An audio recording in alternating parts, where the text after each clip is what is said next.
Years after a savage dungeon called the Babylon Pit slammed into Japan in 2028, buzz exploded across the city, breaking news on every street corner, and people from every corner of the globe swarmed in, chasing wealth, fame, and a shot at glory. Right in the middle of them stood the main character, the researcher. His future was about to explode into a brand new world, nothing like the one he'd ever known.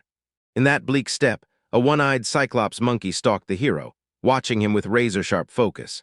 He bragged that he'd already mastered danger. Then, bam, right in the middle of the monsters, one beast got a shot straight through the eye. The boy got pushed to keep moving, and as the beast's mouth cracked open, Naruhito Tiyama stepped right in front of the swarm of predators. He tore into them, grabbed the treasures they guarded, and fought his way into survival. The boy yanked up his weapon and swore to the monkey it was his enemy. Then the monkey let out a furious, threatening roar. The hero snapped into a fighting stance, and then rained down a brutal storm of punches on the attacking monsters.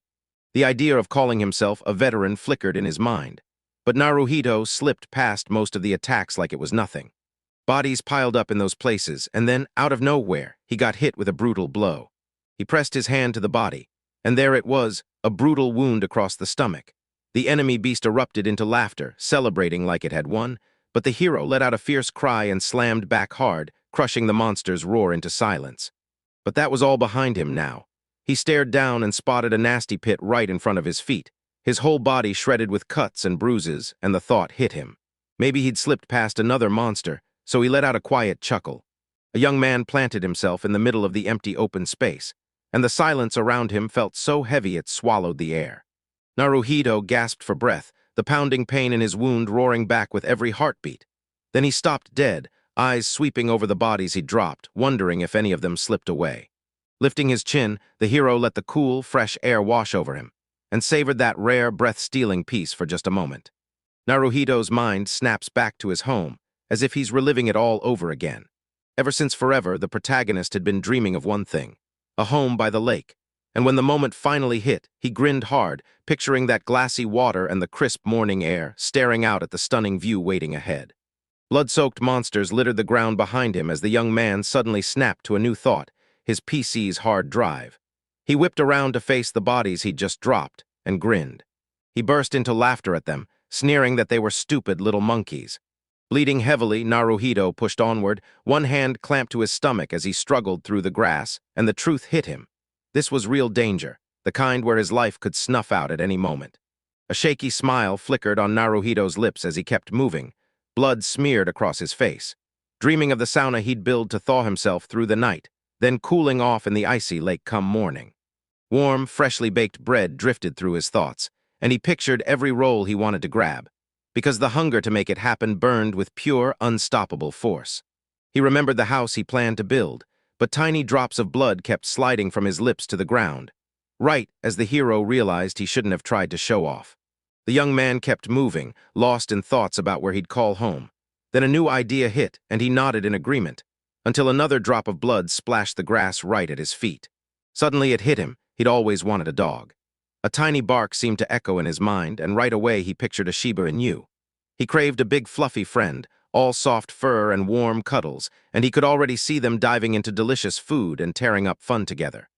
Then the young man dropped his gaze, and a whole new memory crashed back into him. He crumpled to his knees, utterly frozen on the grass. Suddenly Naruhito crumpled to the ground. His whole body went still, like his power shut off mid-breath. He refused to die here, because deep down he honestly thought he was a damn good specialist. No wonder he'd clawed his way up to the rank of higher explorer, but the real twist, he swore it was only just getting started. Lying there on the ground, he checked his own heartbeat and felt his fear of dying hit hard. Slaughtering animals was a breeze, and he'd already grown used to the brutal stink of their blood. Naruhito trained relentlessly, sharpening every skill and wiping out enemies with brutal ease. He could memorize new techniques in seconds, and when things turned ugly, he'd bolt out of the fight before anyone could catch him. The protagonist made his living by slaying creatures and snatching treasures. So after all those killings, his own death finally felt like it had to happen. The boy yanked his hand through the grass, and his eyelids started to droop, while Naruhito stared, burning with one question: what would he do if he could run even faster? He chased his dream and became an explorer. Then he remembered the life he used to live. The hero finally understood life doesn't hand you easy days. But he still refuses to quit, convinced something brighter is waiting just ahead, and he keeps his eyes on the road forward. But even then he stayed death still. Naruhito understood this was it. Today was the day the world shut its door forever. He drew a shaky breath, then tried to cling to that last moment. Suddenly, a nagging question snapped into his mind. Where the hell did he mess up? Maybe it all started the moment he said yes to the job. Everyone promised him it'd be a piece of cake, and the young man just let out a quiet chuckle. Maybe he messed up when he ordered his friends to flee to save them. Or maybe it all started the moment he began, because the boy still saw his family's faces in his mind, and he couldn't shake the feeling the real mistake was somewhere else. The protagonist burst into tears, wrecked by questions. Was his biggest mistake really picking to be a researcher in the first place? Out of nowhere, tears exploded from his eyes. He confessed he loved fighting, murdering, raking in money, and stuffing himself with good food. But then the cracks showed up, because everything about it didn't add up. The researchers snapped their gaze upward with iron determination. Naruhito snapped to attention, swearing he'd never repeat those mistakes again. This time he wouldn't move rashly, he'd pull out his trump card for real. And then he slowly rose up from the grass. Suddenly the grass started rustling, and fear slammed into him. He shot his eyes upward and froze. Right in front of him was something that looked like a wild, natural phenomenon. Naruhito didn't even flinch. He just started sinking straight into the ground, and the hero knew his death had turned into a sure thing. Yet he still went down. Out of nowhere, a man with a radio popped out of the cave and called Naruhito. Reinforcements were coming, everyone was safe, and Hina was alive because of him. He begged Naruhito to hang on, and the hero turned to his friend, pleading for him to listen. Naruhito demanded his comrade smash the hard drive in his tablet and burn every book packed with images of elven girls. And the second the request landed, his partner exploded, screaming that he'd lost his mind and furious at how wildly insane it was. As the protagonist sank deeper, a grin exploded across his face. He knew it was finally, totally over. He trusted his friend to haul away every last bit of the junk, and for one glorious moment, the hero felt like a winner and happiness hit him hard. Naruhito burst into an even louder laugh, loving every second of it and swearing that next time would be bigger. And he vowed to build his own house, open his own store, and chase that sweet, limitless freedom waiting just ahead. The young man's got money, food, a dog, and a whole family waiting for him. He muttered a curse under his breath, but that smile stayed locked on his face. High-class researcher Naruhito Tiyama got killed on the dungeon's second level, and the earth opened up like a hungry mouth, swallowing him down deep. The support crew couldn't find the dead body, so the next day special teams rushed in, and they decided it was a natural disaster, triggered by a landslide, as they tracked a horrifying trail of blood. No one had a clue where Tiyama had gone. The protagonist cracked his eyes open, and a faint tingling crawled across his skin, like the world was waking him up. He realized with a jolt that, yeah, he was dead. Then he heard it. Something else. A voice inside his head thanked him for the joy he'd planted in his little garden, then swore that it was proof he could be exactly who he was. He was Naruhito himself, sure, but the vibe was identical. He loathed losing, and stubborn will burned in his bones. Still, he couldn't stay because the protagonist was already dead. This spot was his final stop, but would it ever satisfy him? A mysterious female voice cut through the air, promising it would let Naruhito keep existing, but only not in the world he was standing in. The protagonist was told, "Don't stress. There's a spot tailor-made for you," where he could become the one. And she couldn't wait a second longer, itching to see what was coming next and watching him transform before her eyes. The goddess handed him a gift to smooth the road ahead, a glowing guiding arrow meant to steer the young man. Then the boy's life ripped into motion in a whole new world. He jumped from version 1 straight into the unknown, inheriting the explorer's powers, plus every skill and weapon he already had. On top of that, he got an arrow that points to active quests. In that pitch-black room packed with barrels and people, the darkness suddenly started to lift. Then the protagonist snapped his eyes open and stared at a sea of boxes while chaos erupted all around him. He gulped in a breath and then snapped into a brutal cough. Naruhito spun around, utterly lost and freaking out, and then he spotted the cuffs on his hands. A glowing magic arrow was streaking through the air right beside him. The young man was totally stunned by what just happened. He stared at the signpost, and an arrow was floating above it like it was alive, so real it felt like he was trapped in a dream. Out of nowhere, a voice snapped from his side, giddy that he'd finally woken up, so the young man froze, shuddered, and stared back with pure confusion. Out of nowhere, a tiny lizard popped up right in front of him, and right beside it, an arrow pointed straight at his face. The little lizard stared at the protagonist like it was waiting for him to figure it out. The protagonist died from a brutal wound and got swept up by a natural disaster. Then, just when he thought it was over, he woke up in a totally strange place.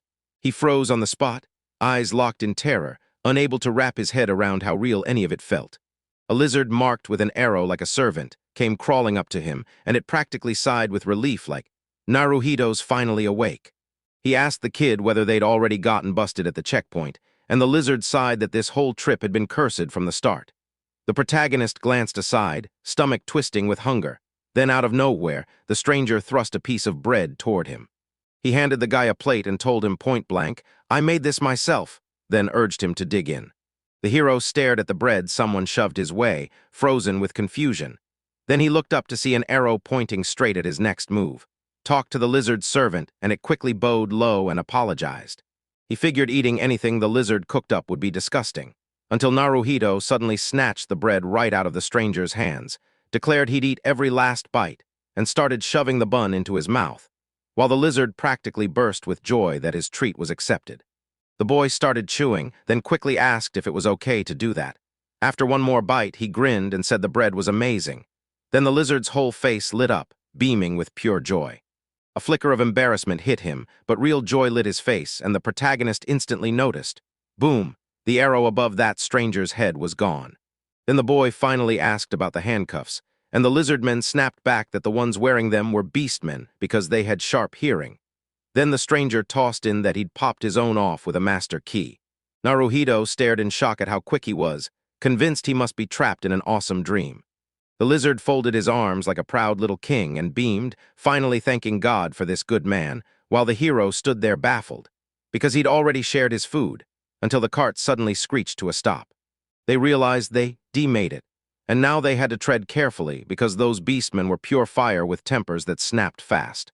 The cart screeched to a halt, and they yanked every prisoner out into the open. Naruhito spun around and froze.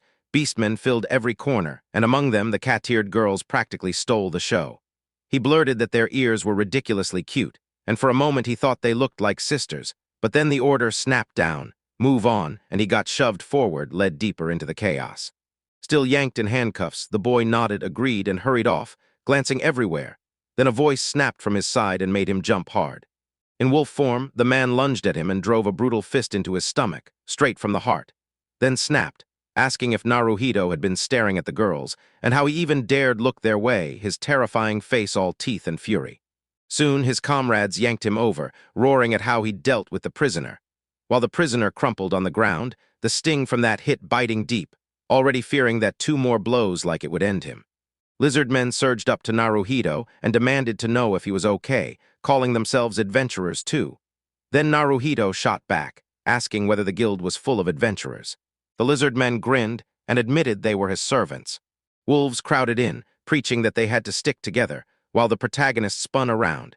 His dream felt so real it might as well have been breathing, because behind him they were already whispering about his returning luck, and the boy couldn't even tell if he was alive as the wolf suddenly lunged and smashed the man who'd been blocking his way. He stared like a storm in human form, bared his teeth, and screamed that he'd rip everyone apart, yet the crowd still surged forward. Naruhito swept his gaze across the chaos, and suddenly the memory hit him. Right on the edge of death, someone had whispered something to him, but the words slipped away before he could catch them.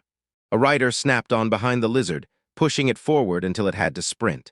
The young man spotted someone up ahead, and the whole crowd started shoving forward like they'd been set on fire. The lizard was told to stay silent, and they clocked something slipping out of his hands. Then the wolf snatched the rolled bundle and froze in shock, realizing he'd been hiding something all along. He fired back that once he'd cleared the commander's test, it was wrong to toss him aside like garbage.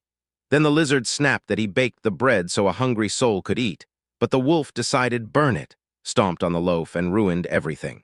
The lizard fumed as the wolves huddled together, picking apart what could possibly be worse than the bread he'd baked, saying it was absolutely disgusting. Then the lizard dropped his head and stared at the loaf, totally lost. Suddenly the boy lunged closer, grabbed a piece of bread, and let out a long sigh. This kind of food couldn't just be tossed away, so he snatched up the whole loaf off the floor, and the lizard just stared, totally lost, as he shoved the bread straight into his mouth. Naruhito started devouring it with savage hunger, And the wolves, staring dead ahead, couldn't wrap their brains around what they were witnessing as he grinned and insisted it tasted unbelievably good. He leaned in and asked the lizard if there was any more bread, and it shook its head. This was the very last loaf. The boy shot to his feet and begged for more, even offering to pay, saying the bread was so filling it felt like it could keep you going forever. The kid snapped that this was the third time like this, and now every wolf just grates on his nerves. Everyone was baffled, but he stepped up and said, "They're trash that toss food like it's nothing. And yeah, they're the absolute worst, because they stomp right on bread too." Naruhito swore he's a researcher and that he wipes out those animals with terrifying ease. The boy locked onto his principles and swore he'd live them out to the letter, even in his dreams. And as the wolf crept up, it snapped, asking what he was mumbling and whether he was hoping to get hit. Suddenly, the wolf backed off, and the protagonist shot him a harsh stare, demanding he take a shower because the stench was unbearable. Then the wolf snapped, went full rage mode, and charged the boy. When Naruhito Tiyama ran into the attacking wolf, a blinding flash lit up everything around him. The protagonist clocked his opponent's weakness, and the handcuffs snapped apart on the spot. Then he whipped his hand up like a shield, threw his opponent into darkness, and the wolf, blinded and panicking, dropped his weapon and collapsed to the ground, shielding his eyes. Even with tears streaking down his face, the boy insisted there was no way to lose a weapon mid-fight, snatched the fallen blade, and the second wolf gasped in shock. Then the hero, axe in hand, charged forward and started smashing through the oncoming enemies. Naruhito spotted the attacker who'd struck him before, snarled and swore revenge on the oncoming wolf. Then, right as it swung, he whipped his sword out to draw its attention and landed a surgical strike. He told them it was payback for the last attack, and with a brutal shove, the axe drove straight into the enemy's furry chest. He hit the ground, but the boy shot back up over his fallen foe. And right then, the hero mumbled something about the solar plexus. Suddenly, a glowing info window snapped into view in front of the hero, telling him the mission he was assigned was done. Over. With that, his real job hit him hard. Escape fast. And yeah, the boy couldn't help but grin at how conveniently this whole new system worked. The lizard stared, totally stunned. Then the hero snapped his gaze over and asked if he was hurt before shouting at everyone nearby to move fast. Right on cue, the crowd started closing in on the protagonist. The crowd screamed that they had to wipe him out right now. Then the guy glanced around, rolled his shoulders, and asked if they were already targeting him, pointing out how insanely fast they'd closed in. The lizard behind him trembled with pure terror, but Naruhito stepped in and calmed him down. The hero vowed he'd never gamble his life again, then dragged his hand across his neck as if to seal the promise. He chose a special technique, and thick steam erupted from his mouth, swallowing everything in sight. The lizard spun in confusion.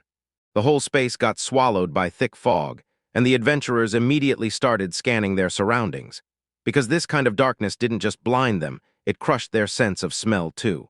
Even standing on the first floor of the Helia Tower, they'd never seen a veil like this. The two cat-eared girls clung together in a tight huddle, while the lizard kept snapping its head around, yet it still saw nothing. Suddenly, the protagonist barreled up behind him and shouted to move, right now, while he still had a chance. The lizard finally got it. The joyful guy shot forward, grinning like he'd just won the lottery because his plan worked, and they actually got away. The lizard asked Naruhito if he could see where they were heading, and Naruhito admitted he couldn't spot a thing. Only the signpost, the game's handy little landmark. She kept pushing him forward, until right at the worst possible second, the protagonist slipped and dropped into a free fall. Side by side with the lizard, they skidded across the slick floor, shrieking in pure terror. The slope kept dropping faster and faster. Then the hero's footing snapped, and they plunged headfirst into the pit with one unforgettable scream. A thunderous blast cracked the air, and right on cue, a man in shiny patent leather shoes burst into the next room. He snapped his gaze to the lady blazing in the sun, and declared, loud and unstoppable, that the moment had finally arrived. The little maid hurried up to her and told her, "Armor's ready now." The mistress brushed past, grimacing at how painfully boring the whole thing felt. She griped that if this dullness dragged on, she'd be stuck praying to some angel just to summon someone who could snap her out of her misery in front of his whole crowd. The lady kept moving down the road, her subjects trailing close behind, and to them it felt like a staged clash against their fiercest enemy.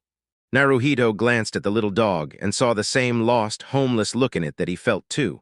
The dog barked back. He couldn't stop thinking, what if it wasn't hostile? Then bam, sleep hit the young man and he drifted into a dream. The lizard snapped a question, "Are you breathing? Do you recognize me?" And when the young man apologized, it still grabbed the hero by the moment and begged him to wake up. The protagonist jolted awake, shot upright, and demanded where they were, because this place was totally alien to them.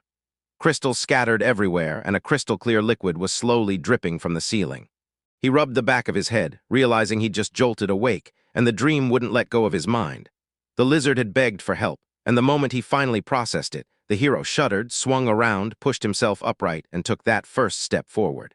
Right in front of him, something brand new shimmered into view, and he was moments away from crushing that enormous giant standing between his comrades. The Cyclops rumbled, glaring at the heroes like it wanted a fight. Naruhito quickly realized this didn't look like a friendly meet and greet at all, and the lizardman still couldn't figure out who this Cyclops was, or why he'd shown up here. Out of nowhere, the enemy snapped into motion and slashed at the heroes, so they threw up their guard fast, scrambling to dodge every brutal blow. Right then, the young man burst out laughing and said that if the Cyclops tagged him even once, he'd be done for, yet the lizard men couldn't figure out what was so hilarious. The boy just kept pressing, "What's going on?" And the Cyclops snapped into view right in front of him, lining up another deadly strike. He couldn't wait to unleash his powers in a fight. Then he snapped his arm forward and swung to throw. Suddenly, a stone slammed into the lizard's eye. He froze on the spot, and the rock ricocheted off him. Naruhito demanded why the lizard wouldn't drop the axe, while the Cyclops clutched his eye, wincing hard. Then his hand shot out toward the boy. He trembled with raw, terrified fear. But what kind of complete idiot smiles like that right in the face of death? Out of nowhere, a girl in nighttime armor dropped in like a meteor and landed right on top of the Cyclops. With a few brutal swings, she cut down the giant in seconds, and then she sighed, saying she was insanely bored, like that was the worst way to waste time. The protagonist, stunned, demanded to know if she was really serious, leaving the lizard men reeling. She just smashed the Cyclops with one clean hit, the kind of feat even seasoned adventurers could barely believe. Then the savior's gaze snapped to the heroes, and she charged in fast, weapon ready to strike. The armored knight insisted they were the ones who messed with her, but she shot back that it was no ghost, just a real lizard right in front of her, and that the heroes had already turned into servants and were trying to slip away. Suddenly, the protagonist stalled in place, frozen solid. The lizard ducked his head and shook like he'd just seen the impossible, muttering that she was a dragon. The knight caught every word and snapped back. He knew she understood everything. She could tell he was doing great, so she even decided to give him a real compliment. But what's going on with this man? The knight tried to explain, but the lizard had zero clue, so it just tilted its new buddy like, "Huh." The boy had no idea what was happening, so he fought back hard. The knight demanded, "Why is Naruhito acting like this?" The lizard snapped back at the boy to bow his head like, "Come on, she's our dragon, a top-tier adventurer." The knight then cleared it up. "You don't have to hype her up like that." The girl marched up to the hero and snapped that he'd smell something foul. Then she grinned, saying she was dying to know how they pulled off getting rid of the shackles. The boy suddenly got slammed by a brutal pressure from the side, and his gut screamed. This wasn't a person, it was a monster. Then I told him how way more exciting it was up there now than it ever was down below. The hero shrugged it off as a dream and told the lizard what was on his mind, only for the lizard to scold the young man to act with some decency. Then the girl snapped that she was bored and demanded entertainment, and that alarmed the hero to his core. So the lizard, down on one knee, grilled him about what he was planning to do next. The knight made it crystal clear. They'd battle till one of them dropped dead. Then she vowed on her own name to free the victor and drag him out of this nightmare. Suddenly everything flipped. Now the boy had one mission: smash the lizard and finally break free. The lizard stared in shock as they forced her into a mortal duel, and the knight snapped that she wouldn't say it twice. Then the lizard blurted, "Wait, is anyone even listening to me?" The girl dropped to the ground, insisting they had to see the award for themselves, then lifted a tiny pendant that glowed so bright it felt unreal. The dragon told him this relic meant ecclesiastical rise. Grab it, and you'd wipe away the servant stigma and still live through the tower. Plus, it would open the way for a new life in her city, a dream every servant secretly prayed for. She swore she'd hand it to the winner. Naruhito and the lizard shot each other a look. The boy totally misread what she meant, and he had no clue what could explode if he even touched that item. Meanwhile, the lizard went still, drowning in thought. The knight snapped a thing into the lizard's hands and told her he needed a weapon. She grinned, calling it a modest gift for a smart lizard, then urged him to use it. It was her knife. He had to use it right. The lizardman froze in place, gripping the dragon's blade, while the knight snapped into action with that brutal voice, barking that the contest had to start and they'd fight. Because if they didn't, she promised they wouldn't make it out alive. Suddenly, the lizard lunged and swung at the protagonist. He snapped backward a few steps, stunned by how fast it all happened. The boy blinked again, praying this wasn't a dream.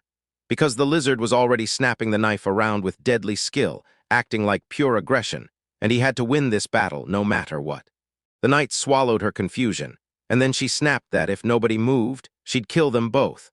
While the lizard men latched onto the bread he'd prepared, and the protagonist wrestled with how badly he didn't want to turn his new comrade into a target. Suddenly, the knife clanged onto the ground, and the boy went stiff with shock. Then the lizard turned into the knight and started talking. He told me his lifelong dream. He'd build a little shop by the lake, then look out ahead and grin like it was already real.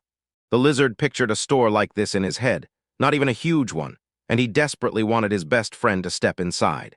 They could finally tear into the bread he'd prepared together, while the knight leaned in and listened like every word mattered, perched on a raised platform. The lizard grinned and said this was his exact dream, then admitted today it finally came true. It was the first time his bread had been eaten, and the taste got praised to the skies, and when the lizard dropped to the ground, he remembered the protagonist's words. "I don't want to die."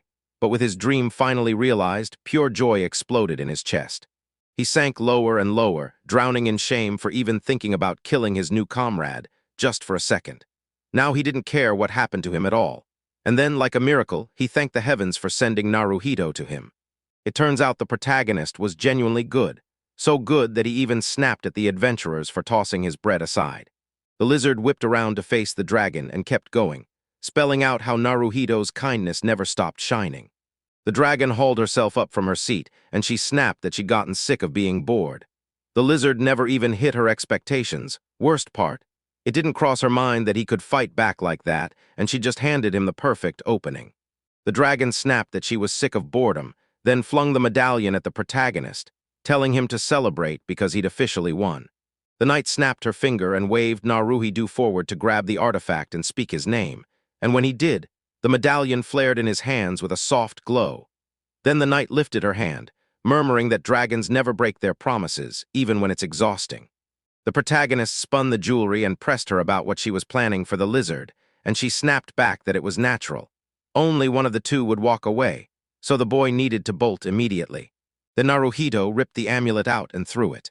The dragon kept going, declaring that the lizard's death would be the spark of his life, and it's something everyone has to swallow. The protagonist snatched the tossed medallion out of the air like it was nothing and flashed a grin. Then he started chuckling. As the knight spun in place, she demanded to know if she was going crazy, or if Naruhito was actually laughing at her words. He told her the truth. She was more terrifying than anyone he'd ever fought, and right then the boy snapped and told the lizard to lift its head. Terror gripped him as he shook in place, the air crackling with tension, so he pleaded with his new comrade to run before it was too late. The protagonist snapped at him not to say that, because he could tell he didn't even know the lizard's name. He dropped into a seat with his head bowed, surrounded by a bunch of icons, and the lizard beside him rose to the moment, introducing himself as Lazer, a dirty, no-last-name wanderer, just a kind traveler. Naruhito Tiyama leaned in and introduced himself, then made it crystal clear Tiyama is his last name, and confessed he's a dungeon-obsessed explorer. The lizard just stared, totally lost. So Naruhito snapped his request to Lazer. "Reach out, then toss those medallions straight to me." The lizard stared at the artifact, and suddenly light flared in his eyes. Then the protagonist called out Lazer's name, and the same glow ignited inside him too. The lizard went still, stunned, not knowing what was happening. Naruhito said he was about to hold a business talk with the lizard, and he couldn't stop grinning about it. Then they shook hands. Lazer's face lit up, but the confusion wouldn't leave. Then the protagonist told the lizard to push forward and fight the urge to turn back. Right out of nowhere, Lazer popped back in with a teleport, and then he blared Naruhito's name at the top of his lungs. The hero looked down at his hand where the artifact sat and declared it was time to take on the knight. The protagonist realized this dumb signpost had been messing everything up from the start, and that it had just slammed the main quest to a screeching halt, blowing up the whole next step of the plan. The boy shouted that the guy who was meant to die here was standing right in front of him. Then the figure turned out to be a knight, looming like a dark stain in the air. Right then, a brand new hidden quest burst open, and the creature behind it turned out to be a dragon. The dragon surged toward the protagonist and snapped that she found her painfully unpleasant, then demanded a new hunt. Naruhito stepped in and told the knight, "Don't panic," promising to make those feelings stronger. And just like that, the quest updated. The goal wasn't hunting anymore, it was time to destroy the dragon. The knight clocked it instantly. She could hype the protagonist, and it worked. And she'd never, ever seen someone this bold and unshakable. Naruhito rubbed his neck, baffled out of his mind by what was happening. Because just days ago he'd been riding high, and now he let out a strangled sound. Out of nowhere, the hero's mind snapped to one person. He stared at the dragon and realized it looked just like someone he knew. Turns out that old acquaintance was the lead researcher.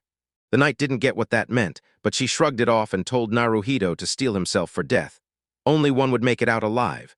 And Naruhito only laughed, swearing that if anyone survived, it would be him. Suddenly, the girl erupted into laughter, so loud the whole space shuddered, and the ground practically trembled beneath it as everything around her started to vibrate. Suddenly, the girl's laughter snapped off mid-beat. She declared it had to end, yanked her trident spear back, drove it into the ground with a brutal slam, and squared up in a fighting stance, ready to unleash combat. She slammed the weapon to life, bam.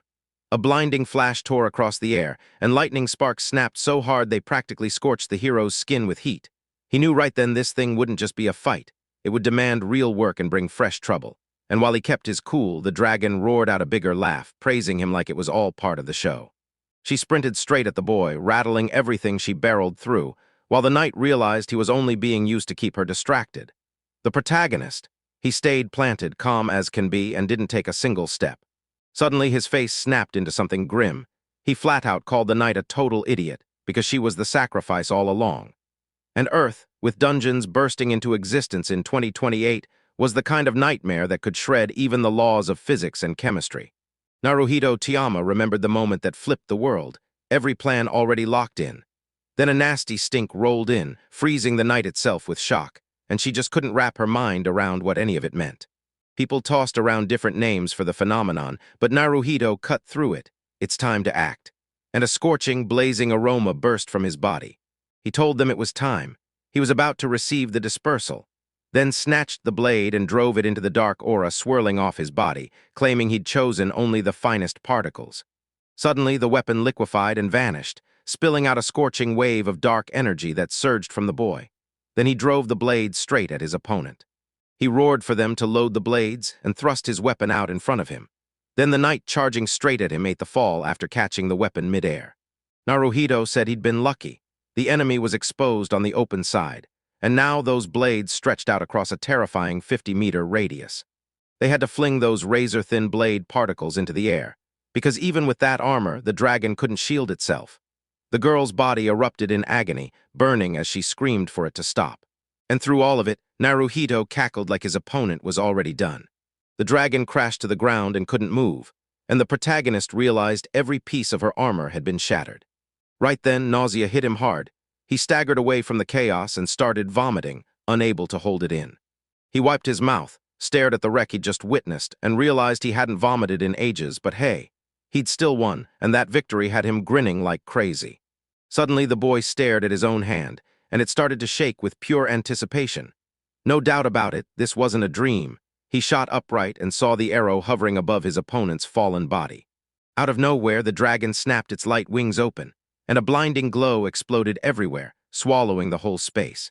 A storm of stones blasted off in every direction, and the dragon stretched its wings wider than ever, then beat them hard, shaking the world beneath it.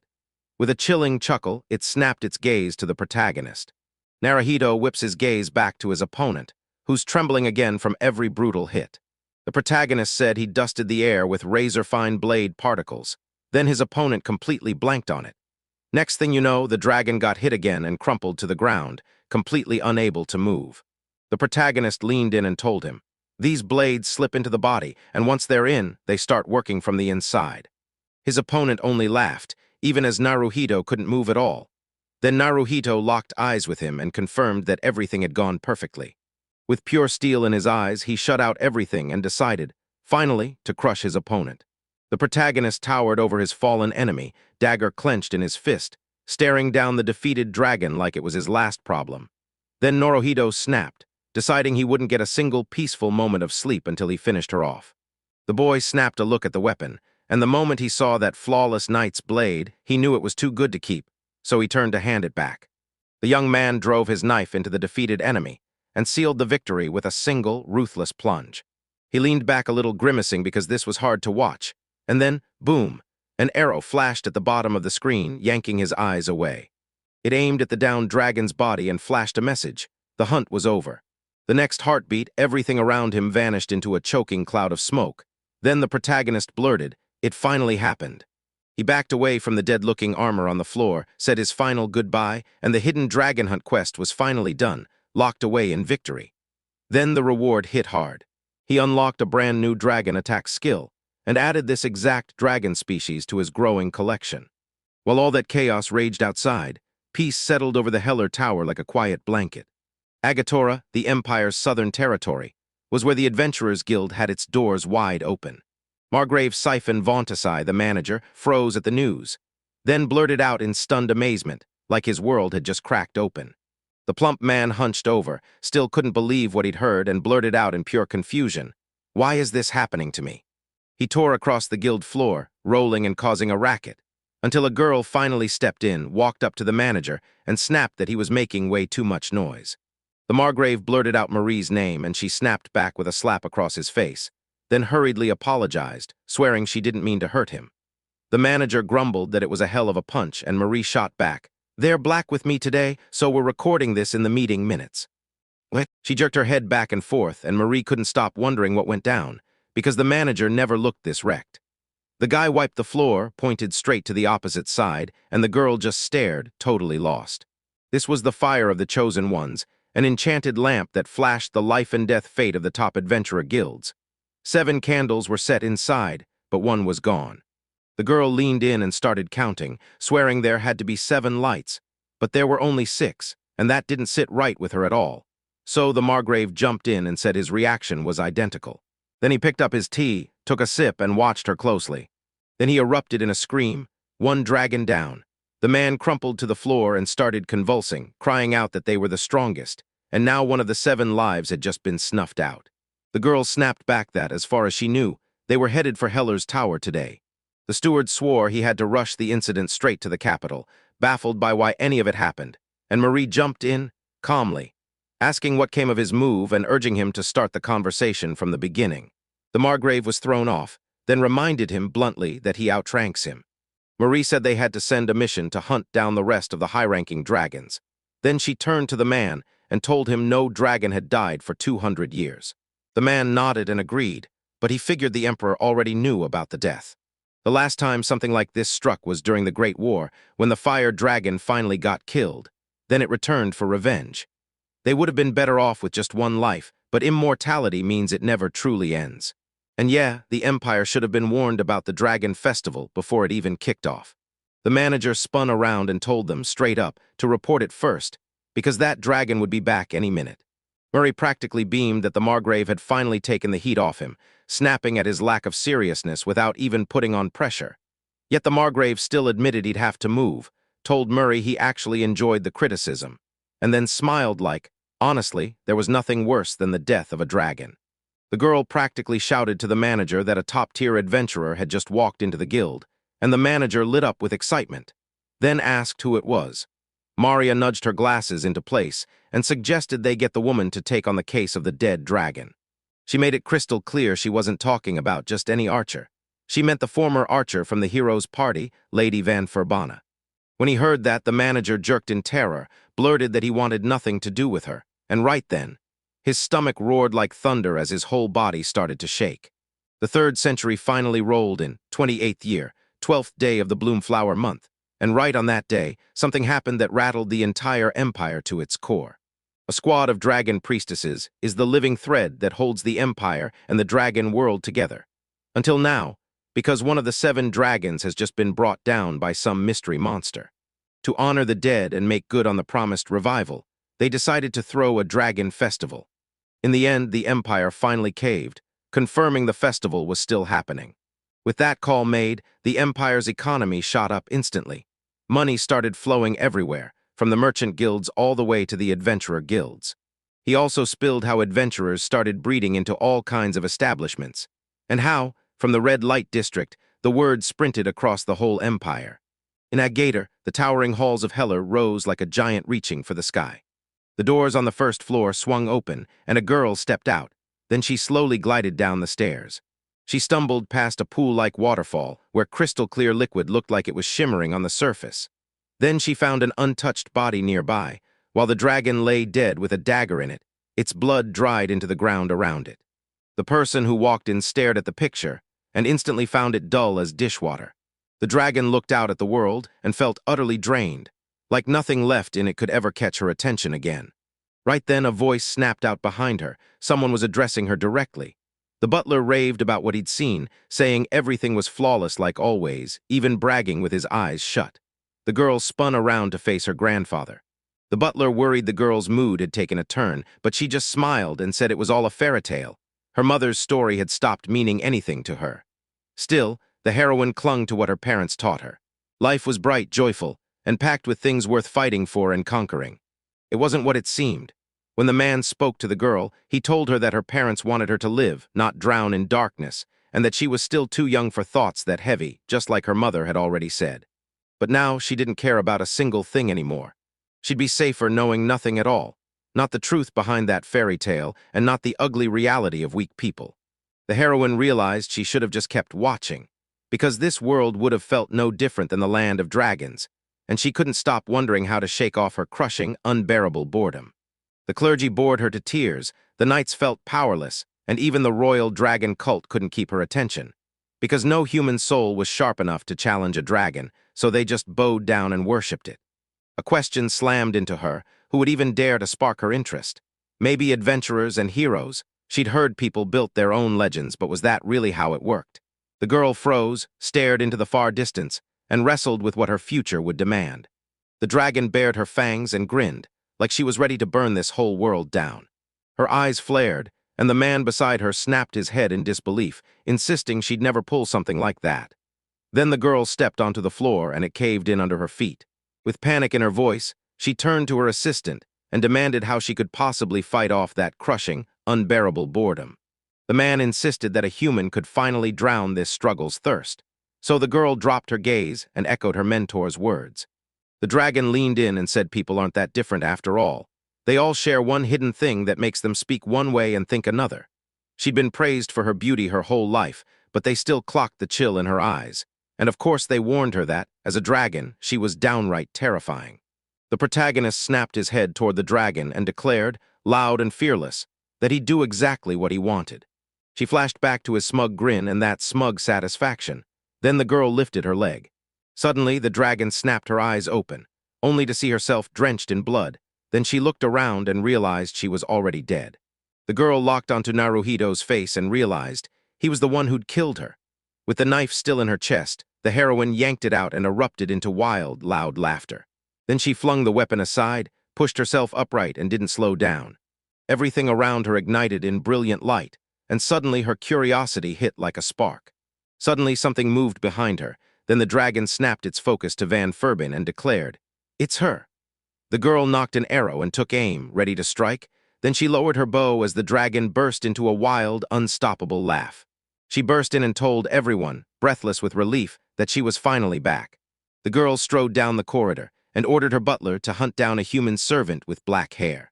She realized this was the one who murdered her, and if they don't track him down, the lifeline to everyone will snap. Every face in the room was shaking with fear and grief. But the girl stepped forward, swore that if they dragged the killer in, she'd forge an eternal bond between the dragons and the Empire. And then, as if that wasn't enough, she promised up her newest collection as the reward. That's how they kept economic growth roaring.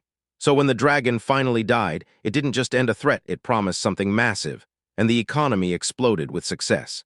The dragon's attacker vanished into thin air. Never a trace of him was found. The girl demanded the butler tell her what number the boy she'd found had, and the butler flat out said, "Number 12. By then, 4 teams had already dumped in fake assassins, and the dragon sneered at their hypocrisy, because the real killer was still out there, hiding like a ghost. The girl locked eyes with the main character in her mind, sure as the sunrise that he was destined to be hers. While at the same time, Naruhito recoiled in pure cringe, a nasty cold shock crawling up his spine. Time barreled forward, no brakes, no mercy. Naruhito stormed back onto the battlefield, the compass needle blazing toward the carcass that needed cutting. He muttered a prayer for the fallen enemy, begging the soul to stay gone, and then he spotted it. Spear, robe, and a full set of golden armor sprawled on the body. He spotted a sign, then realized it was a token. Naruhito flipped it over in his hands and claimed it for himself, and the hero immediately noticed a dagger jammed into it.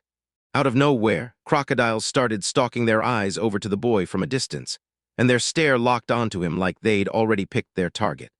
Water erupted behind Naruhito as he lunged forward, ready to grab those valuable materials. Naruhito stood over the dragon's wreckage, knowing he was walking a tightrope. His blades were razor-sharp, but time was slipping away fast. Everything hinged on which way the wind blew, and real preparation takes forever, so the only reason he pulled it off was pure luck. That lizard swallowed his trick hook, line, and sinker. The enemy stayed way too relaxed, totally blind to the hero's trump card, and kept fighting, while he acted like the shifting atmosphere didn't even matter. Every single detail tipped the scales in Naruhito's favor. Once he grabbed the token, he was sure he could break free of that cave, and calling this his first truly finished opponent made the whole victory feel insanely good then, right on cue. He snapped his tongue and flashed a grin. It was just like every other monster run. This massive dungeon hit him like a drug, and what truly mattered was the terrifying power of the chance waiting right there in front of him. It wiped out every last shred of logic. Slowly, his mind shattered and he became an explorer. 3 long years as a researcher shredded Prince's mind until his consciousness didn't know what was real anymore. Nothing felt solid. He just kept staring, locked onto the amulet. The young man snapped a promise to himself. Not this time. I'm keeping me and my crew alive. He clenched the pendant hard, let out a breath, then threw his full name into the air, Toyama Naruhito. Nothing moved at all. He just stood there, staring in the exact same spot right in front of the dragon's lifeless body. The kid kept screaming his name, gripping that token like it was life itself, yelling louder and louder. Yet nothing at all answered back, and he couldn't figure out why. The boy crumpled to the ground, gasping for air, and shock hit him hard when nobody answered. Like the token's power just refused to kick in at all. Meanwhile, the alligators lurking in the dark water kept staring him down. Suddenly, one of them inched closer, and the protagonist felt a sudden shift behind him. Right there, a monstrous crocodile was staring him down, unblinking. The young man's jaw dropped at what just happened, because he couldn't make sense of why they'd beached themselves. Then he felt those reptiles closing in on him fast. They yanked their mouths open and let out brutal growls straight at the young man, and he couldn't help but think, why were they targeting him, and why were they roaring like that? More and more crocodiles burst up from the water, charging straight at Naruhito, pulled by the scent of blood. The boy caught on fast, spun toward them, and the whole pack instantly fixed their hunger on him. The young man jabbed at the dragon's corpse and snapped, not kin, no relation. Then he leaned in and said, if you want meat, it's right here, staring you in the face. He kept jabbing at the fallen carcass, and the dragons snorted like they were mocking him, because they had absolutely no idea what was going on. They charged the hero from all sides, and in that instant he knew his fate was coming, dead for sure, because he realized the crocodiles hunted live prey, saw their ridiculous speed, counted wave after wave of them, and then they snapped their jaws wide, screaming at the top of their lungs. Naruhito snapped into the dispersion technique, barked orders for the blades to swarm, and groaned that he couldn't see a thing. Then demanded an arrow to materialize and light his path, because the side quest was officially unleashed. Naruhito grinned when the arrow pointed the right way, then froze. Those signs were way too weird. Right then he tripped, felt a brutal pressure slam down, and a crocodile burst up in front of him to snap and strike. The boy couldn't wrap his head around it. Why ignore sight and hearing and go for an infrared power instead? Then the protagonist blurted out, these reptiles are apparently pals with the snakes. Naruhito cursed under his breath, snapped his blades into motion, then suddenly roared for everyone to stop, because a blaring warning just hit, and he had to dive as low as he could and barely dodge the strike. The protagonist cranked his power and blasted forward at breakneck speed, and Furbana clocked it. Naruhito's reflexes were razor-sharp like a hawk, and his wind power was pure mastery. They ran a combat test to see if someone could drop crocodiles without hurting them, and the M66 weapon made it brutally clear. It was built to wipe out living targets. Furbana finally unleashed her magic and raised her bow, then a blinding burst of light exploded around her. She called out, Sierra the Special, and the second she saw her target already locked in, she loosed a thunderous arrow. The crocodiles erupted in panic, and the protagonist just stared like, "Man, they're messing around," until a whole storm of rocks started clattering and bouncing off each other. Then Naruhito snapped to it, gripping a bow and arrow like, "Oh, this is for real." An arrow ripped through the air and nailed the enemy dead on, and the girl instantly rushed to confirm the hit, seeing his combat power spike. Then she smacked herself mentally for getting too wrapped up in the moment. She spun toward him and insisted they'd both be safer if they stayed close. Then she fired off, "Are you hurt?" and added that he'd gotten away with it because he'd been seriously lucky. He froze on the spot, staring into her face like his brain had short-circuited, totally stunned, totally lost. Then the girl in the hat shot, "What happened?" and reached out her hand toward him. The young man couldn't figure out why, but the girl leaned in and told him it was a bad sign. Then she pointed out his traits, black hair and brown eyes, and said he was Japanese, and he nodded, right as she suddenly froze. The girl launched into her analysis, and for a second Naruhito wondered if she already knew the hero, because he had no clue what she was even doing. Right then, Furbana jerked back, snapping Naruhito out of his confusion too, and with a bright smile, she seemed to finally figure it out. Suddenly, her hair started braiding itself, and a blazing energy field snapped into place around her.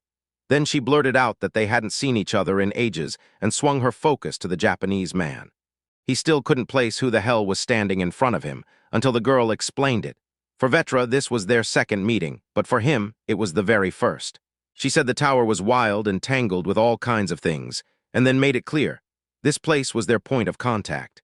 He asked if she was okay, and she said, yeah, but then admitted she had her own strange little quirks. She apologized for throwing him off, then lit up again.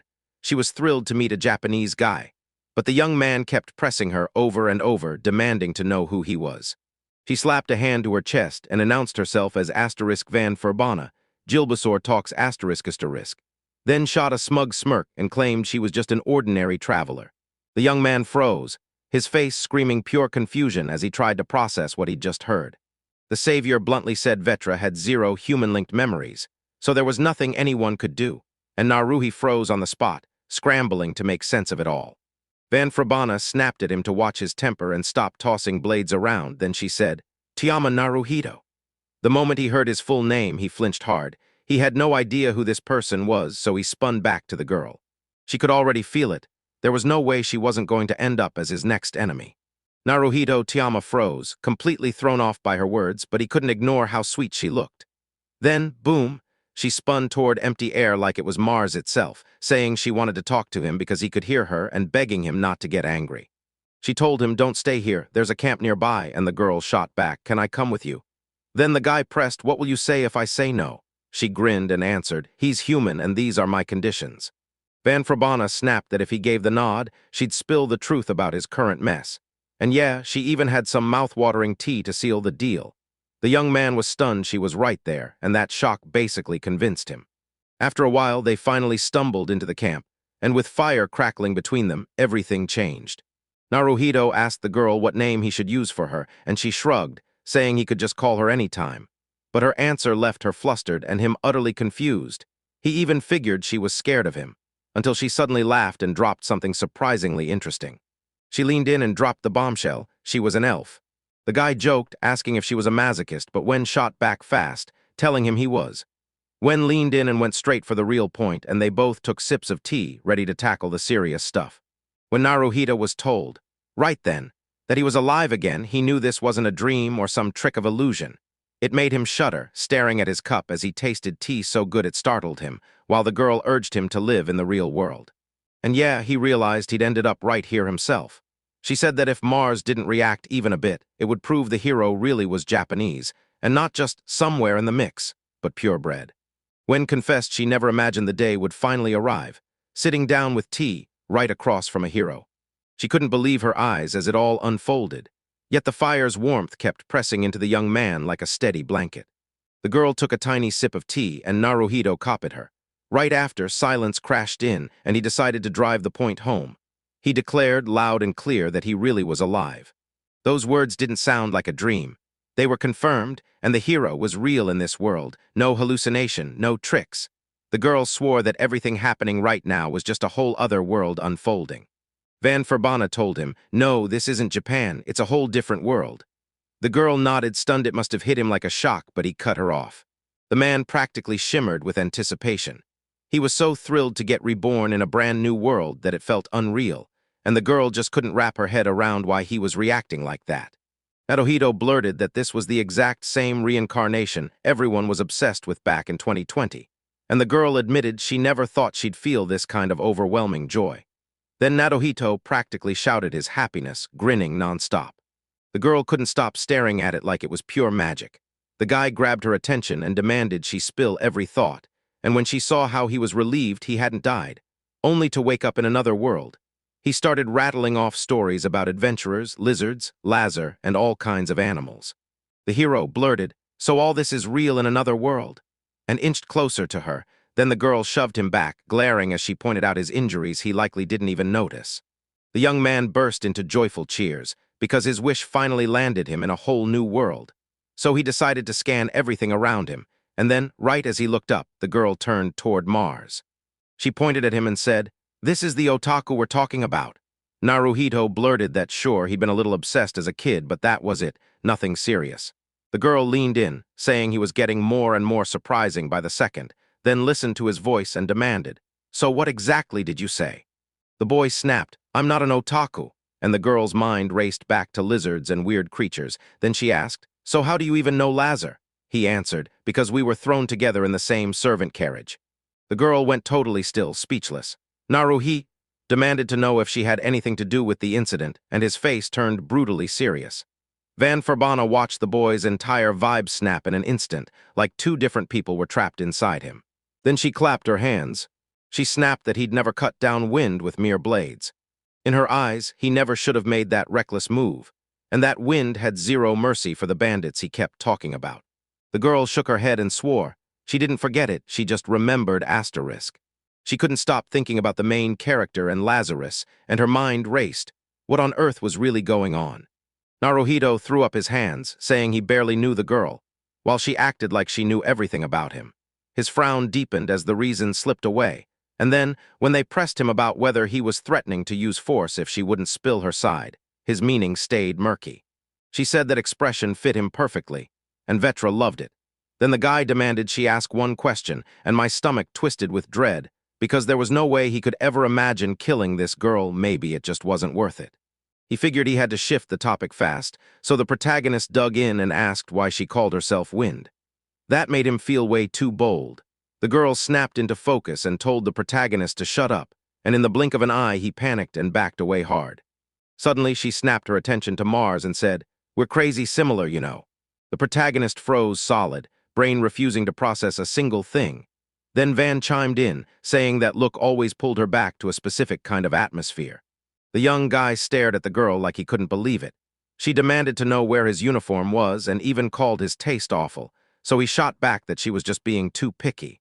Yeah, at first he'd woken up without any clothes, but then he blinked and was dressed in what he'd got, and when the fire finally died down, it was gone. Van shot up from her chair, all tense as she warned him he'd never get a peaceful life here, and now she'd finally let him out. He grinned like it was totally fine, saying she was really nice. They locked eyes and neither looked away. Then she grinned, taking it all in piece by piece, and she came to the clear conclusion. Wind didn't like Naruhito after all.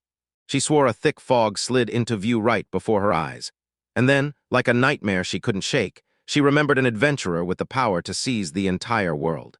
Ven urged the hero to live for himself, swearing she wouldn't forget him and that she'd make the right move. The young man snapped, asking what was happening. She then brought up his next trip to the guild and told him straight up he wouldn't be able to use the dragon seal. The protagonist finally got what she meant, because he remembered that armored dragon saying nearly the same thing. Wen then warned him that even being an otaku wouldn't save him. His expression hardened like steel. She grabbed his attention and told him, straight up, that change terrified her.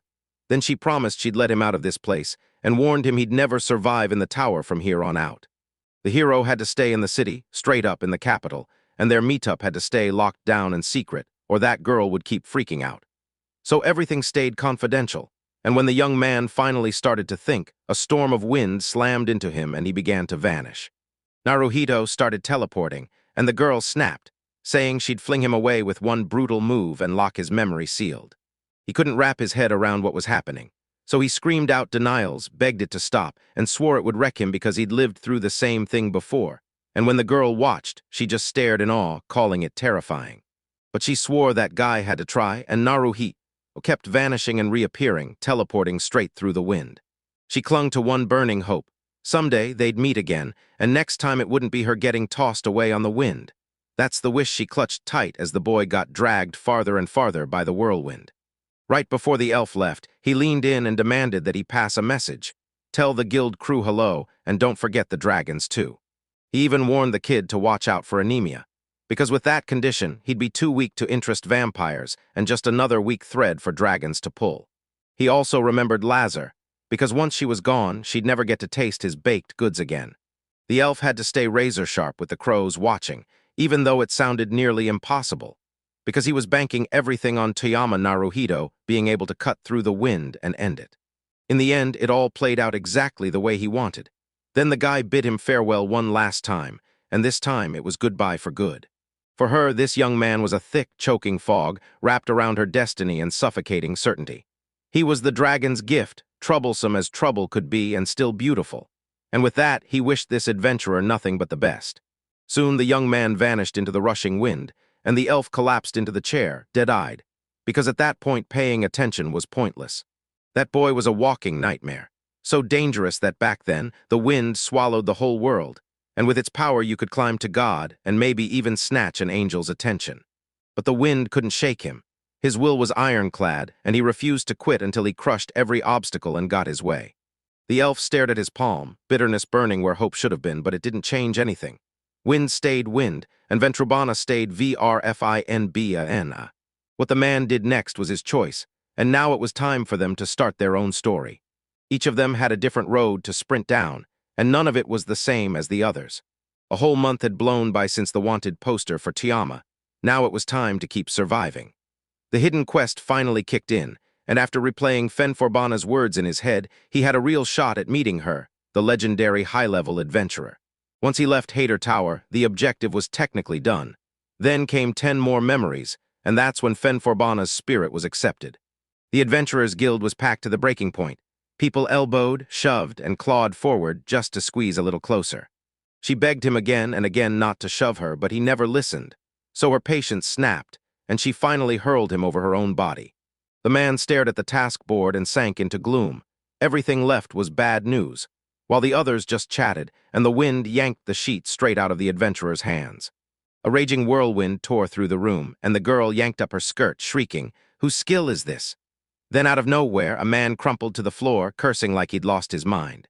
He hauled himself up off the floor and started tearing into the elf, then froze when he realized everyone's eyes were pinned on him. Turns out those iron cuffs made him look like a black-haired servant, and meanwhile, the boy was scrambling to understand where he even was. To the humans, the stranger looked exactly like the dragon's target, and the beast woman shook with fear as she stared at him, while the young man clocked her cat ears in an instant. The adventurers decided the young man had just sparked the trouble, and now the entire empire was hunting him down. A whopping 10,000 gold coins were put on his head. Then people figured that, since he'd already slain the dragon, it was smarter to let the kid be. Toyama heard that bounty and puffed up immediately, insisting he was worth way more, like, the empire should have forked over up to 400 million. He didn't look tough or terrifying at all, because his clothes were a total mess. The adventurers argued over where to go next. Then one of them snapped that he was leaving the guild, and the hero immediately loved the idea. Then he folded his legs, leaned back, and started plotting his next move. Suddenly, the beast girl erupted in frantic screams, begging for the boy to be killed right now, because it was his fault her older sister was gone. The roar was so brutal that Toyama clapped his hands over his ears instantly. She even dangled money in front of him, because what she wanted wasn't favors at all, it was his death. The cat wouldn't stop, until a weird stranger showed up, stared at the chaos, and suddenly found the whole thing crazy interesting. Turns out it wasn't some random creature at all. It was Alice, the dragon that's always lurking around those places. She lit up with wicked delight that someone had actually defied her orders, while the whole empire was watching, and then she realized somehow he wasn't human at all. A chilling glare snapped onto her face. She'd already insisted they needed to find this guy, but now it sounded like some girl was taking a side in the whole mess too. The priestess demanded the beast woman speak up for herself, but terror struck. She crumpled to the ground, too scared to even answer. The girl snapped her focus onto the young man and confessed she'd been hunting for him this whole time. Tuama went instantly tense, unsettled by how intense her attention was. Suddenly, she spilled it all. Every night since that moment, the wound he struck, the fear he carved into her, the heart he shattered had been haunting her nonstop. Those weren't just nights, they were lonely, crushing hours. And the boy. He had no clue what she was talking about. Tiama waved him closer and told him to follow, because she had a lot to say. But the young man snapped with tension, firing off a warning that kept the stranger from coming any closer. He figured the stranger hadn't spotted a thing. Then she snapped to the truth and realized she'd already stepped into the danger zone. That woman had already been forced through this kind of lesson, and the young man had already burned through his current attack on her. No second chances left. The hero never saw it coming. She knew everything. When confusion flashed across his face, she grabbed the moment and told him not to panic, because they'd untangle it all later. He got obsessed with figuring out how she stopped those blades and finally cracked the name of her fighting style, especially because he'd once killed her himself. Tiama pulled all of this off back then, giving the woman an unforgettable experience and proving that the man was an absolute beast as a hunter. That young man snapped into a furious frown. He'd poured everything into that last hit, and just when he was about to complain, she confirmed it worked, then proudly exposed her scar like a victory medal. The hero couldn't shake the feeling that those words weren't serious enough to matter. No matter what it cost, she was going to find him, the dragon slayer who killed the person she'd never forgive, and the one chance that could change her life forever. He was thrown for a loop again. Then Alice blinked, realized nobody talked like that, and quickly corrected herself. She'd come for him, her man. Shock kept climbing as the hero realized. He still couldn't figure out what in the world was going on. While Alice paused for a heartbeat, she snapped to a conclusion. He never should have been stuck as a servant. Then she clapped once and shouted for her grandfather. Right away, a gray-haired man with a monocle slipped in, bowed low to his mistress. Alice snapped orders to triple the church's donation. She never saw this mess coming. Then the priestess demanded clothes for her man. The butler shot a sideways look at the young guy and asked if he was the one everyone was talking about. With a bright, cheerful smile, she went into every gruesome detail, saying it was the same killer who had stabbed her with blades from the inside, and the old man immediately hated the idea that it had touched her body. His eyes turned ice cold, and the young man stumbled back, terror slamming into his chest. The girl lit up with joy, because the young man had actually clocked what the old man wanted, proving he wasn't some caged servant at all. Then the palace turned to him and demanded the name of this mysterious young stranger. Suddenly, she snapped her arms over her chest like she was insulted and fumed under her breath about how a woman had no business grilling a man like that. Grandfather had never seen his mistress like this before, and once he clocked how long the hero had been at it, the boy understood it in an instant. This servant was dangerous. In his eyes, the kid looked born for brawling, blood on his hands, violence in his bones. So it hit him clear why Tiama had cut down that adventurer, and why Tiama felt worse than any monster. Alice slid her hand onto the servant's shoulders, tilted her chin, and said the boy had already clocked how cool he was, and she'd already called him a pretty interesting man, too. The butler nodded in agreement. So the grandfather hit him with one last move, asking the hero for a favor, and Tiama caught the sarcasm instantly, realizing he had zero choice, so he figured, fine, let's try. Suddenly, the young man shot up from the floor. Then the truth hit him. The armored guy he just killed was alive, and the moment he saw him, he couldn't help but think, wow, what a beauty. The flood of information hit him like a punch, spinning his head, so he demanded space for a while. But deep down, he clung to one blazing thought. Escape was still out there. The girl agreed on the spot to give him some fresh air. Then the old man shot her a warning that the young one would try to bolt. The old servant instantly saw the real man habits in him, and the mistress was so horrified by the guess she could barely breathe. Rage seized her as she started stirring up chaos, snapping that she'd busted her back making all those preparations and dressing up, only for her man to still want to bolt. Watching it all unfold, Tiama just stared, realizing the girl had totally lost her mind. But he couldn't stop thinking about one thing, why she was still alive. The old man finally snapped in place, convinced the young man wasn't one of them. Dragons lived by a brutal rule of 7 lives, and their job was simple: plant a strong seed in whoever could finally beat them. In every kingdom and empire, they taught it first thing, so when the hero got the chance, he decided to make a point of heading straight to the library. The grandfather clocked the young man right away, and his messy, unsystematic skills hooked him too, while the boy sensed trouble brewing like a storm right around the corner. The priestess caught the shift at once and snapped, What happened? The old man sighed and said her man was rattled, so trouble was coming fast. Guess they'll have to rip it away by force. Now the whole mission for the young man was simple: break free from the guild. And to do that, he had to beat the dragon and crush everything that served it. He let out a curse, but the truth was, saying it was way easier than living it. Alice begged the servant, "Don't hurt him too badly, he's already mine." And Toyama braced for her fury, claiming her character and manners hadn't changed at all. Yet the girl just smiled. If some random person had said that to her, she'd probably be furious by now, but right here, right then, her stomach dropped and her heart sank anyway, because whatever was on his tongue was exactly what he meant. Same truth, same bite. The dragon hit her burning face, pain tore through her, and somehow pleasure followed right behind. The hero stared at the girl, laughing instead of raging, and then wondered, stunned, if defeating her was really that impossible. The grandfather instantly got what the hero was silently asking, then told him this. His mistress adored when people spoke straight, no secret meanings at all, because even the dragon could peer right into a person's heart. The man clasped his hands behind his back and fired off one final question. Would Toyama really come with them? The hero flashed a grin, because everyone drilled it into him since childhood: never trust a stranger. Then the old man lunged and whacked the boy, but he snapped his guard up and blocked it. The butler lit up and praised his reflexes, and honestly, the guy was starting to enjoy this. Meanwhile, the boy couldn't believe it. The servant's speed was unreal. Right then, the butler straight up vanished from his spot, and the young man barely caught his final words. "I hit the mark this time." And just like that, they realized it. Their quest to take down the servant failed, and the route disappeared right after. The guildmaster's territory owner stormed over because of the commotion, and they snapped, "What's going on here?" Then grilled the dragon and the butler for answers. The girl broke the news to them. "We found exactly what we came for, now let's head back home." The Dragon Embassy's announcement was about to kick off any minute, and the priestess had finally granted them permission to slip in and watch. She dropped to one knee and begged the dragon's forgiveness for all the chaos she'd unleashed. She swore she'd wipe out those adventurers sprawled unconscious. So Alice bit her own finger, stormed in for a second, and snapped everyone out of panic by telling them she was in a great mood.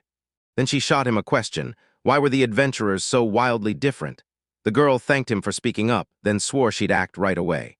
The girl finally admitted she'd judged people wrong, because the territory's owner turned out to be honest and genuinely interesting, and the man who killed her was, too.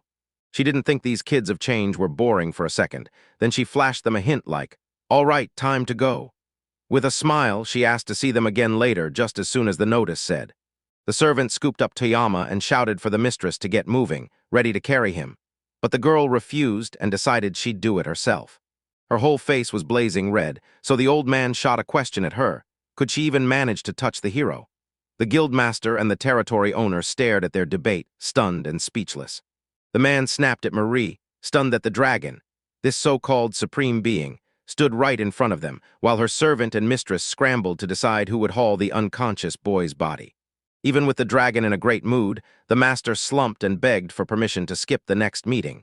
Yet Marie was sure this time slipping away was impossible, because she'd have to go. As he blacked out, the young man slipped into a strange dream. He saw himself as a kid, and right beside him sat a dog. That dog became his first real friend, Taro. The moment the dog barked, the boy froze, no clue what the message was trying to deliver. Then Taro sprinted over and barreled straight at his owner, knocking him clean off his feet.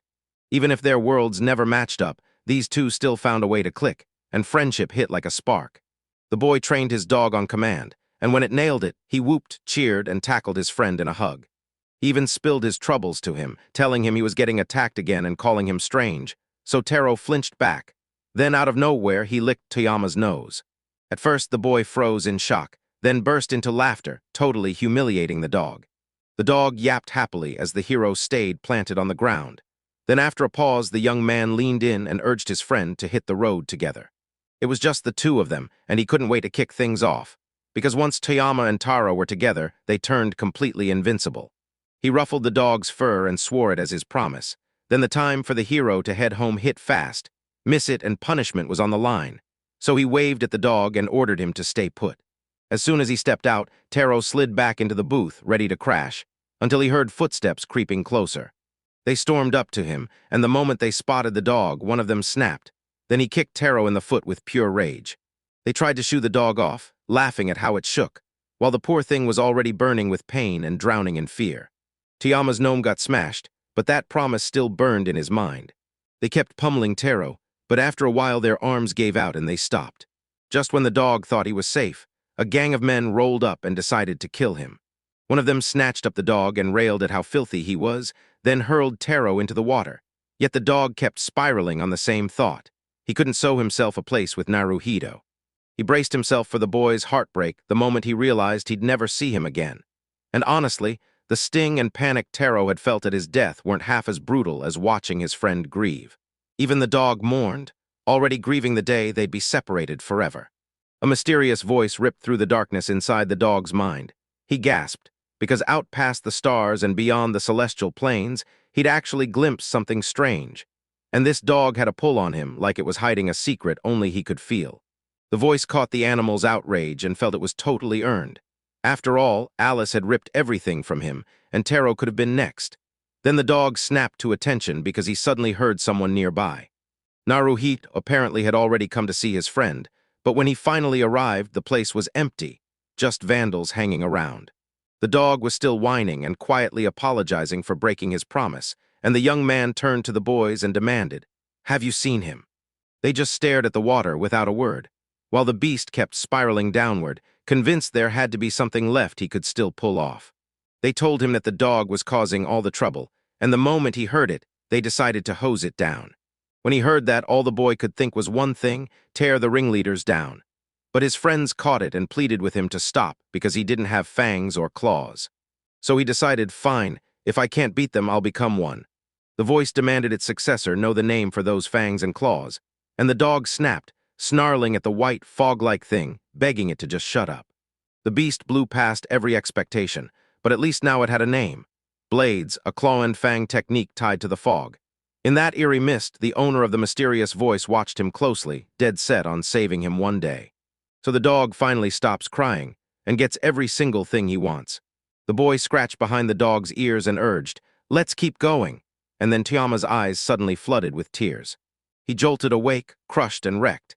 He hadn't had that dream in ages. Then he heard this eerie sound and realized a girl was sprawled beside him on the bed. She murmured in her sleep, twisting and rolling all over the bed, way out of the hero's reach. Then he clocked how insanely massive the bed was, and he couldn't even guess who could have made something like that, especially since everything around him was just as oversized, way too weird to ignore. The young man hauled himself out, and as he stepped away, he thanked the woman for the night's stay. With a pensive look on his face, he slipped out of the room, wrestling with his next move. Then bam, the butler showed up out of nowhere and greeted him.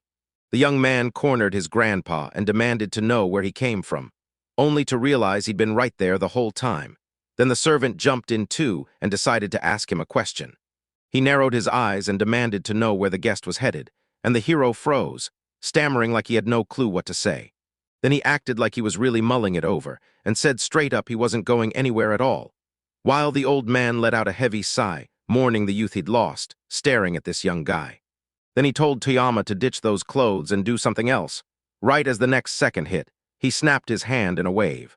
The iron shackles clanged to the floor, no longer needed, and honestly not even that secure, while the hero stared, trying to wrap his head around how the butler had somehow sliced through the iron. The old man snapped his tie straight, leaned in, and declared he was going to the lady. Then he shouted for Farron. He barked orders for the maids to handle the guest, and 3 girls dragged the boy off toward some mystery path. Then he hurried off to wake his mistress. After a while, the grandfather realized the maid didn't need to lift another finger, and the young man told them he was just a community worker. So the butler leaned in and asked, "Have you served anyone yet?" Meanwhile, the girls were crushed. They never got their hands on helping the man the mistress herself had already noticed, because they'd been dying to take care of him. The senior servant peppered the young man with questions, but before he could even speak, time ran out. They burst into the Dragon Hall, this sacred sanctuary where fates were decided and history was made.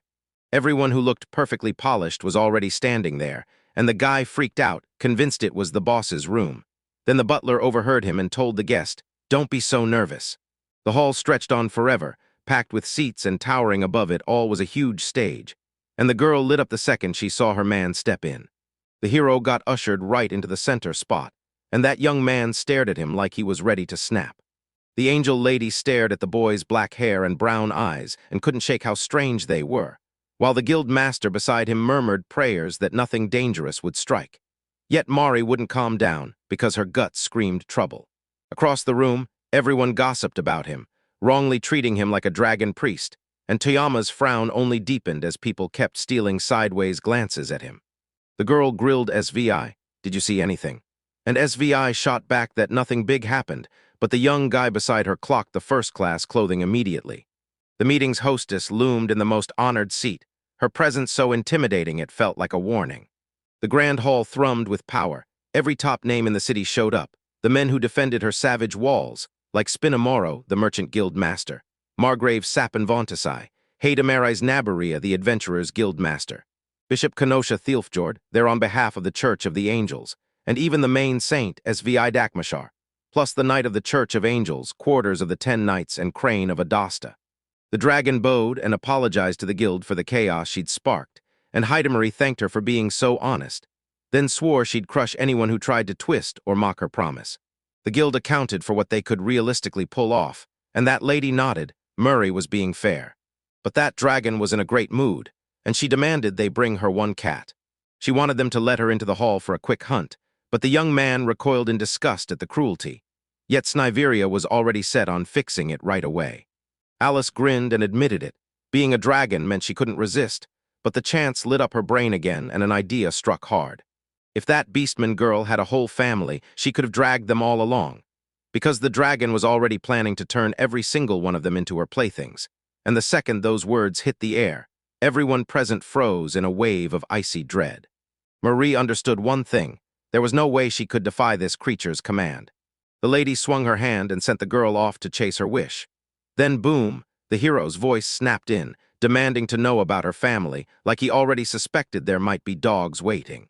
The guests never saw this young man coming, and their faces snapped into stunned, icy hostility, dead silent, like their shock had frozen them in place. When he asked, Alice flat-out told him both would end up as food, and sure, the young man didn't care about the cat, but he refused to let the dogs get hurt. At that exact moment, everyone let out a huge sigh of relief, and the church representative instantly realized the truth. He was dead. For a split second, the dragon looked utterly confused. Then with a warm smile, she gladly agreed to his terms, telling the guildmaster to bring just one single cat. And nobody expected her to obey so completely, not from someone as terrifyingly formidable as her. The dragon clocked Marie's weird stare and snapped, "What's wrong with your face?" And she shot back, panicked, apologizing fast, and then thanking him with a heartfelt bow.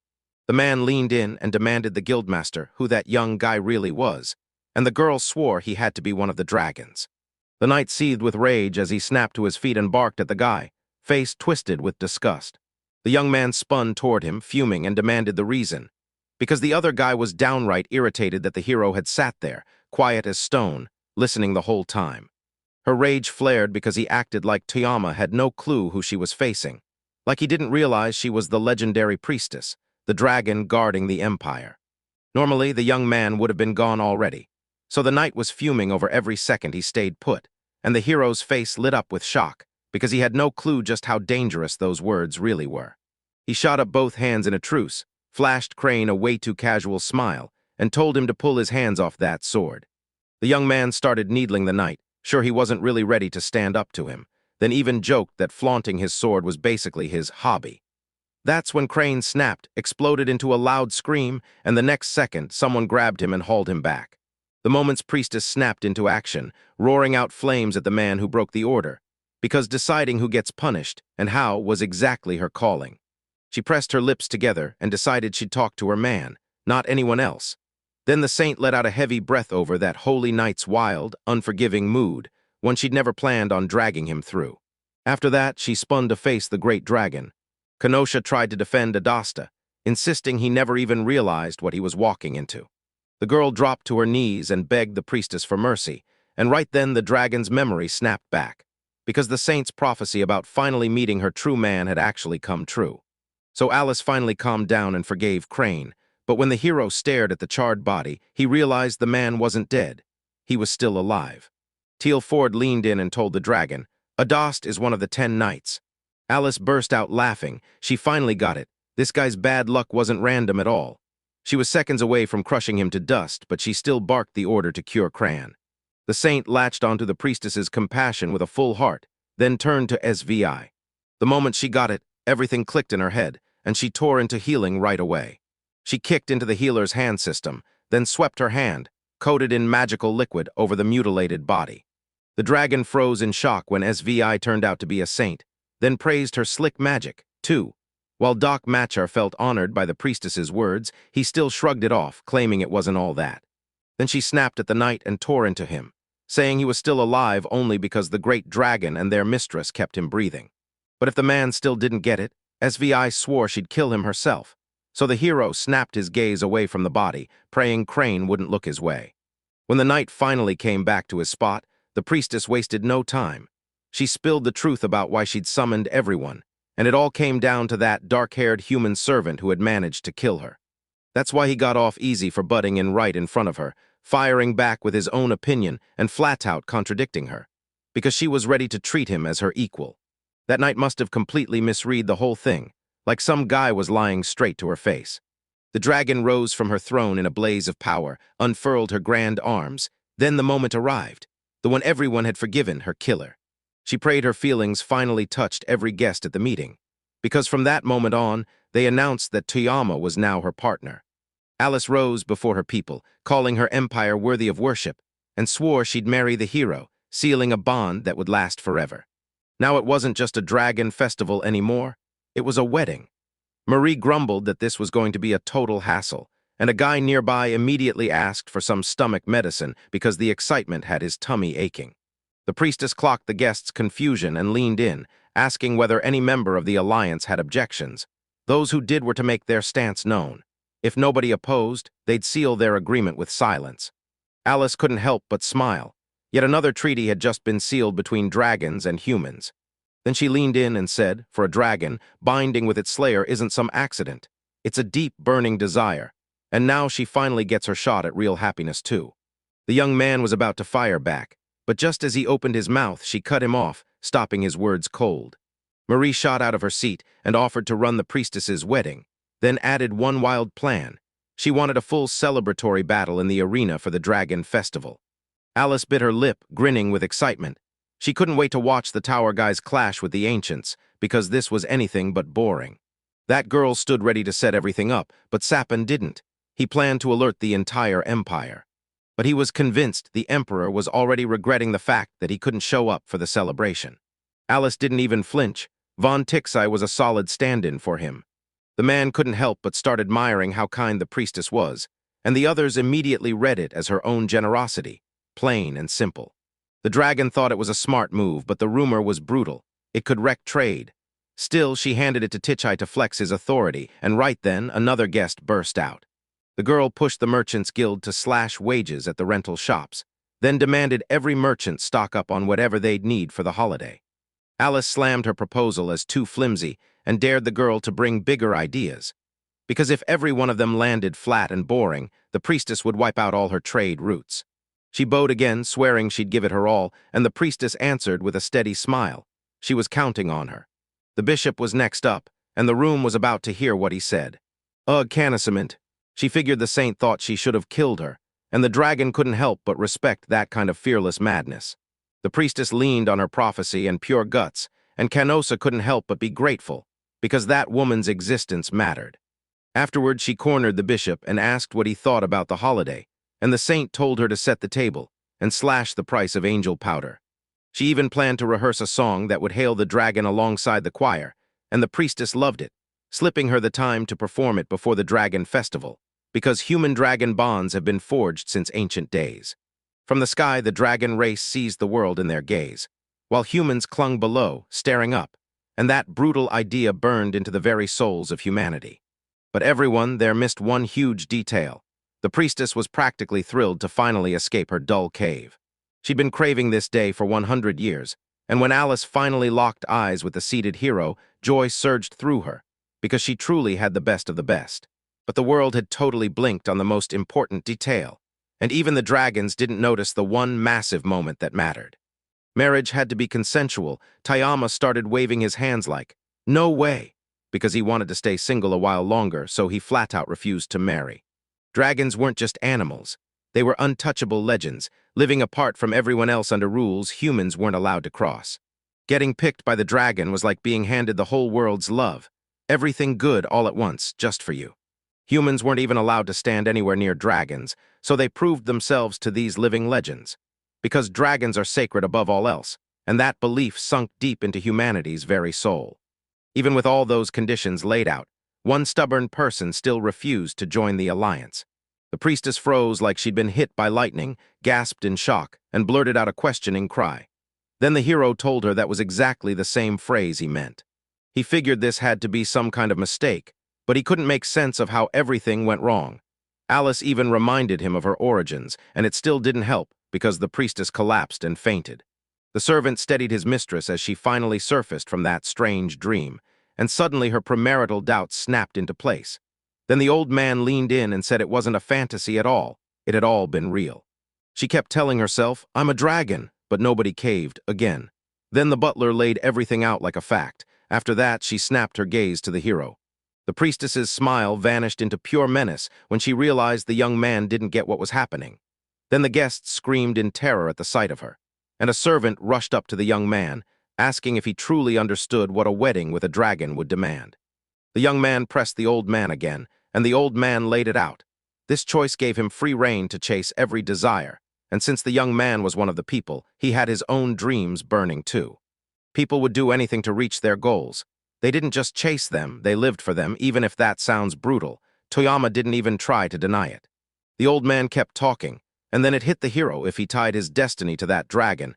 Every dream he ever had would ignite and come true, no strings attached, leaving the young man stunned and thinking hard. After all, every choice was his, and in that exact moment, the hero was the luckiest guy alive. Those words about Toyama being able to teach him anything he wanted lit up his memory of the promise he'd made to the dog to take that journey together. And now, he was craving one more dream. His very own bakery right by the lake. A sly, malicious grin spread across his face. Guess everyone around him thought he was stupid. His grin snapped into roaring laughter, and the guy jumped into a metaphor, launching into the wildest, most interesting day he'd lived before the weekend. The speech skill test kicked off, and Toyama pushed through the arrow prompts, successfully, no doubt about it, and every condition was locked in. Then he leaned in and said the coolest part of games isn't what you do, it's the level you never quite reach. What really grabbed me was when the character tried a bunch of different routes to pull it off, only for the butler to have zero clue what the young man meant, while the hero just kept talking, pushing through every word until it finally clicked again. The most thrilling part of desire and ambition is the chase to make it happen. Because of that, the young man unlocked a brand new power, debate, so Toyama Naruhito could shut down anyone's words and refuse their pressure.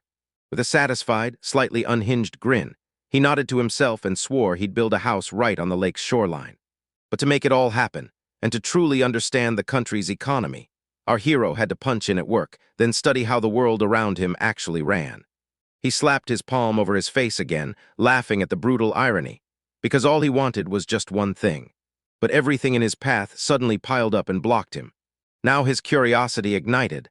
This was the road that would lead him straight to what he wanted. Naruhito realized the grind was on. He'd have to dig deeper, smash through hardships and trials, and claim the joy of success as something only he could earn. He snapped at the dragon that he wouldn't hand over a single thing, and he didn't want anything from them either. He didn't care what anyone else might offer. Debate mode snapped on, and his mission was crystal clear. Win the dragon over. He even ran through every brutal worst-case scenario of a relationship that went the wrong way. He said it again, loud and clear, that he wanted nothing from the dragon or the servant, so they'd better not even touch a single thing that belonged to him.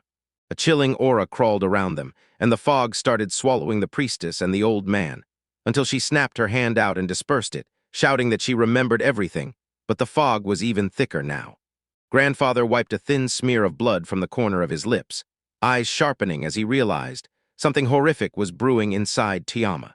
The boy leaned in with a ruthless warning, let him go or else, and the power suddenly sat in his hands, not theirs. Just as they argued, the moment hit, the persuasion took hold, and then, boom, his chance to strike with the blades arrived.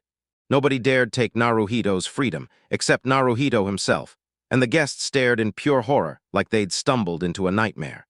The man lunged into his threats against the dragon, words sharp enough to spark a fight. The hero was slammed with work, so he shoved past the butler and demanded the dragon back off.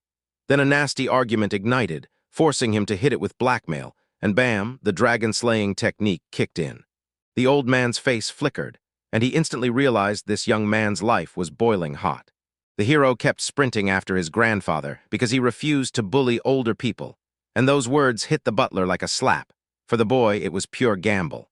He was convinced the story wasn't over. New games were on the way, wishes were finally about to be fulfilled, and from this moment on, the young man would make his own calls, no one else's.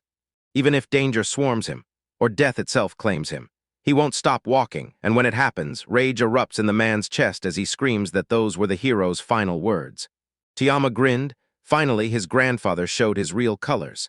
The old man tried to crack a joke about Tiama's forgotten manners, but the butler just waved him off, calling the kid a naive fool. A brutal showdown was about to ignite, and the fog kept thickening, swallowing both opponents. The priestess stood off to the side, swallowing tears of bitter resentment, because the debate ended in victory. But the dragon slumped in disappointment, crushed that Toyama refused her so fiercely. Her questions snapped the rivals out of sync with each other. Naruhito paused for a beat, then flat out said, "I just don't like her." Previously, she tried to kill the lizard and strutted like she mattered, but the young man wasn't buying it at all. The priestess shot his words back at him, and the hero swore to them again, loud, clear, and unshakable. The next second, hot tears burst from her eyes, and she even demanded the answer again like she couldn't believe it. Suddenly, she started blurting out apologies for what she'd done, and the butler's jaw dropped at his mistress' reaction. Then she decided to rest, ordered the hero return to the city slowly, safely, and the old man leaned in, asking if the priestess was truly sure. The dragon wiped her nose and snapped back, because ever since she'd been told flat out she wasn't wanted, Alice refused to hear another word like that again. Suddenly, 2 dragon wings erupted from her back. Then she beat them hard, launched into the sky, and vanished into the air. She tore off at breakneck speed, the butler shouting for her to stop, until the man snapped, ordering Farron to follow orders, and the maid finally got it. The old man made the choice himself. He followed the priestess right after her. Then he copied her move, kicked into overdrive, and blasted into the sky at breakneck speed. Everyone in the room gasped, and the maids couldn't stop praising that young man for making their mistress cry. And yeah, he was absolutely perfect for the groom. Marie and Vontasai groaned that they, too, were forced to learn Japanese. Alice shot higher and higher, her thoughts spiraling. She'd been told she wasn't loved, yet deep down she still was a dragon. She was convinced the world owed her everything, and somehow the decision was always hers to take.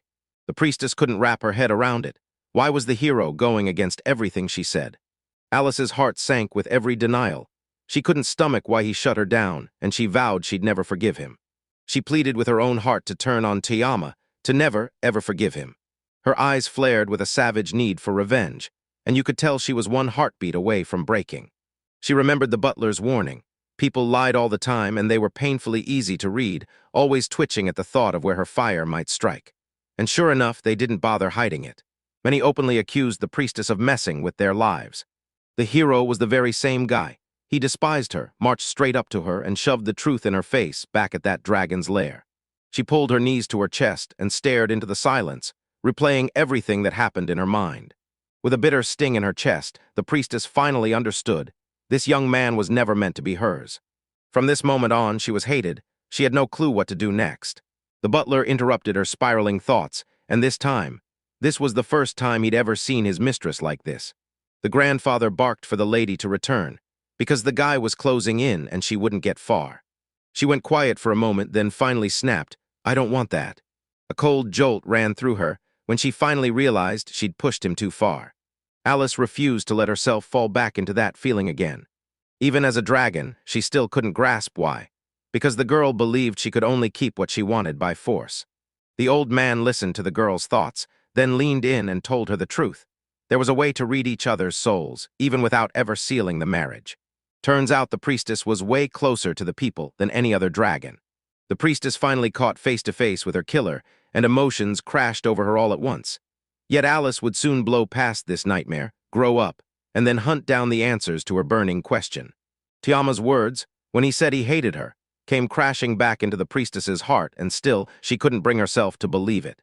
Tears poured down her cheeks all over again. Those words crushed her too hard to shake off. Then the old man cupped her face in his hands and urged her, Now raise your head." He couldn't believe that lady really meant it. Could that dragon actually be unable to resist a man? Where in the world did the priestess's pride, the highest being of them all, vanish to? The old man stared at her with pity burning in his eyes, and that sparks flew straight into the girl's rage. Who did he think he was to let something like this happen? Then he just grinned at her fury, like her reaction was nothing more than a little girl throwing a tantrum. Could this girl really fold up in the corner after one brutal word from a man? Her grandfather had pushed her too far, and that dragon started to shift and take over. She barreled toward the old man, shrieking that she'd wipe him out, while the priestess, ancient, terrifyingly powerful, moved and thought like a mystery no one could crack, because in all the world there was nobody stronger. Suddenly the butler clenched his clawed hand, snapped it, and to him her slow moves were already too late. The priestess snapped at him. How dare some plain butler raise a hand against his mistress? And then he told me the truth.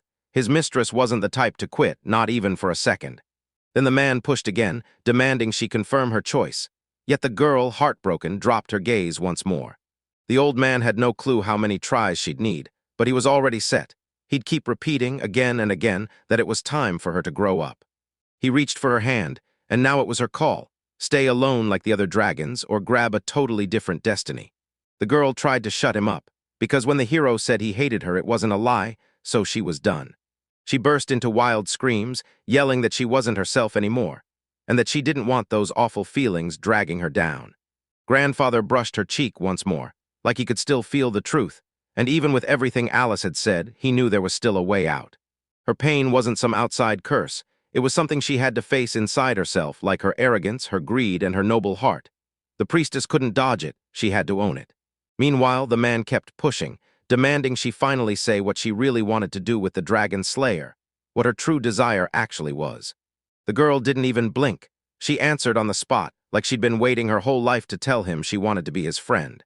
She'd done nothing but good for him, but the constant misunderstandings, and her clingy won't-let-go attitude let Toyama's hatred take root. Still, the priestess wouldn't back down. She wanted to sit down and talk, to really get to know him. And she pushed him to call her by her first name too, even if it felt painfully awkward at first. Alice refused to fold and pressed her loyal servant for advice. Then, this time, the grandfather praised his mistress for that sharp, spot-on insight. Maybe she took a hit, but the story isn't done yet. If she wants what she truly desires, she doesn't need luck, she needs one move, get up and charge ahead. This was the dragon's very first trial, and the girl totally couldn't wrap her head around what the butler was trying to say. The old man barked at her to get herself together, grow up fast and start learning. Even with every obstacle piling up, he vowed that she would keep moving ahead, no matter what. If she still wanted to round up every last dragon, she couldn't keep lying to herself. And when that moment finally hits, he'll come down hard, right on the dragon slayer's head. If she kept walking this path, she could finally stitch up that hollow feeling and shake off her boredom. Because the moment they kept talking, the broken bone in her arm knit itself back together. That's why folks kept chasing wild adventures, and she was the dragon right there with them. The butler was convinced the dragon collector had to open his eyes and witness every bit of the world's beauty. Then he leaned in and asked what landscapes she wanted to chase on her journey, and right on cue the sun finally climbed over the planet, blasting the two of them in golden light from that enormous star. Then the girl realized she wanted to share this breathtaking moment with the hero. Now she's dead set on finishing him off, and then flaunting that spellbinding look like it's earned. She hurriedly apologized to the old man for making him worry, because this was her first adventure, and yeah, her fear was loud. But now the priestess was fully geared up, waiting like a spark for the exact right moment.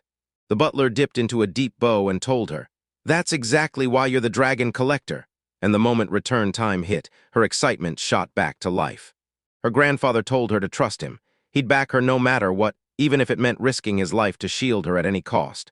But the priestess snorted, furious, because she insisted this was absolutely not allowed. Suddenly, the old man's mind snapped back to a saying older than the Great War, one that the second civilization handed down to them. He leaned in and told the girl to use the naked date next time, because that's what the old saying always meant.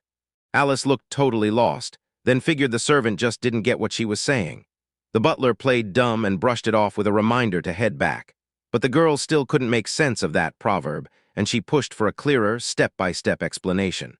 Meanwhile, Naruto Hito was kicking back and soaking in the steamy hot pool, just letting the heat melt his stress.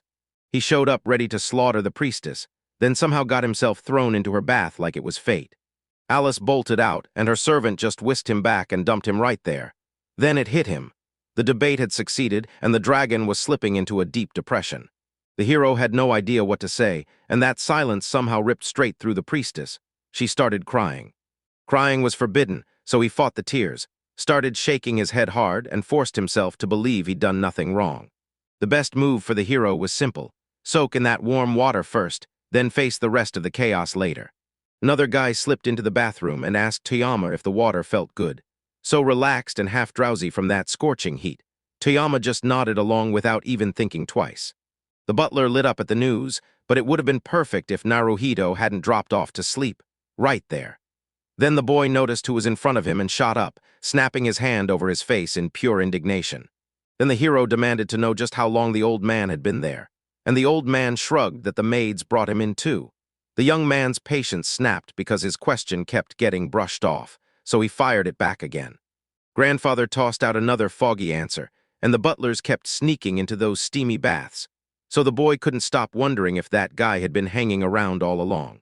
Toyama went to ask after his mistress, but the man waved it off. "Don't worry," he promised, then headed off to rest, and before long even the butler's eyelids started to droop.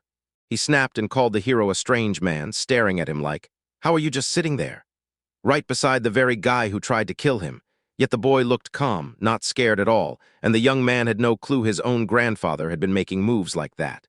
Toyama wasn't scared, but his nerves weren't settled either, plus fighting in the bathroom was a total no-go. The hero cut in fast. "Save the squabble for later or it'll look wrong." The butler chuckled at his wording, like it was perfectly fitting, while the boy snapped into a grimace, baffled at what on earth was so funny. Then Naruhito snapped and decided to dig into one terrifying mystery. Why, that girl, the very dragon and armor he'd slain, looked at him with sympathy. The old man stopped mid-step and demanded to know where they were supposed to meet, then admitted he first assumed the empire, until he remembered how dragons ruled the kingdom. Toyama dodged the question, claiming the meeting spot was miles away and refusing to name the exact location, and the truth hit hard. The boy had no parents, no guidance, and no real education to speak of. The man's eyes widened when he found out the kid was an orphan, so he leaned in and asked what he knew about dragons. Because the moment the young man realized someone actually wanted to hear his tales, that otaku mode snapped on like a switch. Dragons, he explained, were pure myth, reptilian monsters that in legend were made to crush heroes and were feared as the plagues of the heavens. The servant snapped in mid-sentence and spilled the truth. These creatures had 7 lives. The young man's face said it all. He had no idea. He remembered those cats, because somehow they had 9 lives. The dragon had 7, letting them dodge death again and again and still live long, happy years. No spells or sacred formulas needed. Just a special racial trait ordinary humans could never pull off. The dragons chased their own thrills and ignored everyone around them. One day Alice crossed paths with a mortal, and it turned out to be Toyama. This young man basically slapped her down with a cold shoulder.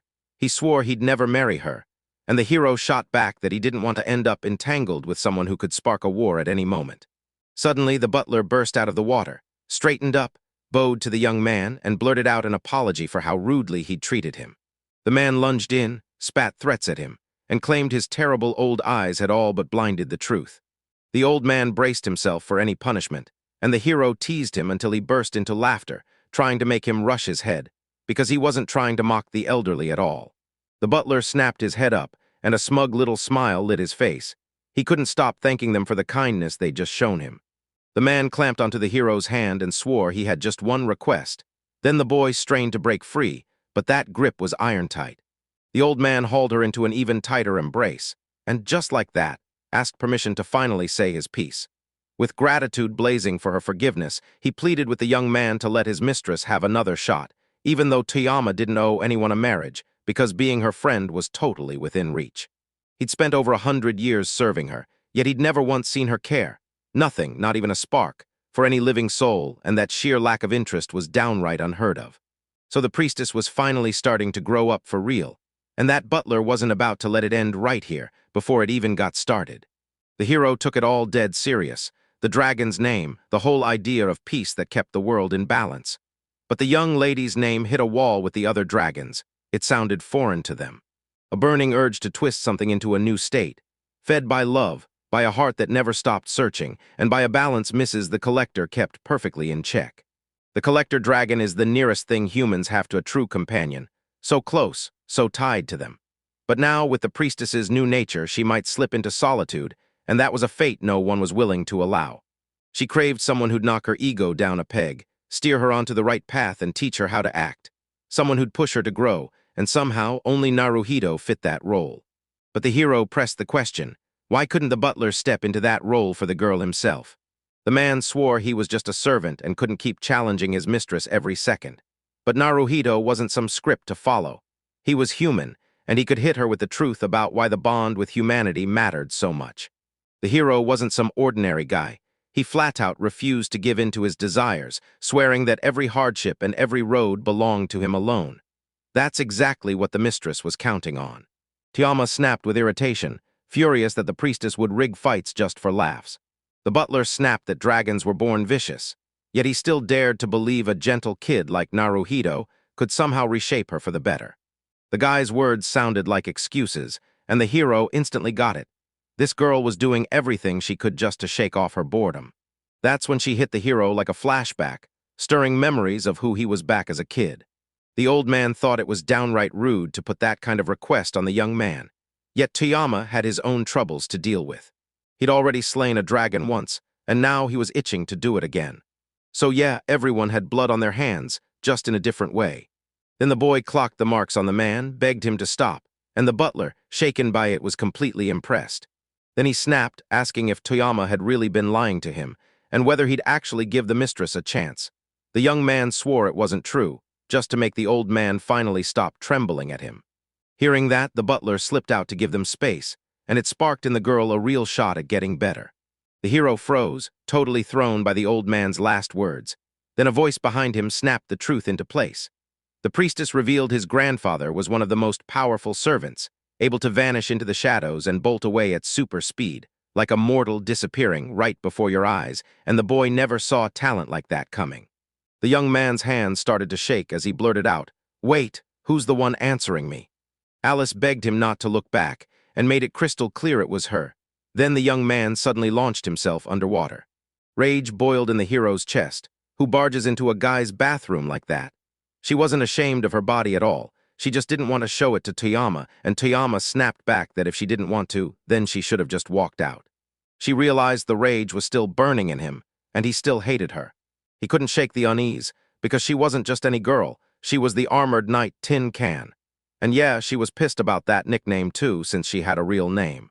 Then Toyama realized he'd heard that name before, and it hit him hard, so he called out to the priestess, Alice. Right when the words landed, she burst into a shocked gasp. The girl clapped both hands over her mouth, and heat rushed into her cheeks with pure embarrassment. The hero clapped his hands over his face and demanded, "What on earth was that squeak?" Then the girl bristled back. She was a full-grown dragon, so there was no way she could have made something like that. Then she finally cooled off and snapped the topic in a new direction. She leaned in, because she was hooked on the conversation with the butler, and Toyama made it clear. The whole talk had mostly been about her. The old man demanded the hero befriend the collector dragon, and Alice started dodging with flimsy excuses, like it had nothing to do with her. Then it finally hit her. This young man was supposed to be her friend, and she couldn't shake that truth. The young man reminded her he once killed her, and she brushed it off like it meant nothing, just like she agreed he was every bit as merciless as that hunter in a bedtime story. But the guy just couldn't wrap his head around it. Right after he cut down the dragon, she suddenly started showing feelings, and he was left asking, why?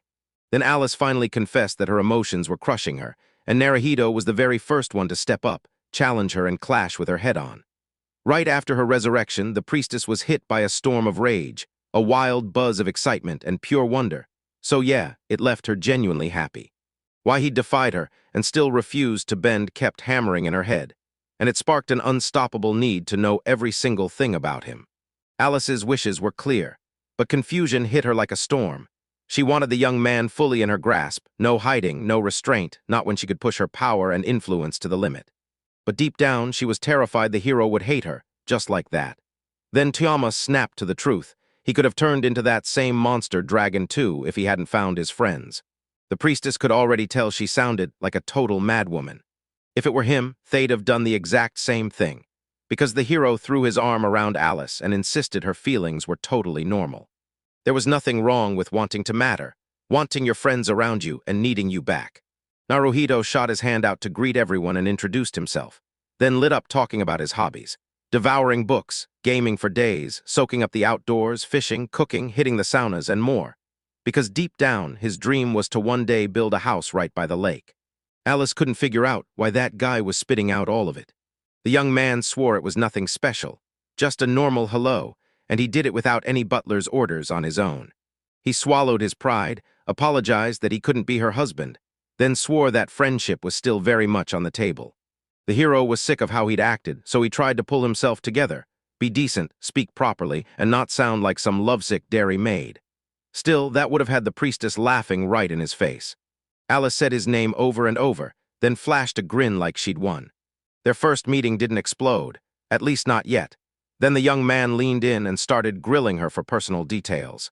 She just wouldn't catch his hints, so the hero had to lay it all out. He wanted her name, and he needed to know exactly how to address her. He crossed his arms in pure disgust, saying he'd never once heard the priestess speak her own name. So how were they supposed to become friends if she couldn't even introduce herself?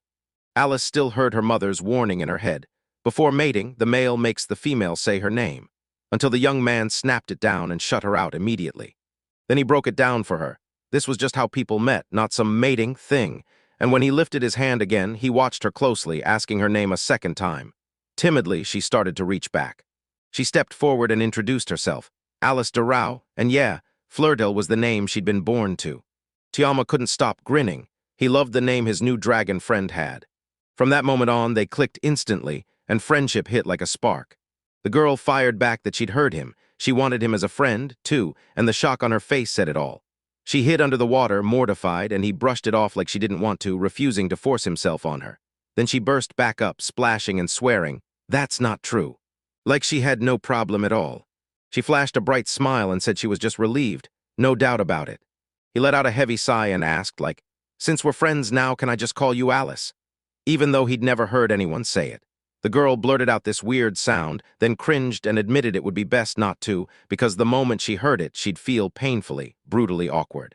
She told him only a handful of people were allowed to call her that, and the boy immediately realized that tin cannon armor, or dragon collector, would be a terrible idea.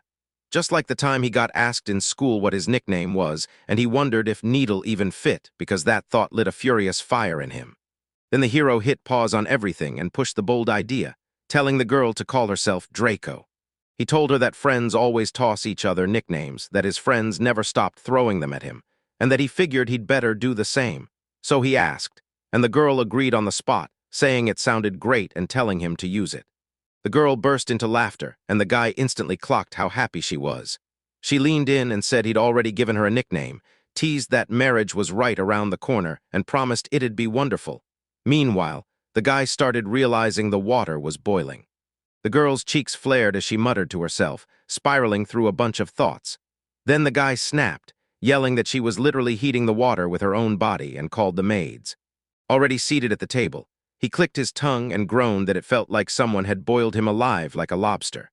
The butler said it had been ages since the lady felt that kind of pure, blazing joy. And she snapped that he'd acted immaturely, then turned around and cooked him up a delicious apology meal. She told him to stop acting so shy and dig in, because today was a full-on festive day. He plunged the knife into the steak, shoved it into his mouth, and then instantly froze. He said it was delicious. Draco chimed in that the head of Farron only served the most exquisite dishes, and when he bit in, the meat practically melted with juiciness while the sauce hit even harder. He couldn't figure out what it was, but it tasted incredible, and he just kept staring, wondering how she pulled it off. Then the head of Farron stepped closer and said, "It tastes excellent, doesn't it?" She told him that almost nobody in this mansion actually appreciated her cooking, and she couldn't help smiling now that he loved it, too. When he saw her beaming, she admitted the real secret. She'd only used special spices you can find in the capital. Those spices were wildly expensive, so when the merchant sold a couple jars, he somehow hauled in enough cash to build himself a luxurious home. Farron pressed him on why the prices were so inflated and why they were so rare, and the merchant snapped, "Because we have to ship by sea." He claimed merchants had to risk everything, battling monsters just to keep their cargo safe. Then Farron leaned in and demanded to know, Was there really no other way to deliver it? The hero was blown away. Food so delicious it hit like magic, yet the prices were insane, and he even found a bathroom fit for royalty with its own toilet. Just when he started getting lost in the luxury, the butler who'd washed up caught his attention, and noticing the hero's sharp education, demanded to know where he was from. The hero said it straight. He was born in another world and got dragged here when he was summoned. Turns out that's how this place works. People don't arrive. They're transported through a ritual. Draco shot a call to Naruhito, shaking like a leaf as he did it. Then the butler bolted over and blurted the news. The guild had sent a report. Their guild report sat there, her dear friend's name stamped in ink, and before he ever became an adventurer, a brutal hit to the head had knocked him as a servant, leaving his sanity foggy at the edges. Farron stood right behind him, felt for the hero, and couldn't stop asking herself what he really meant when he said he'd been summoned from another world. The hero felt he had to watch every word, because one slip and they'd swear he'd lost his mind. Then Draco snapped that the real question was where he wanted to go. He admitted he didn't know where he needed to head, but he was hunting for someone. Naruhito said he'd found a few things among his belongings, and the butler rushed them over, asking if they were the ones he'd been talking about. So the hero's eyes snapped wide, because it was the necklace of return and the token he'd stolen from Draco, and the best part. He'd already handed one to Lazer after he killed her. Draco bragged that he got it as a reward for killing her. So yeah, that's the whole truth right there. But she couldn't even wrap her head around it. She woke up and he was just gone. He told her this was going to sound like a wild, strange story. After beating her, he crossed paths with this mysterious woman, blinked once, and suddenly he'd been whisked straight into the guild building. And that woman made one promise: she would never forget him. He remembered only that their meeting stayed buried in secret, and everything else slipped his mind. Then Draco insisted the real point was that they'd met in the tower and forged a friendship. The butler snapped at his mistress to rein in her story, and once she sat down calm as stone, she said, "Now I need to find the lizard." The hero leaned in and asked if she meant Lazer, then shot a thought. Maybe he was somewhere around town. The butler opened his mouth, but the girl cut in and said, "Yeah, that's right." And she even admitted she'd been hunting this lizard too. Plus, the boy clocked the way she talked like it already happened. She told him the prophecy meant someone else would find him, so she shut down her search. The hero asked if that meant he should keep hunting anyway, and she cut him off. He had bigger jobs to handle. Draco snapped in and agreed, then admitted it. She'd thrown every resource she had into her dragon game, yet she still couldn't track him down. He hinted that maybe he was already dead, with his body hidden away, but the girl snapped at him to stop that nonsense, because the dragons would keep their promise no matter what. She flashed a grin and swore this lizard had to be out there somewhere beyond the city walls, and if he'd been killed, she would have dragged his body into the light by now, yet there wasn't a single report of anyone finding him. Draco told her the lizard had slipped away, but she refused to quit. Then the hero stalled for a beat and admitted finding him wouldn't be simple, and right then, a strange glow sparked right in front of his face. The hero got shoved into a quest, sprinting after a scaly lizard through a cramped alley, because the real mission was to explore Agately, that harsh slum. The hero leaned in and told the girl they could totally handle it. Then saucers started blasting through the sky above them. The hero bowed to the dragon for the amazing feast and that warm bath. Then the girl's face fell as she asked, "You're leaving already?" The boy smiled, told her not to be down, and promised that if she ever needed him, he'd come back to see her again, so she felt better instantly. When the girl asked if he was really coming back, he swore he wouldn't lie to his friends, and she bought it instantly. He then admitted he had to change, because stomping around in a robe didn't look right, so he demanded his clothes back. The girl snapped her fingers, and the butler instantly got the message. Farron snapped a rack of fresh clothes into place, and was told they belonged to the survivors of the Lycans, the second-tier adventurer crew, and she'd snagged them from a merchant right after they argued about the tax hike. The boy stared in shock. Those clothes looked spotless, like they'd never been touched. Draco said that when she finally tracked him down, she found these exact outfits, pointed at them, and asked the hero what he thought. Then the butler finally admitted it himself. The clothes were seriously strange. The man said the workshop boys begged him to hand over his suit for study, and Draco nodded along, warning she wouldn't share her treasures with those dwarves. Then she snapped her fingers and called Farron over. She zipped past the hero so fast his head spun. Then, in seconds flat, he was suddenly wearing brand new clothes. The maid warned him his outfit would scream for attention, so he grabbed the cloak she handed him, and Draco couldn't help hoping she'd be thrilled, because the hero looked downright incredible in it. She lit up because he loved it. Then he said her by her full name, Alice Storrel, and Flirtel dropped to one knee right in front of her. He dipped his head and shot her a heartfelt thank you. He swore he'd never forget what she did for him, and promised to repay her kindness in the most charming way. She laughed it off, saying it was really lovely when people thanked her with such sincerity. But hey, they were friends, so it was no big deal.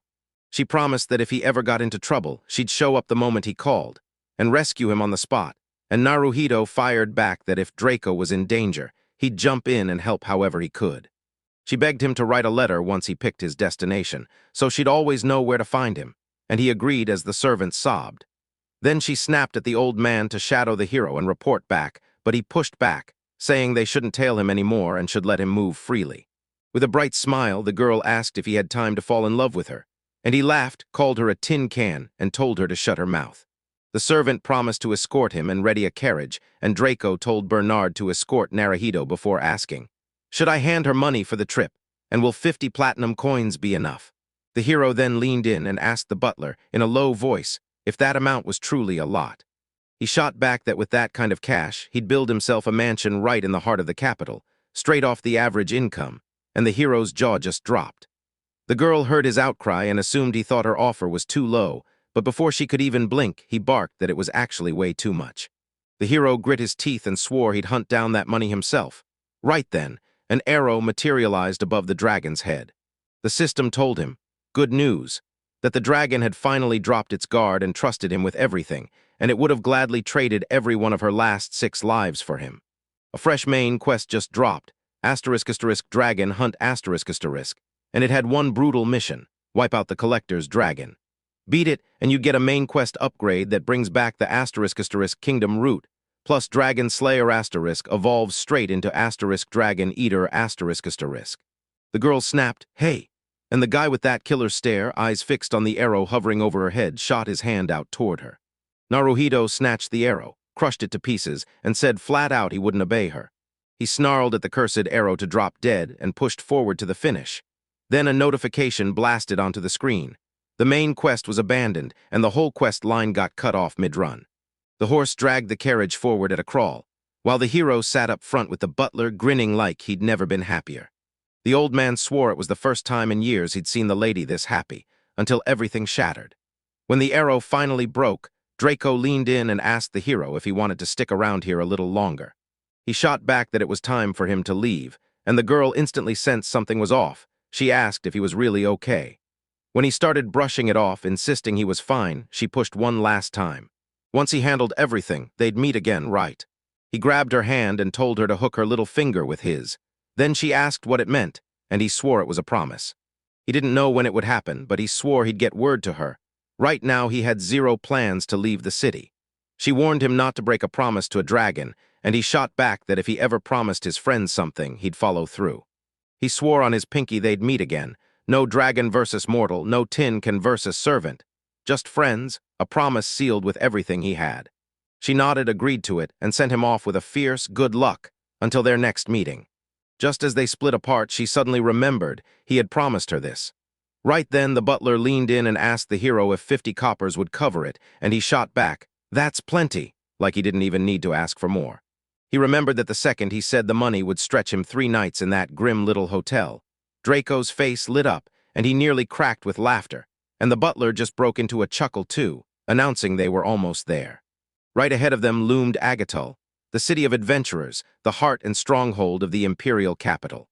A fortress city rose in the early days of the Third Civilization's Great War, built by some mystery architect long before the empire was ever founded. The hero stared up at those towering walls and blurted, "Where does your water come from?" An old man leaned in and said, "The city drinks from the mighty Nata River." And then the hero pointed at a towering structure and demanded, "All right, what is that tower for?" The butler leaned in and said it was a wild, untamed natural marvel, so strange that nobody could ever decode it. The Tower of Hellel, the empire itself, and even countless generations have been clawing at its secrets, desperate to understand its mysteries. The hero stared at its towering height, so huge that the very top vanished from sight, and even the old man told him the Magic Academy swore you'd never be able to see it from above. He explained the peak hides inside both the human and dragon realms, and its summit is what links the 2 worlds. So if you look down from above, it's simply impossible to spot. His friend bought it in a heartbeat, but he thought it was way too naive, until the hero leaned in and demanded what sat at the very top of that tower. With wide eyes, the butler answered, "The Church of Angels claims it's got everything up there. What? Angels built their world, and they sealed it behind this tower like a brutal test for humanity. Reach the summit, and the legends swear you can have anything your heart wants." The hero let out a cruel laugh at the naive tale, and the butler nodded along. Then that eerie glow slid back in front of Naruhito like it had never left. The alerts blared that his main objective had been updated. Now it was to conquer Hellel Tower, and the hero snapped, hissing through his teeth, "I'm done with this." They slipped through the city gate, and the hero leapt out of the carriage like a bolt of lightning. The butler tipped his hat and called the hero a dear friend, then warned him that if trouble ever hit, he should reach out to the dragon embassies. The hero nodded along, and the old man grinned. "Your strength means you've got nothing to fear."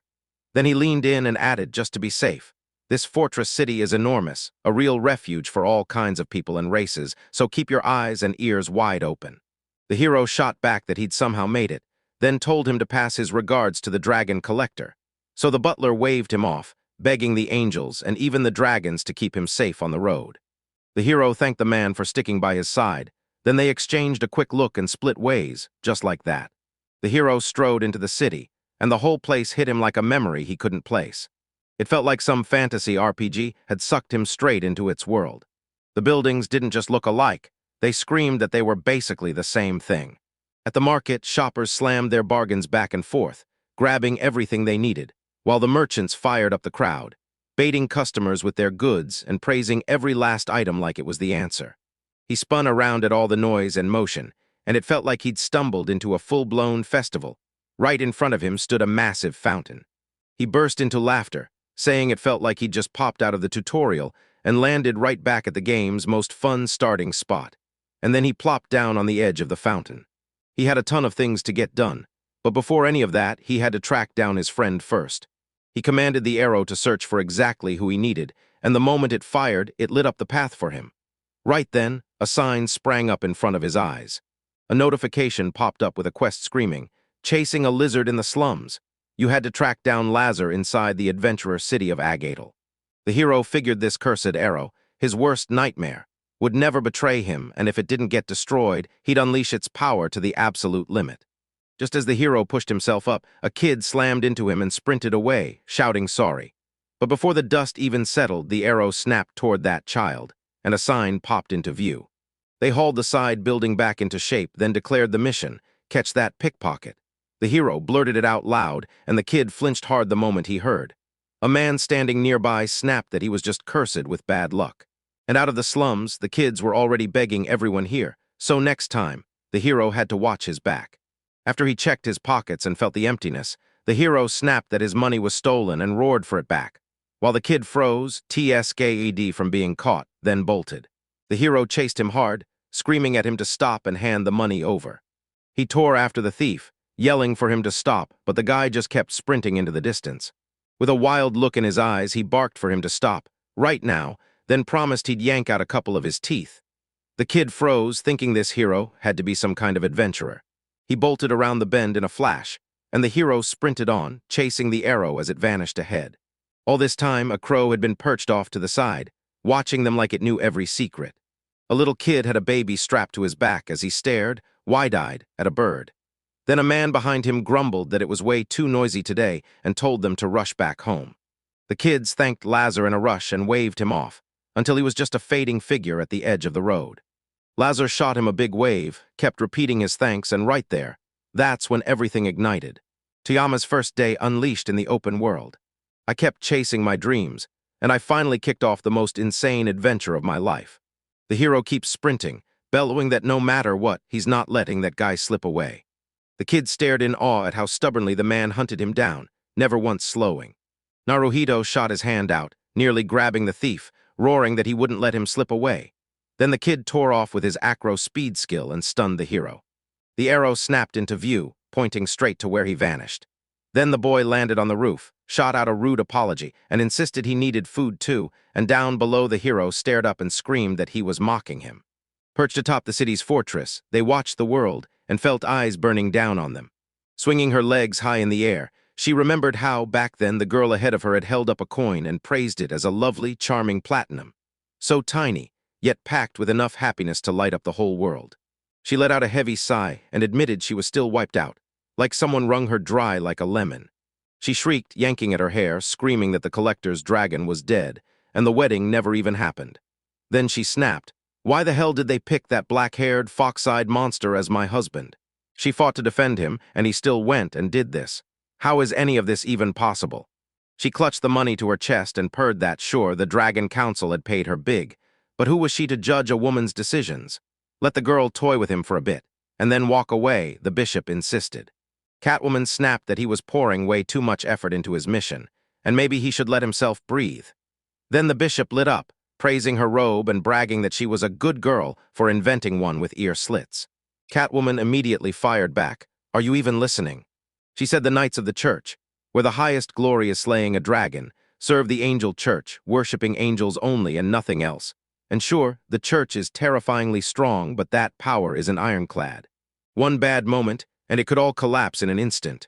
That's why the bishop will do whatever it takes, whatever the paradise demands, and he'll gladly chase every one of her whims, right down to that glorious pile of money. But that follow your desires line still set her teeth on edge. Why would she let him do whatever he wanted? Over to the side, the girl muttered to herself, noticing the bishop was louder than usual today.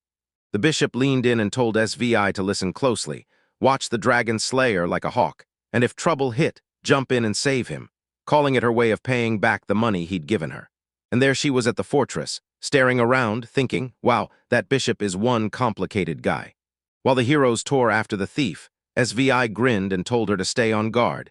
He'd take care of the pickpocket himself. Just then, the pickpocket got cornered by a bunch of men who seized him and barked that to walk away, he'd have to cough up money, because they already knew he had it. The boy shrieked, "Let me go," and right as he begged, they clocked him for it. The men kept pounding him, and soon he was slammed flat to the ground. They sneered and said they'd charge extra for daring to disobey. He yanked open the bag, snatched it from the hero, and bragged that the guy had money and something way too interesting, so they were taking it all. The hero insisted, "It's mine," while the man snarled that he should smash his bones as a precaution, yet his face kept getting dragged toward the girl, like he couldn't stop staring. The man lunged at him, while the others just stood by, waiting their turn in silence. Since he fought back, the man grabbed for another blow, desperate to silence him for good. But he slammed on the brakes, something inside him just screamed. He got slammed in the back and blasted into the far corner, and as he hit, the other men went dead quiet, turning their eyes on the hero striding straight toward them. Those men had no clue what was going on. Then the hero spotted his money, grinned, and claimed it was his. He snatched the man by his bag and hurled it up like a weapon, yelling that the money was his. Then he took down the second, charged the third, and heard him screaming that even the raven was lurking right behind them. He warned the hero to think twice before striking, but the guy didn't listen. He was down in an instant. Then he pressed his palms to the man on the ground and asked, totally unimpressed, "So, what kind of raven are you supposed to be?" He yanked him by the scruff, hurled him onto the pile, and ordered him to get lost, then flashed a grin like, "Mission accomplished." He scanned the group and thought, did I go too far? Then he checked in, asking if they were still breathing, and when he heard that messy grunt, he nodded, sure they'd be okay. He yanked his wallet back, already grimy, and turned on his heel, catching the boy's voice urging him to just do it. If he meant to punish a thief, then do it fast. The kid daydreamed about matching Naruhito's insane strength, and what he'd do once he had it. Meanwhile, the hero suddenly felt off, not trying to mock the weak at all as he crouched beside him, snapped at him, and asked his age. The kid shot back that he was 11, grinned wide, and asked if the hero was about to snap as many bones as he bragged about, claiming he was a true adventurer. The hero froze and demanded what was wrong with him, saying he had no plans to do any of that. The hero shot the kid a quick question, boy or girl, and whether he'd be older and swarmed with admirers. Then the child yelled, "I'm a boy," and begged forgiveness for not having those super menacing eyes, and the hero totally took it as a compliment. After that, he turned ice cold and demanded why the kid stole his wallet, warning that he'd make him pay, and then pressed the real question. Why would he even do something like that? The boy shrieked that he didn't care. Getting punished was a lot better than starving to death, because no man ever truly understood how brutal and terrifying that pain felt. He sobbed that for their sake he'd do anything. He'd steal for food, even if every bone in his body snapped, because he would endure it. The hero cringed, snapped out, "Got it," but didn't have a clue what to do with Luca now, because other kids were already sprinting over, shouting Luca's name. The girl threw her body in front of him, shrieking at him to try touching her again, because if he did, she'd tear into him on the spot, and a guy right nearby yelled for Nico to stop. She couldn't figure out why Reed said that, then he snapped, "Look around." And right there in front of her, the man didn't look like some slum dweller at all. Reed instantly figured Luca had most likely robbed him and started stalking him. Then, boom, Luca ran into trouble and someone tried to swipe his money. Right after that, the hero burst in, smashed everyone, snatched Luca's cash back, and saved him. Every step lined up so perfectly that Reed couldn't believe the deduction, so he bowed to the hero. He sized up the hero's clothes and figured he must be an adventurer or some visitor. Then he pointed at Luca and said, "He's my younger brother, so since I'm the older one, I'm the one who takes the blame for his awful behavior." Nico started to bow for saving Luke and even apologized for yelling, but the hero waved it off and said there was no reason to bow at all. Reed admitted he had no clue what Luca had said, but he wouldn't let theft slide, no matter what, because Luca were his juniors, and as the eldest he'd take the punishment, so he begged the hero to beat him instead. Then Luca snapped, told his brother to shut up, and shouted that he was the one who did it and he would pay the price. So the two of them erupted into a full-on argument. Reed barked that they were still small and dumb, then ordered the hare to take the punishment on him alone. But the hare tried to insist he never meant it that way, and Luca cut in, yelling that it had nothing to do with them. Nico burst into tears as the boys fought. Reed snapped at her to stop, and Luca begged, again to be punished, while the hero just stood off to the side like, "Wait, I haven't even said a word." He let out a heavy sigh, counted out a bit of cash, figured he'd make more later, and asked the kids if they wanted something to eat. He clutched Reed's hand, leaned in, and ordered them to listen, because he needed to get to the nearest tavern. Up above, SVI stared down like they were plotting something, thoughtful and silent.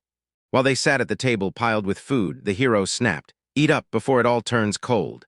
Reed stared at the food and blurted that their youngest had stolen money from the hero, and the hero admitted he already knew. He even thought about breaking 2 or 3 bones as insurance, then decided against it.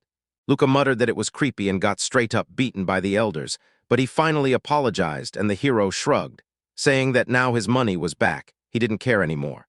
The bigger problem was figuring out what to say to the kid who was feeding him with his own pocket money. So he proudly held up the shashlik, waiting for gratitude to hit his face. Every kid thanked him in a rush, and Luca grabbed the food without hesitation, eyeing the meat on his skewer like, "Man, it's been way too long since we've paid to eat at a tavern." The hero glanced at the other patrons and figured the kids were scared they'd lose their food and money.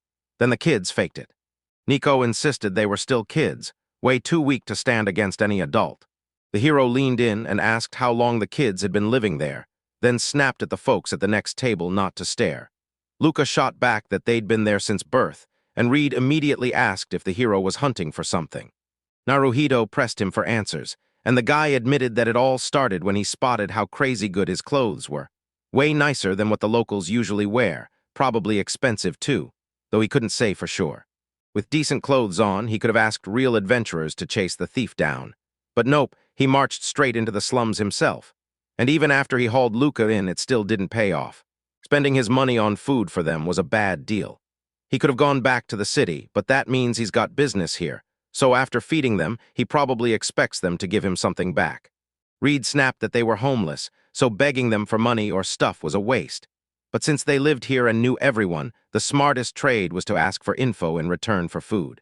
The hero chuckled, praised how sharp he was, and then went, "All right, what's your name?" Reed stepped in and introduced himself, claiming he was the eldest and took care of the few kids in the slums. Somehow, that meant the hero saw the truth. Thanks to Reed, every orphan here could actually make it. Luca then blurted, "Was that rude?" And the hero snapped back, stone cold, that it wasn't his job to teach Luca manners. Luca flinched at the hero's tone, and the kids stared at the trembling boy like they couldn't believe what they were hearing. Because the hero hadn't said anything weird, yet the kid was already getting rattled, and somehow it felt like he'd just sensed everything the way the old man did. The hero nodded along with Reed, pressed that he was right, and said he was hunting for someone. Then he yanked out a pouch of coins, shoved it into their hands as an advance, and promised more the moment they finished the job. Nico cheered that it was a huge win, because this was the first job they'd gotten in ages. But Reed snapped back, reminding him his brother had robbed him before, so was Nico really so confident? The hero shrugged and said Reed was the one calling the shots, and there was no way he'd be brave enough to steal from him again. He spun back to Luca and warned him that if he pulled something like that again, not just Luca, everyone who mattered to him would suffer for it. Reed insisted the hero clearly wasn't the type to burn money so carelessly, so why would he tangle with folks like Coney? And the hero snapped back that when you strike a deal, you'd better know exactly who you're dealing with, and he'd chosen the right way to do it. He said the boys treat him like a magic duck that spits out golden eggs for them, but he's looking at them like ragamuffins, ready to do anything just to cash in. The hero has to track down a specific person, and that person wants easy cash, so he's already lining up the payment, ready to make it happen. He demanded to know how much they'd charge, and Reed snapped, telling him to wait while they figured out a price for him. Wasn't that weird? Then the hero shot back fast that he'd gotten it wrong. He leaned in and told them the golden rule. In trade, the seller chooses the price, so they better judge their own work and stop letting other people slap tags on it. After thinking it over, Reed threw out an offer of 5 coppers. No promises, no guarantees that the hero would find what he wanted. And that was enough to make Naruhito nod like the deal was sealed. Reed admitted this was his very first time pricing a job, and Nika practically beamed at the thought of earning a full 5 coppers. Then the hero apologized for cutting in and urged them to get right back to the order. Naruhito said they had to track down someone who was kinda like a lizard, and the kids immediately blurted, "You mean lizard people?" Then the hero shrugged and said, "Say it however you want, just make sure you get me," and demanded, "So, have you seen anyone like me?" What? Reed paused for a beat, then said that about a month back rumors flew about lizard people moving into their slums, but he'd never run into them himself. The boy realized he'd gotten insanely famous, so famous that a raven was actually hunting him down. The hero snapped, "Who is that raven?" And the kid swallowed hard and said it was the calling card of a criminal guild, the kind that takes jobs for robberies, murders, and kidnappings. The hero couldn't stop wondering what Lazer had gotten himself into. Because a criminal guild was hunting him down, and Reed warned him that adventurers and warriors from the angelic church were coming too. Plus rumor said Lazer had helped the boy slay the dragon. The hero suddenly clocked it. This whole lizard thing was probably pointing right at him. At the table, the kid turned out to be someone the hero knew, and he blurted that he never thought he'd run into the boys here. Then the children welcomed Paolo and Shiro with open arms. Nico pressed Paolo, "Why'd you refuse to eat here?" And the kid blurted that his sister smelled like food. She even offered to share, so Reed ended up tossing his own portion aside. Pillow bowed to the hero, thanked him for the meat, and bragged that he'd caught a snippet of their talk. Then he asked right there if they were looking for Mr. Lazer. And just like that, the hero's eyes lit up again. So yeah, turning befriending the slum orphans into a real friendship worked. The side quest got updated, and the orphan route is officially locked in because the orphan's future is about to flip. Tranna Lloyd Amsternog's fate was already set in stone. The forbidden profession path wasn't magically unlocked. And that's when Pello stepped in and offered to lead the hero straight to where Lazer lives. He dropped into a seat, questioned the kid on the exact spot where the lizard lived, and demanded he lead the way. Not long after, they finally showed up at the place, and Nico leaned in to ask the kid if he'd ever been here before. He said he had. Reed warned that the house by the sewer could swallow them from sight the second trouble hit, and Lucas urged them to rush over and check Lazer. But the hero shut it down, saying it wasn't needed, because he was sure that lizard was already inside. Without even a glance back, the hero snapped that the job was done and it was time to split, leaving the kids staring in shock and only Reed speaking up. He grabbed the money and promised that if trouble hit, they'd find him and come running. They lived right there in the square. The kids waved goodbye and Naruhito snapped. There was no way he was dealing with them anymore. But now, he had bigger problems to handle. The mission just got upgraded. Now you've got one job, dig up any trace of Lazer. The hero stepped into the house and started tearing through every detail. Then he spotted the coals still warm, telling him the fire had died out just moments ago. The hero clocked the blades whipping through the air, and then felt them cut the space around him, like the surprise had teeth. He roared, demanding the blade to materialize. The air suddenly turned heavy, swirling into a wild whirlwind around him. Lazer burst into surprise and demanded to know how he managed to banish his shadow. They ended up staring face to face, and the hero shot Lazer a question, "Is it you?" And Lazer looked like he instantly recognized him too. The hero grinned and said, "I haven't seen you since the Draco battle." And when Lazer heard it, his face went pale because he couldn't believe a word of it. The hero checked on the lizard, but Lazer yanked him back and roared, "Are you really Naruhiro, Tiama? You survived." The hero shot back. If you keep shaking him like that, he won't last. He's an old man, and you've got this habit of whipping him until he's dizzy. What? Lazer blurted, I've got a ton to tell you, then nodded toward a different place, right as the hero grinned and said, I know the perfect spot for it. They dropped into their seats in the tavern, and Lazer snapped, Stop, talk, and give me the whole summary. So the hero admitted he'd slain the dragon, then crossed paths with a silver-haired elf who looked like an old man carved out of pure muscle, because now he's drowning in questions and getting practically no answers. Lazer fired back, Who the heck is Draco? And the hero blurted that Alice's cheeks burned whenever strangers shouted her name, so he cooked up a nickname instead. Then Lazer admitted that the second he escaped, the hero killed the dragon and even won her over as a friend, and he apologized for it all. Still, Naruhito just looked out of his mind. Sure, the tale sounded like a wild fairy story, but he clung to it anyway. Lazer was thrilled to see him again, and the second the reunion hit, he realized he probably shouldn't have vanished like that. The hero said even Draco had praised Lazer for his talent at disappearing. Then he admitted he'd been in hiding for an entire month, and when it finally hit him, it felt like only a couple of days had gone by. Lazer swore he'd heard that inside the Tower of Hellel, time gets warped, and travelers keep stumbling on relics and objects from wars long buried in the past. The Tower of Hellel is something special for this country. When the hero saw all that treasure piled up, it hit him. That's exactly why this place is called the City of Adventurers. Lazer snapped that common sense was still missing big time here, right? The hero fired back that he'd come from another world, so what kind of common sense was he even supposed to have? Lazer shrugged and said, plain and simple, he didn't care. The lizard told the hero, You're the good guy, like that was all that mattered, and suddenly Lazer wouldn't have to worry because the hero just snapped, Wait, why are you picking on me? He snapped back that the dirty thief and the lizard men didn't care at all, and Lazer said, Yeah, it's a dull tale, but I still want the hero to hear it. He told me his homeland goes by the name Asterisk Shadow, Fang Asterisk Asterisk. Whether the hero realized it or not, these lizard men were the past's worst mistakes, born out of failure, and every single human hated them. They were homeless, and nobody would even hire them. But with a civil war raging and the whole country falling apart, he turned out to be useful. Whether it felt like a gift or a curse, the power the angel granted him hit hard. When he got from the villain Floria, and she didn't just hand it over, she loved him. Lazer unleashed his powers to tackle one brutal job after another, and it only fed every stereotype about his race. Yet he has zero plans to defend himself because he picked his own road. Lazer saw himself as nothing but a filthy thief, living off the misery he left in his wake. Then the hero burst into laughter. Naruhito shot an apology for laughing, admitting he only thought a villain could never be that brutally honest. Because if honesty like that hurts people, then he's no different from him. The hero earned money by taking lives to chase his dream, and monsters don't shy away from eating humans just to stay alive. The hero strode right over the heads in his way to grab what he wanted, and not a single bit of regret ever hits him. He told them the only real split between them was regret, and that's what carved their destinies into something completely different.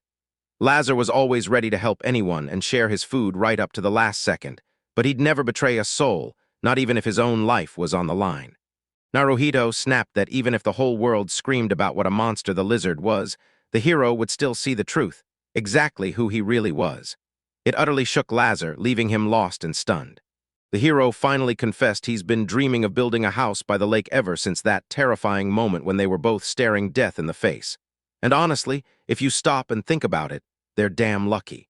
He felt that way because almost nobody matched his cravings, and even fewer dared to keep the same secrets as him. The hero survived, and now he's chasing his dream, continuing to take down enemies, taking on jobs, saving every coin, and building a house right by the lake. He shot his hand out toward his friend, told Lazer, I've got your back. Where you stand, I stand too, and made sure they kept going with the conversation just like he promised. Naruhito urged them to share their dreams, and promised they'd reach every single one together. Lazer leaned in and asked, Can someone like me dream about anything? And the hero shot back, You're free, go dream. The lizard growled that the people he'd tortured would never forgive him, but the hero snapped back that he'd forgive him anyway. Then Lazer promised he'd only bring him more misfortune. Naruhito let out a chuckle and admitted he was stirring up 3 times the chaos. Then Lazer shot back that something was hunting him, by a raven, no less. The hero snapped back that it was just an ordinary blackbird, so why fear it? Then he slammed the bird and told Lazer, Forget about them, it's about your dreams. Lazer roared, Is it fashionable to strike like that? And then the hero demanded, "So what about the raven?" He leaned in and asked, "So are these crows scarier than Draco?" That snapped Lazer back to himself, and then he burst into laughter. After the hero finally tore through the dragon, the raven turned into Naruhito's personal nightmare. Then the hero caught the lizard roaring with laughter and demanded to know why, and the lizard just grinned. "I'm laughing because I love how you think, Naruhito." Lazer's eyes welled up with tears, but deep down he was still overflowing with gratitude, because fate had dragged them together for a reason. The lizard blurted that he wants to open his own shop by the lake, and yeah, our dreams line up so perfectly that I want the exact same thing too. The hero nodded, locked eyes with him, and promised, "As long as we're still breathing, we'll chase our dream with everything we've got." He swore they'd throw every ounce of strength into it until they hit their goal, and even then they wouldn't die. Lazer shot back that no matter the sins he carried or the sins his ancestors passed down, he would still make that wish come true. The hero laughed, called that a damn good line, and told everyone to drink, because they had the money. Then the lizard set the bottle down and grinned, saying the angel church brews a mead called Asterisk Angels Kiss Asterisk. If they could get one, it would mean their dream had finally come true, and he leaned in to ask the hero what he thought of the plan. The guys started trading ideas and laughing it up. Then Nico came storming over, looking totally off, and called out to the hero. He froze in shock when he saw the battered girl, and she pleaded with him, "Big brother," begging him to save Reed and Luke. Lazer scooped her up at once and warned her to stay careful. Lazer blurts out, "Do you know me?" And then spots the hero's brutal wounds. He orders him to get her to somewhere quiet and patch her up, while the hero explains that she and a couple of other boys helped him find him. So the side quest gets updated, and now the mission is clear. Decide the children's fate. She hissed that the raven did it. Then, right when she spoke, Luke was pinned under a boot as he lay there on the ground. The cloaked man leaned in and demanded answers about the runaway girl. He tightened his grip on his wrist, shrugged it all off, and said now was the time to tell them where that lizard and the man in the black robe were. The hero pressed Nico, asking where the rest of the guys were, and she blurted out that Pilo and Shiro had already slipped out and escaped. Reed and Luca rushed in to cover them, and boom, they got trapped instead. Lazer remembered those boys and snarled that they could be killed, then turned to the hero and demanded what the horses were going to do next. The hero couldn't figure out why they were grilling him, until the lizard snapped that Naruhito had literally saved his life, so he could do whatever he wanted with it. Then the hero asked if these crows were really worth the fear, and the lizard laid it out. They were tied to nobles and guilds across the whole empire, basically the local crime bosses. The hero couldn't stop thinking about it. Naruhito snapped that they wouldn't rescue them, and Lazer blurted out, totally baffled. Then the hero demanded if he even realized what kind of risk they were walking into. He spun toward Nico and promised that after all this he'd repay them, each one of them personally. Nico's sister understood right away, then thanked her older brother. She blurted out an apology for cutting in, then thanked the lizard for saving her with first aid, only for the hero to press her on why she suddenly turned to him, and she just looked like the answer was painfully obvious. She said it was only natural that once a kid met a kind adult, he'd want to cling to him for help, like he'd somehow forgotten the truth. He'd been managing on his whole life. She was thrilled they'd finally crossed paths with someone like him, and she thanked him for treating them like real people. Then she flashed a smile and said goodbye. As she walked away, the lizard snapped at the hero, demanding to know if he was truly sure about his choice, while rage burned in him, confused about why they were suddenly thanking him. Screens popped up with a side quest, and the system practically dared him. If he refused to help the children, the raven would snatch their attention and let him slip out of the slums safely. But if he kept trying to live quietly in the city, he'd better stay away from those ravens, because they don't spare a single soul. He tried to talk himself out of helping them, like they'd met once, helped each other, and then vanished into their own lives. But the system snapped the next mission into place, so they left the slums behind and went chasing that lizard.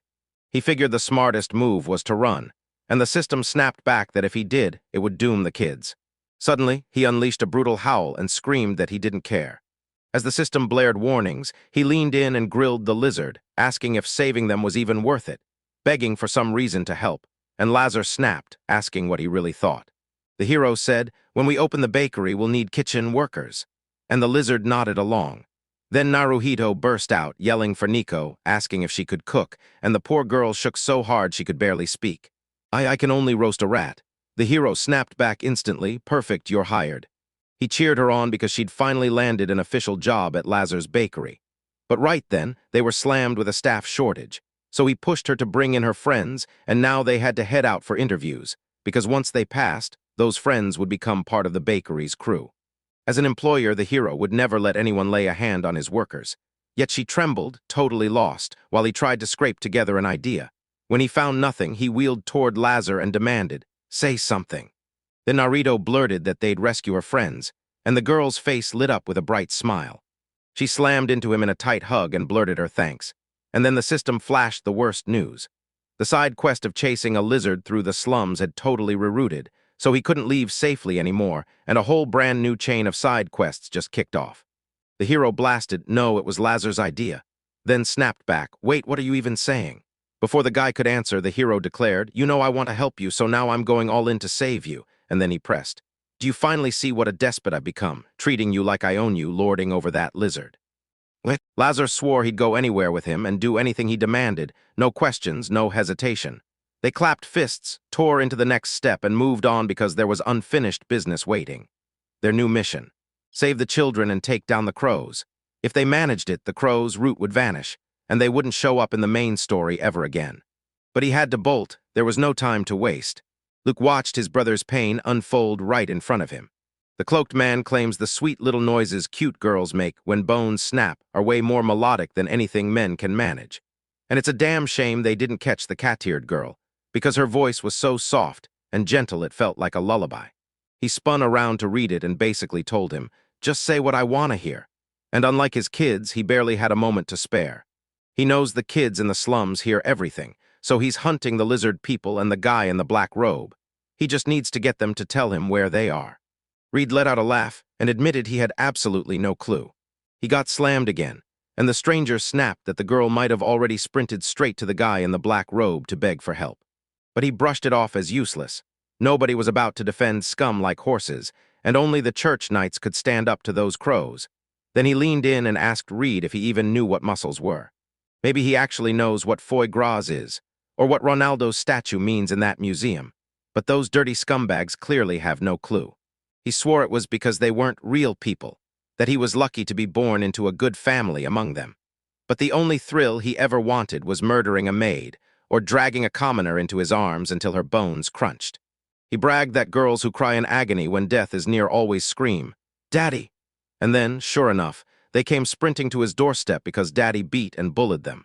Reed barked, "I'm a sick bastard," then let out a heavy sigh. It's no fun with men, they don't even cry, and that was the whole damn end of it. He drove the knife through a report and told them straight up to finish it. He grinned and told the boy, "If you don't lift a finger, you're heading to the next world." Yeah, maybe he was just a low-life scumbag, but he still wanted to stay alive. Then they released Luca, and he bolted straight to the bleeding man. The man immediately threw out a deal. He demanded they point him to the guy in the robe and the lizard, then promised he'd step in and save Reed's life. Reed hissed at his brother to stay quiet, but the man swung his leg over the dagger to finish the job. Then Lucas erupted, yelling he'd spill everything, and demanding they meet at an abandoned mansion in their old neighborhood by the sewer canal. Reed snapped back that he was a fool. The man shrugged the answer off as so-so, and just like that they were already down 5 points, slamming into Reed. Then Lucas burst out that he swears by him, claiming he dragged that robed guy over, and they split up with Lucas still clueless where they ended up. The man paused, snapped his memory back. No, they weren't even checking there. And then they started weighing what to do with the children until he flat out said they were going to die anyway, so why waste a second on them? Luke snapped at them, because they had a deal and they swore they'd cure Reed. The man burst into laughter and said, "Look at that sweet, clueless face, there's no way you'd rescue her." He warned them, "Trust fewer people, everyone will spill anything just to get what they want," then shoved them off to work and wished them death. The guy was sure something wild was about to happen, so he slammed down 1 silver coin and bet that Luca would snap, get furious, and come at him. While everyone else tossed their money on whether Luca would break down and cry, do nothing at all, or just explode into full rage.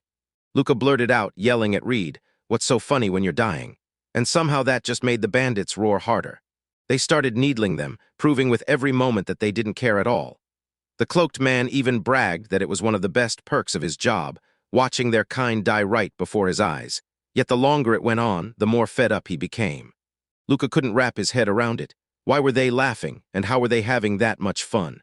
Reed grabbed his brother and begged him to stop squeezing that wound. With tears spilling down his face, Luke demanded the angel an answer.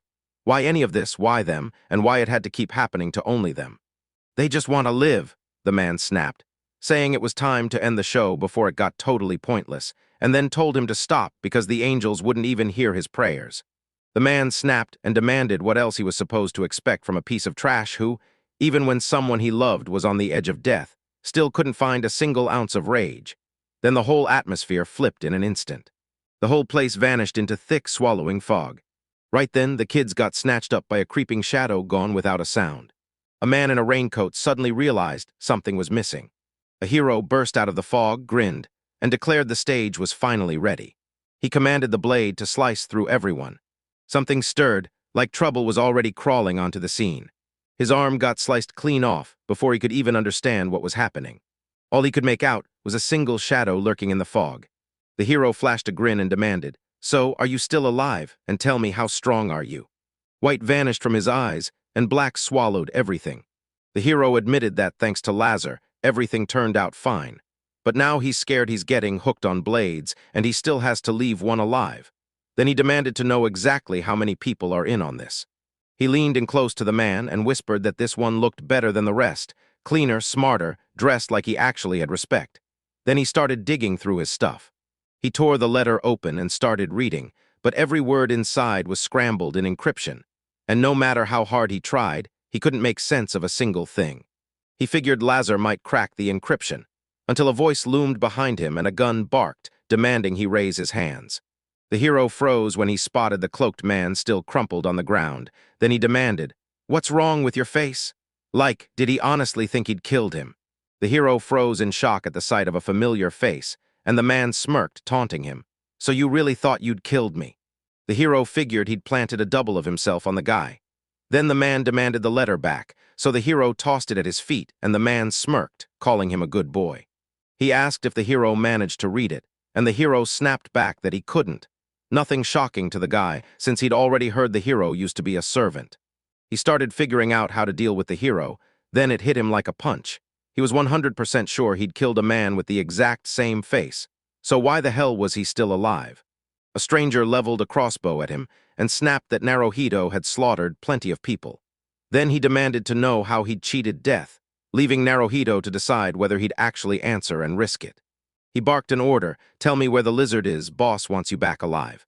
Naruhito drank in every detail, itching to know more, and the guy just stared like, "You're strange." The hero's ripped and thriving, even if he's a little unhinged. But he looks like he's got it all, so why would he bother sticking his neck out for some rabble and stirring up trouble he doesn't need? The man didn't get it at all. He grilled the hero about how crazy it was to cross the crow's path, and the hero just told him, "Then enlighten me." The stranger stared at his nerve in shock and demanded, "So you really call this a hobby, playing the hero? You treat life like it doesn't matter, and because of you I lost the fun of hearing those charming screams, so now you'll have to make up for it." The hero let out a grin and swore this was exactly the kind of adventure he'd been craving. Naruhito snapped that abandoning the kids who teamed up with him on that adventure was truly unforgivable. The man snapped, asking what kind of nonsense this was, because they were just worthless trash. Then the hero shot back, "And what do you even know about value?" He wasn't just a commander who forgot them. He abandoned his own subordinates and turned them into cannon fodder. Unlike him, the hero can't risk losing a single worker, and he can't stand that those short-sighted fools can't see it. The stranger warned that anyone bold enough to act so insolent would drop fast. Then the hero noticed it. All he had was a tiny crossbow. So the hero leaned in, poked the enemy on purpose, shouting, "Go on, use it," and fired up his combat-thinking skill to turn the moment into an opening. This crossbow shredded enemies up close and far out within the blade's reach. But the hero still panicked over its immortality power, because the stranger flat-out promised that if the hero died, he wouldn't be bothered at all. Right when he was about to fire, the hero lunged forward and closed the distance. He hurled a dagger at him, then the blade clattered straight out of the enemy's hands. Then he sealed it, pummeling his fists into the chin until it was over. As the enemy started to crumple, he ripped his blade free and shouted that he was taking it. The guy had no clue what he was doing, and the hero grinned and said, "I've got this awesome idea, let's try it on you." Then reality hit exactly like he promised. He slammed into him again, barked for him to hit the ground. then pulled a deadly object from his pocket. He demanded to know who sent them for him, and when the answer wouldn't come, he hacked off his finger, snarling that wrong answers and silence would cost him every single finger.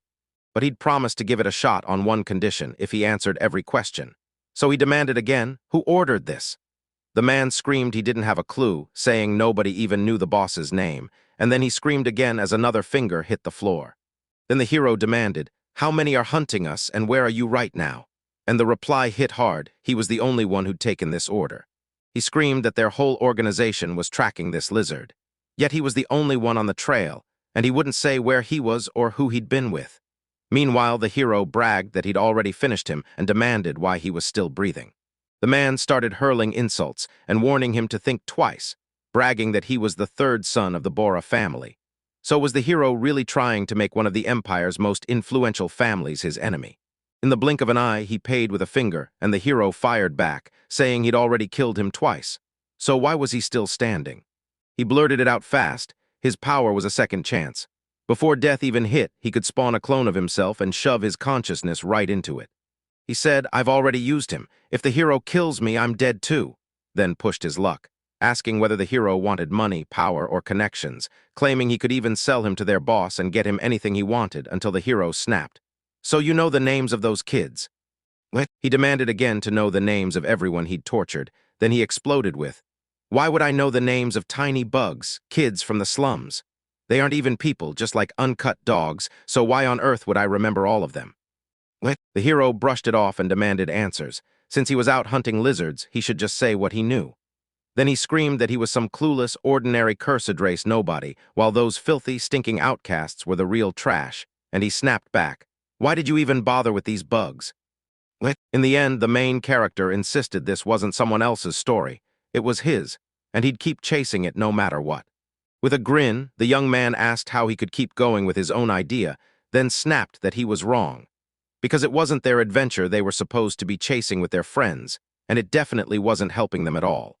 A terrified wise man went completely pale, couldn't grasp a word of what he meant, and demanded, "What are you saying?" The protagonist snatched the boy right when he was peppering him with questions about his adventure, snapped that he'd only stood up for that dumb reason, and then the young man introduced his friend, Lazer. The hero kept talking, insisting that name belongs to the lizard men. Then said the hunter was out there, laser baking up incredible bread, and the taller, older guy he didn't kill was named Reed. The little one with the sweet, pretty face is Ruka. The girl rocking cat ears is Nico, Pello's got curly hair, and the tiniest one riding along is Shiro. The enemy couldn't figure out why the guy was laying it all out for him. Then he finally heard the answer and realized he only understood part of it. The hero bowed his head and kept saying, "I get it, totally," because even if they died or lived, he still didn't have to know a single name. Weissman swallowed his nerves and agreed because the whole thing was pure nonsense, and it felt a lot like the hero, too. But he wasn't like that, so when the crows accepted him, he stepped up and gave his name, trying to prove he was something more. The protagonist nodded again, basically admitting they were the same, and the crowboy instantly looked lost, blurting out, "What are you talking about?" Naruhito snatched the knife, jabbed it at the guy, and snapped, "That's exactly why I don't care what your name is." Weissman snapped, blurted out that he'd burst into tears, and begged to be freed right away. Because if the Raven found him, it'd end his life and he'd never get back to normal. And then the protagonist cut in, demanding understanding. Naruhito snapped, "Now that I know your names, I'm not letting you walk away."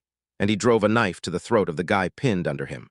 Weissman kept flat out denying it, even after swearing he'd let the guy go. Then the protagonist just laughed right back. The protagonist demanded, "So tell me, how am I supposed to keep my promises to disgusting people like me?" The guy bragged that he was the real monster, and Naruhito just snorted and mocked him as he said goodbye. The main character ended it in a single blow, blasted the guy straight into the next world, and drowned him in curses. Naruhito lifted her gaze and let out a weary sigh, like the weight of the world just hit her. He grabbed his knife and wiped the blade clean on the dead man's clothes. The search wrapped up and the system flashed. That dirty side quest was done. The kid wiped out every witness, grabbed the intel on the Crow faction, and now it was basically begging him to join the one group that could actually keep him alive. The main character stomped back toward the shelter, heart pounding like it was counting down the seconds. On his way to Naruhito, he ran into a lizard man and right away he demanded, "You okay?" The hero cornered the beastmen and demanded where the boys were, and without a word, the beastman silently guided him straight into the room. He hurried over and spotted a girl sitting close to the wounded boys. The cat-eared girl shot her head up and shouted to the hero, "Big brother." Naruhito shouted to Reed, and the beastman swore he could stop the bleeding, then nothing more. Reed swallowed his pride and apologized to his older brother, because all he'd done was drag him into trouble. Naruhito told him not to stress because it was already over. Then Reed grinned and said, "See, crows are trouble after all." The boy admitted he was to blame and said those actions put his older brother in grave danger. Then Naruhito snapped, "Don't burn your energy on this. He'll be back on his feet soon." The boy knew he wouldn't make it and asked if his life would ever turn into something like his older brother. And when the girl shouted Reed's name, he only managed, "It's all unfair." Rage surged through him again as he failed to save, and he snapped at the boy, "I'm here," thrusting his palm out to him. The hero chose to walk beside the boy on his last journey and leaned in to tell him, "Don't fear a single thing." Naruhito promised, "Wherever I land next, it won't hurt me." There he'll finally reunite with everyone he ever loved and drift into an eternity of peace, warmth, and pure, joyful happiness. Even if the boy dashes off first, he's still going to run into his friends again soon. The boy asked his brother, "Will you meet me there?" Naruhito stopped for a second, then promised, "I'll try to show up too," because he knew that shining place didn't welcome killers like him.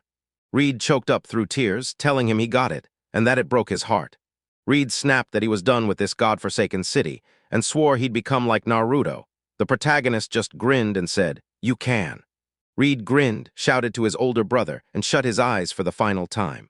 The protagonist leaned in and told him to rest easy, while everyone around them dropped to their knees and prayed for peace. The system flagged a kid from the Reed slums, and the deal was sealed.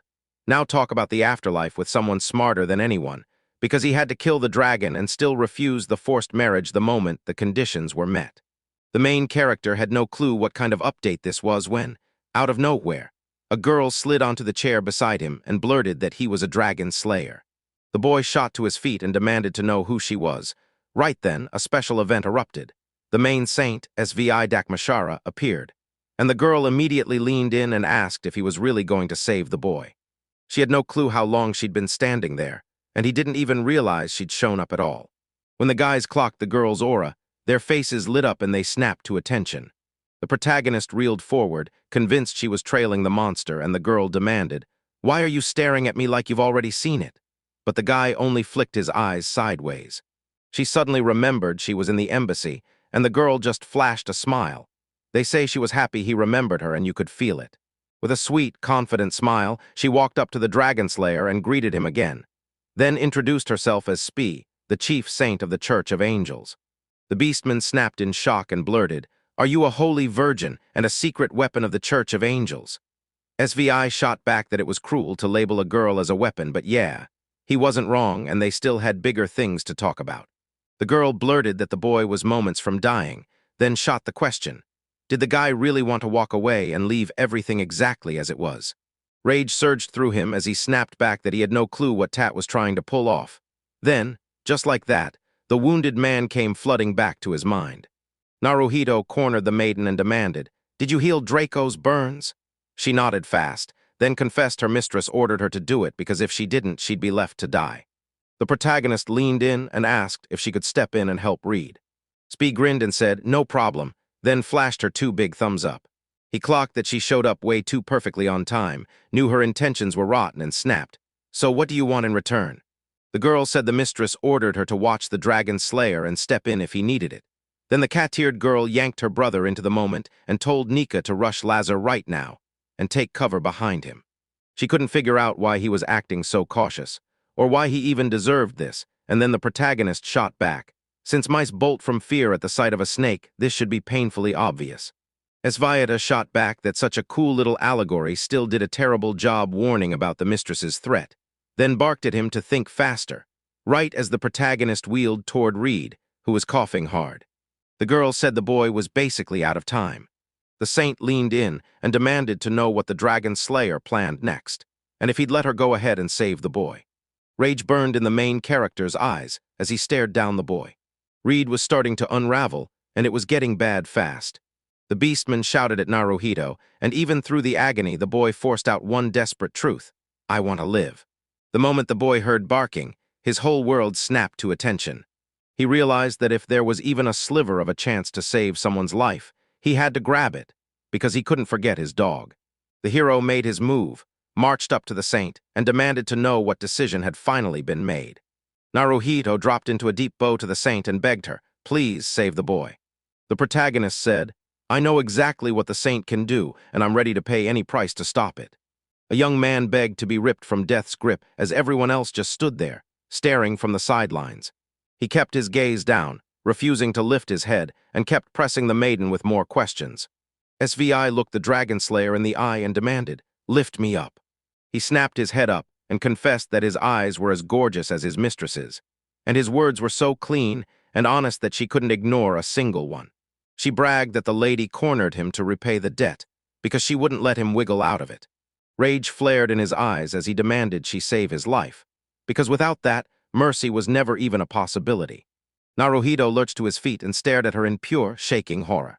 Spee smirked and said she wouldn't accept anything less than what the dragon collector slayer just proved. The maiden blurted out the situation, and then, out of nowhere, she remembered how her mistress chased after money like it was everything.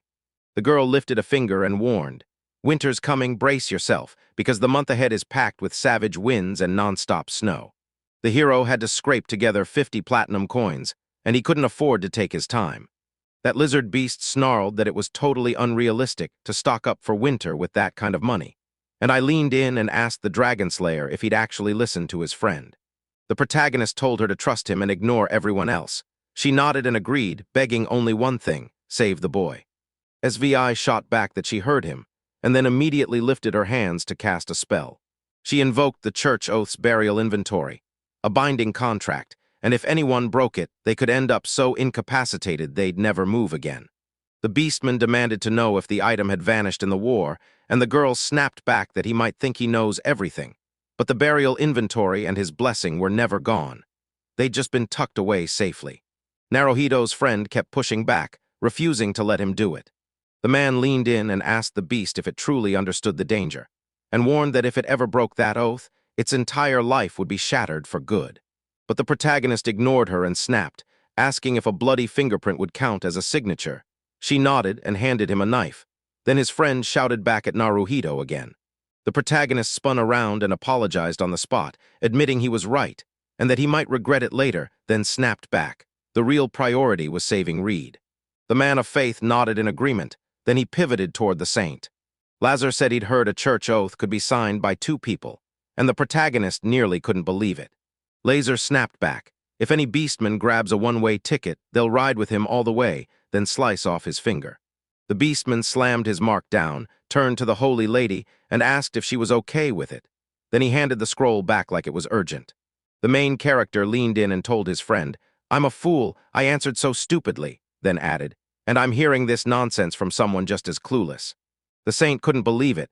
Those beastmen were actually ready to dive to the depths just to help strangers.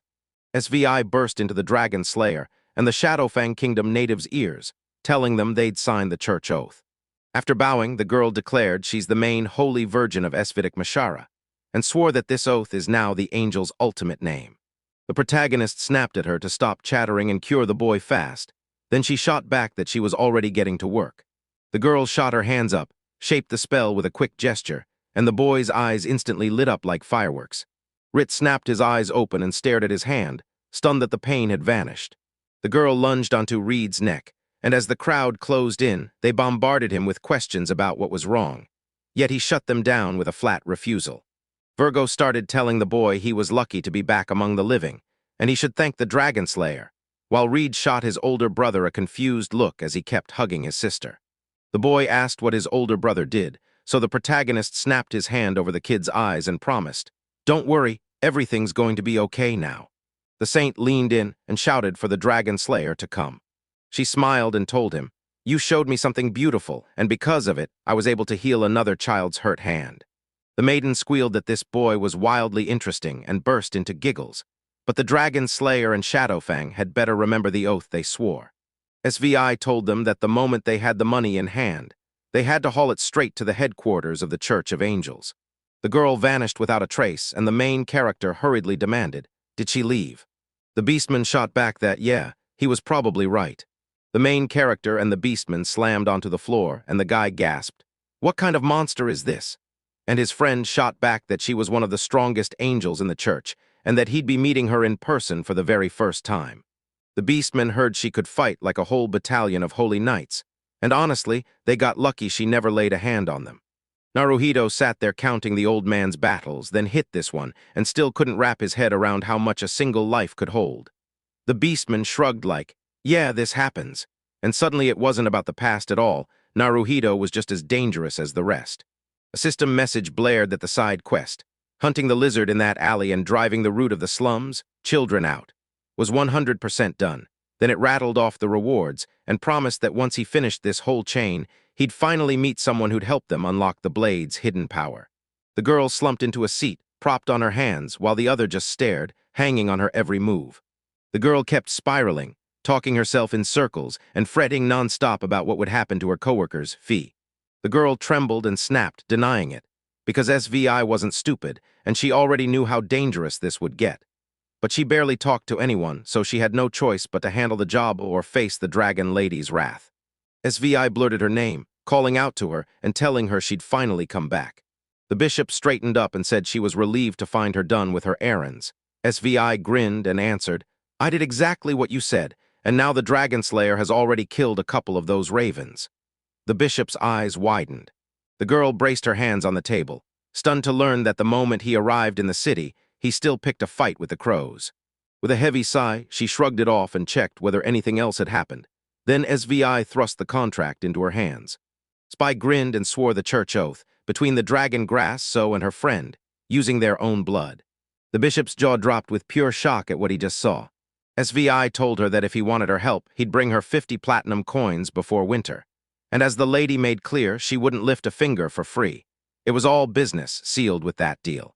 Mistress Kip and Squeak seethed, demanded why she'd done it, and the girl shot back that the dragon slayer looked just like her mistress. Spy stared into her eyes and reminded her of her old mistress, so she struck a bargain on the spot. The mistress couldn't believe it and immediately fainted. The girl realized the Church of Angels was teetering on the edge of collapse. The cloaked girl grabbed the chair and dragged it to a new spot. The knight kept tightening the world back into place, fixing everything like it had a plan all along. Right in the middle of the room, she snapped that she'd made a bigger mess than she meant to, and that showing up like a pig in someone else's home was straight-up bad manners. Then she vowed to start cleaning immediately, and just like that, the calls for her erupted.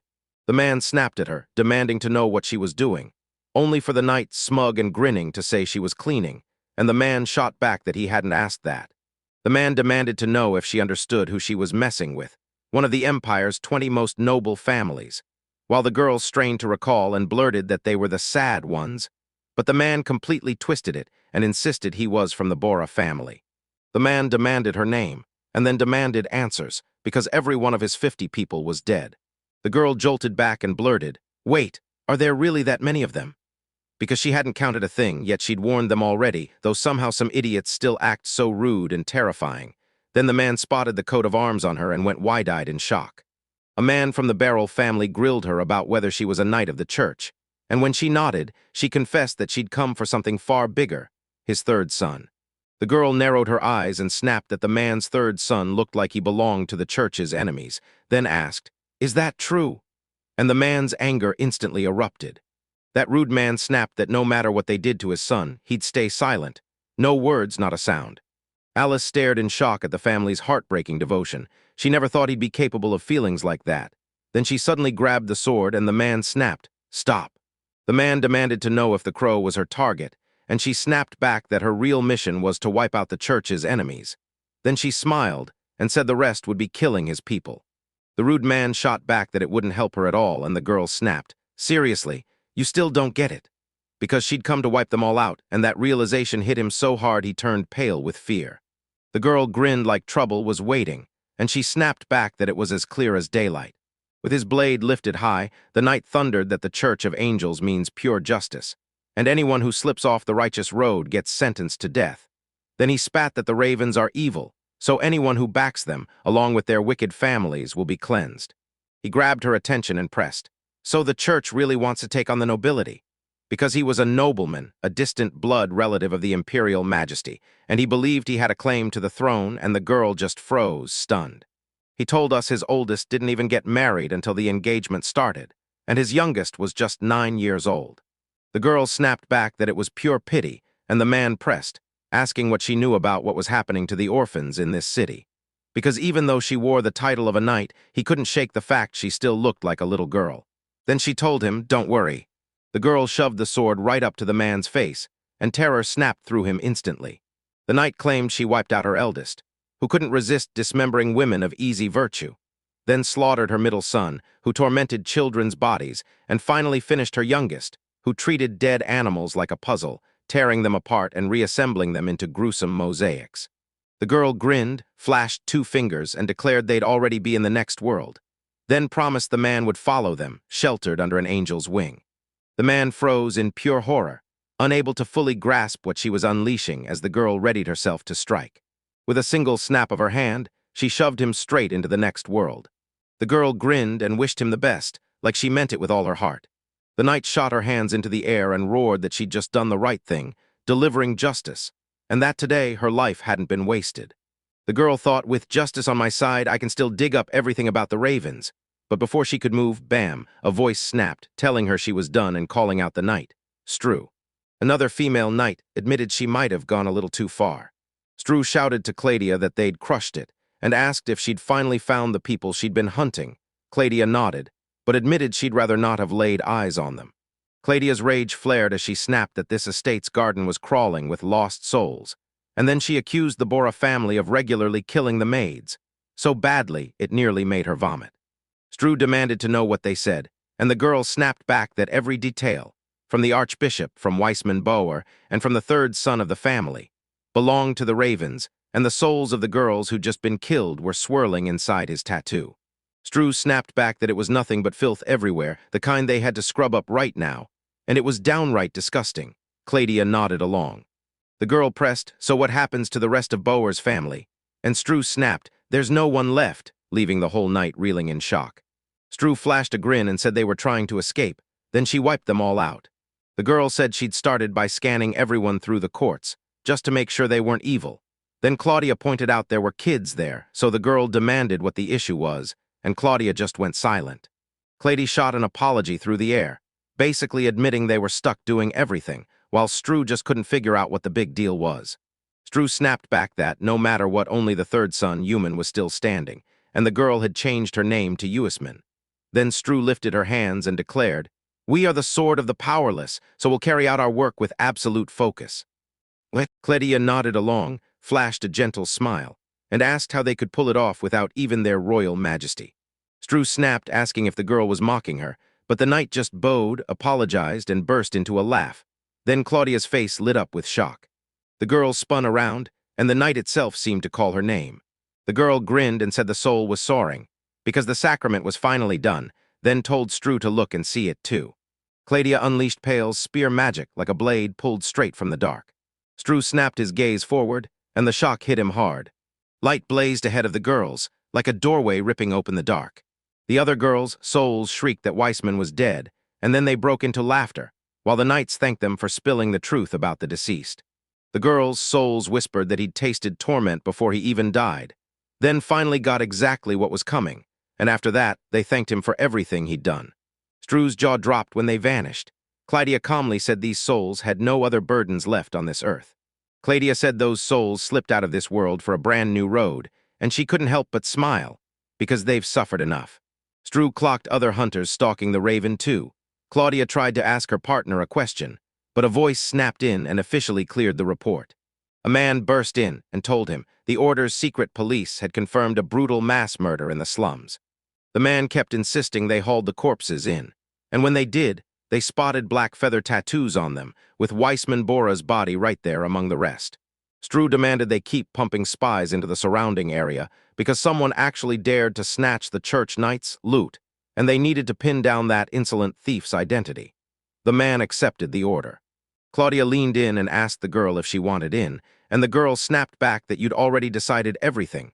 Plus, the swords of the Church of Angels don't do anything else. They've only got one job. She warned that whoever managed to track them down before the nights went dark were monsters, and they wouldn't be getting away with it. Stru warned them, "If you catch me, you'll interrogate me. Go ahead, and if I've been serving justice, then we'll split ways right after." If they can't answer her questions, then it's game over. They're wrong, and if they turn out to be evil, she said, cutting herself off before the rest could spill out. Stru grinned like a villain, pure malice in every smile.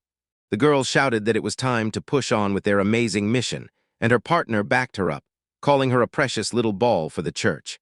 She marched ahead, and it was the very first night of Strapura. That girl couldn't stop wondering who the killer really was, because they were dead sure it had to be the man with black hair. The guys and the protagonist pulled up to the kid's place, and Naruhito asked her, totally casual, if she lived here. The cat-eared girl just shrugged and said Paulo and Shiro still hadn't come back. The boys dropped into their seats, and the dark-haired kid shot up his voice, demanding they read. The boy swore that every bad thing that happened to him was all his fault. Then Reed slammed a hat onto his head like it was the start of a brand new story. The boy froze in shock, and Reed snapped back that she was smeared with blood and dust. But she was still dear to him, so Mr. Lazer handed her over to him. Reed snapped that all they'd been doing was stirring up trouble for their elders, so now they needed to pay it back, just like that, and the boy nodded, slamming their fists together. The boy demanded, "Why are we here?" And Reed shot back that it all began while he was still asleep. The boys swapped stories for a bit, then the older guys swept them along and started moving them. After they met the elders, Reed and Nico sprinted to their brother, dropped to their knees, and poured out their gratitude. He couldn't wrap his head around why they called him brother, and the boy just said, "It's respect," then hit him with the truth. He'd never forget how he saved them. The cat-eared girl opened her mouth and started talking. The girl said that the moment she heard they'd get help, her whole body finally loosened, and tears started spilling from her eyes. And then the main character lit up, urging her, "Don't cry." The protagonist leaned in and asked his friend if he wanted to speak up or watch them test his limits. Then his friend snapped back that this whole outcome was his doing, and his alone. Naruhito said he wants to bring them back and hire them again. Reed sprang up and declared that if they were going to work for him, they'd take any job he threw at them. No pay, no money, and right after that, they knocked him cold with a brutal hit to the head. The protagonist snapped, "Working for free is pure bullshit," and then made it clear that the job was full-time, packed with assignments and later on special missions. Naruhito announced they'd get a full 5-day work week. Their pay would hit at the end of the month, and there'd be an advance plus bonuses twice a year, leaving the kids utterly baffled. The hero leaned in and asked if they'd be interested. Then they nodded hard, because that kind of work didn't just pop up in the slums with fire blazing everywhere. The boy threw out a quick apology, swearing he never meant to stay there, and the kids were stunned. The main character said they'd work for him for now. But then he pushed them to quit the fantasy, get a real normal job, and earn their living with honest, hard labor. The kids burst into joyful tears, and even Reed, wiping at her face, admitted she couldn't stop crying. If this was a death dream, then let it never end, because the main character didn't get what was going on and insisted that if they didn't want it, they could refuse. The main character leaned in and asked what he meant, and his friends snapped. "Naruhito's a monster. He eats kids and keeps going until they're screaming and crying." One of the guy's friends snapped, telling everyone to get quiet, then turned to Reed and demanded to know if he was really okay. The kids swarmed Luca in seconds, clinging to him and hugging him tight while the boys hung back to watch. The kids sprinted up to the protagonist and told him that now Luca had finally woken up, it was time to get out of there. Then Reed tossed in the final line. Luca already knew what came next. Suddenly the girl blurted out Shero and Pello's names, and the boy's eyes snapped to her at once. The cat-eared girl tightened her hug around the babies, practically trembling with relief that they were finally safe. You asked the kids if they'd been hurt, and they quickly assured you they were fine, then added that they were just as relieved you were okay too. The curly-haired boys swore they'd tucked themselves away and promptly fell asleep, and the protagonist just stared in shock, then told them, "Everyone's fighting, come on, follow me." Naruhito strode ahead, the kids followed right behind, and Lazer brought up the rear.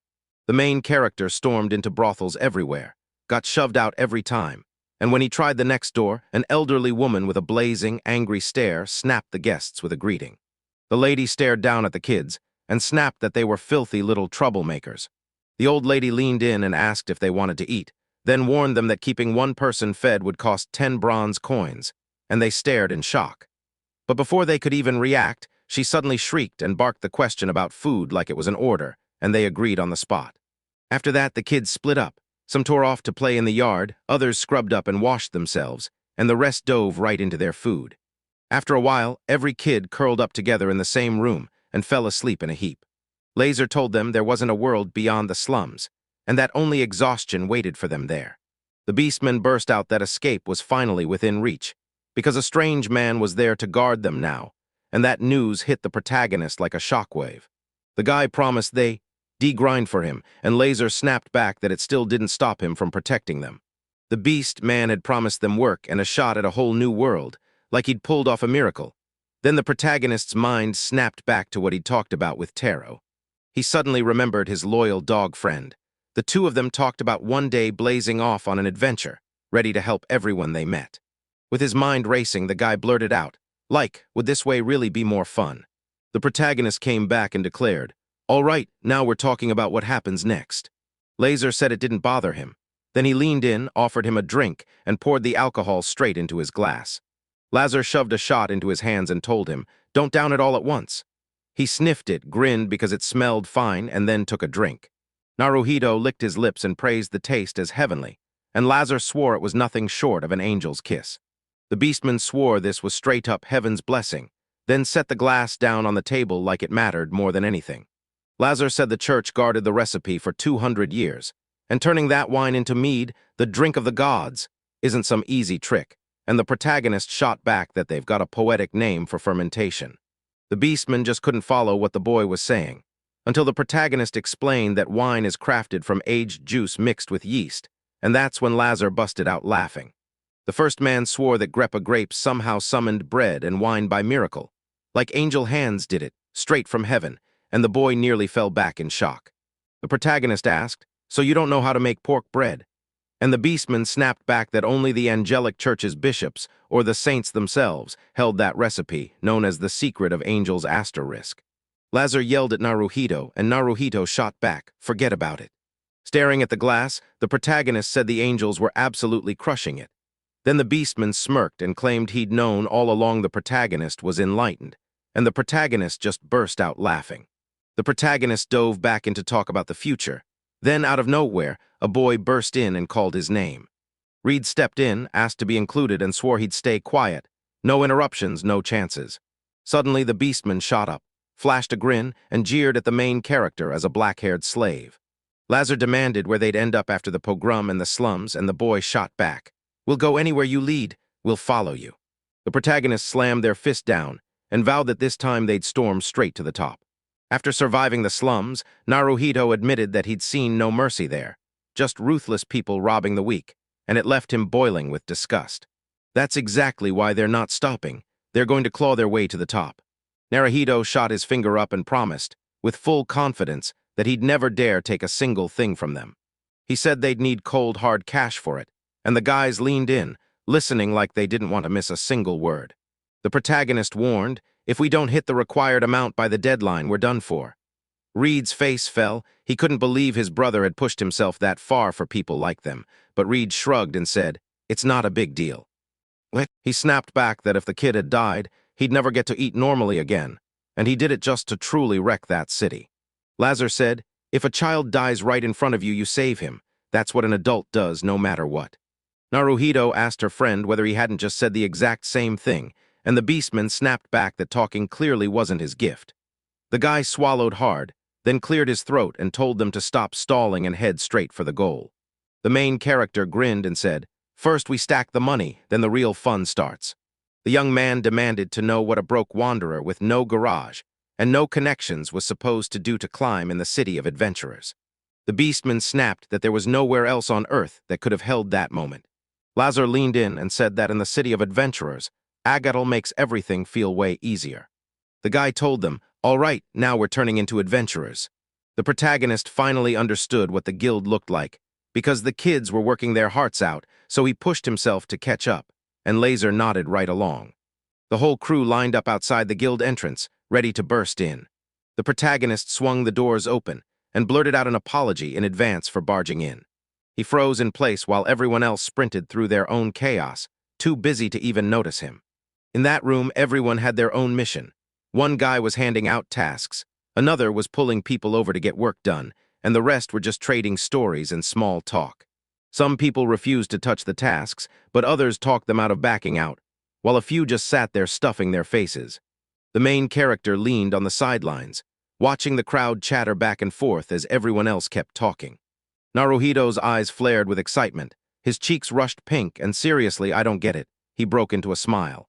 The protagonist beamed and practically declared, "All right, work time." The animals and that giant man who looked like a hulking black cat stared at the short guy and told him, "You've got a huge beard." And he only muttered an apology, like he was stuck that way from birth, while the third weirdo with ears demanded to know how much oil it took to shape it. The protagonist started gushing about how everything began with an elf, and that this world had every kind of fantasy creature you could imagine, even if it didn't match the guy's fantasies, until Lazer cut in and said, "Forget pure-blood elves. They're all gone, what's left are half-elves." The beastmen kept insisting, like it was a universal truth, anyone could be found in this city. The protagonist rose to his feet and stared at the others, eyes locked like something big was about to happen. The boy stared at those hardworking people, busting their backs to serve food and drinks to everyone else. Waiters darted around with plates while everyone else dug in, sipped drinks, and laughed. Then this one couple leaned in, grilling each other about a place they wanted to go. The guy was gushing about the beautiful dog girls there, and then, right on cue, he said it was his turn to talk. The guy claimed the priciest girls live in Rainy Willow, and his pitch was straight up fresh. Because it isn't some matchmaking scheme, the girls picked their men themselves. The guy kept ranting that the prices were outrageous, while another bragged like he'd basically won, because he'd never blow that kind of cash on a girl, and the third kept defending himself, swearing he didn't spend much at all. Meanwhile, the protagonist kept walking and eavesdropping, stunned that some wild story seemed to pop up on every single corner. The protagonist strolled on, convinced he'd landed in an amusement park, but his eyes darted everywhere like they were lost. He had no clue where to go until a massive crowd suddenly came into view. In the crush of the crowd, the workers, including the girls, shouted that they were taking applications for hunting, urging everyone to line up and wait their turn. A girl was shoved paper sheets into a swarm of people, like the whole crowd was about to get answers. The protagonist said the place was already packed this morning, and his friend shot back that this is the usual rush hour. Hardworking adventurers and wide-eyed newcomers all lining up, praying to land a juicy, high-paying job. Naruhito shot the idea down, saying he didn't want to get tangled in this crush, and the beastman shrugged that registering would take time. So for now, he just pushed them to watch. Out of nowhere, a man barreled past and shoved Lazer aside. The man barked at him to get out of the way, and the beastman bowed and apologized. Then he stared them down and sneered that beastmen were an abomination, like there was something vile about them. The massive man snapped, asking if he was some kind of pickpocket, then warned him to forget about ever trying to rob him. The beastman dropped into a bow, begged for forgiveness, and insisted he didn't mean to bother him, then practically urged the protagonist to move on. The main character yanked his friend to a stop and grabbed him by the shoulder. Naruhito told the man, "It wasn't my friend who slammed into me, it was me." The main character said that when he stared past the man's belly, there was nothing there, and the ill-wisher's rage instantly erupted. Lazer threw himself in front and shielded his friend as the hero snapped whether he meant it, and the beastman, still begging forgiveness for his companion and for his own rudeness, got clocked in the stomach, while the man barked for him to shut his mouth. The ill-wisher jabbed a finger at the protagonist and demanded, "So you really understood, I just got attacked by you." While he pressed the point, Naruhito snapped up and asked if he was all right, and the ill-wisher nodded back, "Yeah, I'm good." The man warned that if they didn't want trouble for you, you had to get out of here. Then, right on cue, the guys in the crowd stepped up and offered to take a look. The side crew clocked Zill picking on someone, spotted that lizard too, and then offered to drag him into slavery, right there, for a little extra cash. The man warned Zill, "Don't get carried away like last time, I'm not cleaning up your mess of corpses again." The man remembered a boy who'd burst out of the wilderness, and Zill struck fast, stole him, and grabbed his girlfriend. The man snapped back that it was his own fault, because that's the rule the Antaurus live by. Lazer told his friend to bail, because they were drawing way too much attention. The main character strode ahead, apologized to his friend, and did it there was no other way. The young man faced the ill-wisher down, and the guy just didn't realize what he was unleashing. The protagonist snapped at his ill-wisher, blasting him with insults like fat and deaf. And as the man staggered, the young one realized his drunken, reeking body had probably been turning traitor to the monster living inside him for ages. The protagonist stared at him and clocked it instantly. A lopsided lump with a massive belly, skinny legs, and the kind of body that looked like it could only fight with its gut. Naruhito clocked the opening. Right when the ill-wisher was busy firing questions at him and rambling to himself, he struck to finish him. The main character spotted a deaf man, a blind man, and now a brainless one too. Like his opponent had stacked the full nightmare lineup, and it drove his opponent up the wall. The man lunged in to strike, hand out and vowing to end him. Then the protagonist snatched him mid-swing and smashed him down with a brutal hit. The Oisher dropped to one knee, and the protagonist couldn't help thinking, "Of course, guess I shouldn't expect anything better from a beer barrel." The protagonist faced the man and snarled in his head, calling him a monkey at the inheritance table, reeking of carrion and dead-eyed, like a dull axe that never bites.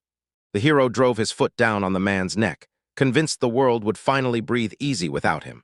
Then Naruhito said that if the man screamed, he'd kill him, because that scream meant the man was already ready to die. His friend shot out and grabbed him by the shoulder, demanding he stop. The protagonist narrowed his eyes and seethed through a silent curse. Naruhito stared at the truth. This time he doesn't just act, he chooses asterisk who gets to live and who doesn't. So don't you ever lift your foot off the enemy's neck. The main character flashed a grin and blurted that he didn't care anymore. There was no point in changing a thing. Then he burst out laughing and pushed forward at the man, begging him to stop. Out of nowhere, an arrow lined up behind Naruhito, and a sharp female voice snapped, "Stop." The girl drew her bow and never once took her eyes off the guy. The shooter barked at the dark-haired kid to freeze in place, and the protagonist shot back, "Who are you?" Only for the girl to smirk and say she was running the dungeon today. She bragged that she basically ran things with the kind of passionate idiots like them, and then warned that she'd really appreciate it if they stopped dragging her into their mess. The beastman yanked the boy by the shoulder again and demanded he stop, but the protagonist only lifted his hands and let out a tired sigh. The girl paused for a beat, then snapped that the main character was giving off a vile, disgusting stench. The shooter kept sizing up the hero, convinced he reeked of a nasty bloodstain. Yet the air was oddly scorching and warm, and a wrong, unnatural whirlwind was roaring through everything. The girl drew the comparison like good and evil had fused into one nasty, writhing mess. Then the protagonist shot back, "Look at you, you smell like blood, so I can't blame you." And even worse, he implied her own hands weren't exactly squeaky clean either. Lazer shouted for the hero, fighting to move, but the girl snapped at him to stay put. Because the villain Floria's cherished child, lost to the wind, was heartbreakingly real, and he scared her just as much as any man. Suddenly, people swarmed into crowds, staring at the girl with the silver braid like they'd just seen a miracle, and they couldn't accept that it was really the same girl. People swore they were finally seeing her in person again after the dungeon swallowed her whole, and then the chatter snapped to a new target, the guy who'd tangled with Zill, because now folks were looking at him like, "Wait, he's the dragon collector." What? The girl lowered her bow and snapped back that it was getting loud in here. The girl leaned in and asked him if he could slowly turn toward her. "Don't give up." The main character snapped, then he slowly spun toward the girl, right when he froze, stunned out of his mind. The moment she appeared, the protagonist instantly recognized her as Van Furbana. The protagonist couldn't shake that insanely arrogant face from his mind. The archer grinned and tried to introduce herself as a former hero, a shooter from their ranks, but the main character cut her off mid-sentence, rattled off every detail, then jabbed a finger at her like, "Wait, you're here too." This news lit a fire of rage in the girl's chest. His friend's jaw dropped, then that cursed hidden quest lit up, knowing your name like it had been stalking you. With her name still stuck in his head, every condition checked out, and just like that, the vibe flipped from friendly to full-on hostile. Suddenly, the girl scooped him onto her shoulder blades and grabbed his hand to hold him tight. The mission hit one brutal rule: live through a raid clash with a raider from Van Furbana's tower. Then the girl stared the boy down and demanded, point-blank, how he ever learned her name. Lazer shouted out to Naruhito. The archer clamped the protagonist in place and warned the beastman, "If you so much as try to move from there, you'll die." The girl unleashed her magic and started to use it. The archer snapped her hand toward the beastman, and he got blasted backward in midair. Then the girl leaned in and told the protagonist she'd demand answers again. Then Furbana grabbed the boy's hand, leaned in like she meant business, and demanded to know who taught him her name. Answer right now. As soon as the fight kicked off, people broke into whispers, completely baffled by what kind of battle they were even watching. The crowd surged in, but the girl barked, "Back off, rabble," and Lazer shot up out of his seat. The beast man was writhing in agony and couldn't move a muscle, so the protagonist snapped, "What are you doing here?" Because this girl had introduced herself to him in the tower, and he needed to know if she'd completely lost her memory. The girl snapped that she had no idea what he meant and demanded he answer on the spot, or she'd slaughter his lizard friend. So the protagonist shot back, asking if it was her, even calling her an elf with a bow. The girl shot back, "No, I'm not an elf." Suddenly, the girl turned up the force even more, and the main character caught his friend fumbling his question, asking badly why she was raging, then urging her to calm down. The girl nodded and said she'd just kill him, then squeeze every secret out of the wind. Naruhito froze in terror and blurted out what the line from that Japanese pop song meant, but she only answered by wishing him dead. Rage flared in the main character's eyes as she snapped at her, daring her to see that she, right now, would be the one to die. The beastman barked at his friend again, like the words couldn't wait. The protagonist unleashed his blade magic at full power, right in close, and he instantly clocked that his friend was standing just outside the blaze radius. Naruhito flashed a wicked grin, then decided he'd tear the girl to pieces. Suddenly he clocked it. He'd blown the whole thing, and the girl's magic started to crumble right alongside his mistake. Right behind the heroes, a blinding light suddenly burst into existence. A girl burst into the brawl and stepped right in to stop the fight. The Dragon Collector's friendship special condition finally kicked in.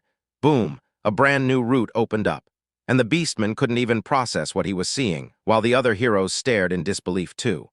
The protagonist couldn't tell if this was a blessing or a disaster, but one thing was certain. She showed up right on time like she always did. Drackle tore into their world and showed up right in front of them. The girl beamed and told him she was just relieved he was alive and doing okay. Then she swung her attention to the main character. Draco tilted his head up and said he really hoped the archer could rein herself in. She kept insisting that without a hero, she can't even tell good from evil. Drago grinned and told her she couldn't bear seeing the servants, now that their master was gone, slip into feverish delirium. Then the archer swung back toward her. Rage flashed in the archer's eyes as he snapped, demanding whether she'd really decided to mock him like that. She planted her foot on the main character and snapped, "After all those years we've chased the world together, you know what? I only just hatched from an egg." The archer snapped, asking when she'd finally have the nerve to strip that filthy mouth bare.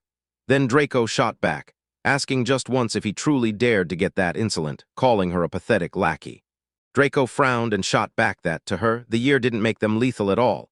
If anything, it proved the exact opposite, showing just how reasonable and sharp-eyed she really was. The girl who was told to rip that leg straight off his body only paused long enough to get questioned, while the archer snapped, "So you're the one he's this obsessed with?"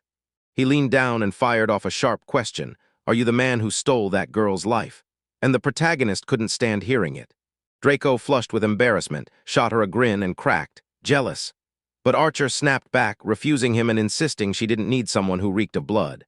The girl demanded they look at him, because his living form reeked of rot. The protagonist snapped back that it was insulting. Then Draka spun toward Naruto Heat. Red-faced and mortified, the girl begged him to wait a second, swore she'd save him for real, then demanded, right now, that he release her coughing friend, and the protagonist instantly turned beet red. "I was absolutely shocked by what you said, and I fired back. Between the dragon and the dragon slayer, it should be nothing but snarling grudges and non-stop hatred. Why are we seeing anything else?" Draka snapped back that it had nothing to do with her, then bluntly added that she didn't have a single soul she could call a friend anymore, leaving the girl stunned. Draco grinned with pure malice, yanked his hand over his mouth, and taunted the girl as if she was nothing but some pathetic poor thing. The archer demanded what she meant, and the dragon snapped back. She was only tied to the chosen one. The poppy seeped into the tower walls, the thief vanished into the black, the holy sword dropped to the ground, and the dragon swore that among the comrades she'd lost, she'd die alone. The caterpillar wondered whether she should warn the ugly dragon lying beside human life about all this, because it felt like there was no spot for her in this world. A ruthless battle of words erupted between the stars, chosen one and the heroes, while the hated king and the supreme being, forged as the crown of the universe, tried to shape every creature and bend the world's flesh to their will. And then the archer demanded to know, "Am I alone after all this?" What? Draco told her, "Just not long ago I was exactly like you, but now you've all become nothing like me." The dragon grinned and said that now, at last, she could track down the one she'd been chasing. The girl finally tracked down her husband, the man who took her life and shattered their love with ruthless betrayal. The dragon snapped that he ruled like a tyrant, carving out fate purely on his whims. Then he dragged up every moment they'd ever shared. She stared at the guy and snapped back that he was her friend. The dragon snapped back that this was her final warning, spitting the word rabble at the girl like poison. Draka demanded her friend be freed, and there was zero doubt in her mind. The archer stared her down and flat-out refused, because she wasn't about to budge from her decision. The main character hit his breaking point, stopped waiting, and snapped his attention to the girls. Naruhito snapped, "Stop ignoring me and knock it off with the drama in front of everyone." He said the blade had been waiting for ages, then burst into a wicked giggle as the others scrambled to shout him back. The archer sprang back from the protagonist, and the moment he hit the ground, he slowly rose to his feet, magic surging into his hands. "Naruhito, you clocked that the girl's reflexes were ridiculously sharp." Then the archer, terrified, blurted out whether you wanted to slaughter everyone right here. The protagonist slammed the refusal and snapped that he could have shut off his skill and used that one tiny second to save his own life. The archer grilled Tim and asked if he was mentally ill, and Tim snapped back that she was spitting pure nonsense. He'd already been tested and was labeled 100% normal. The girl stepped in closer, inch by inch, and called out to the main character. Naruhito greeted Draco and basically said, "You made it after all," then leaned in and asked if she still hated him.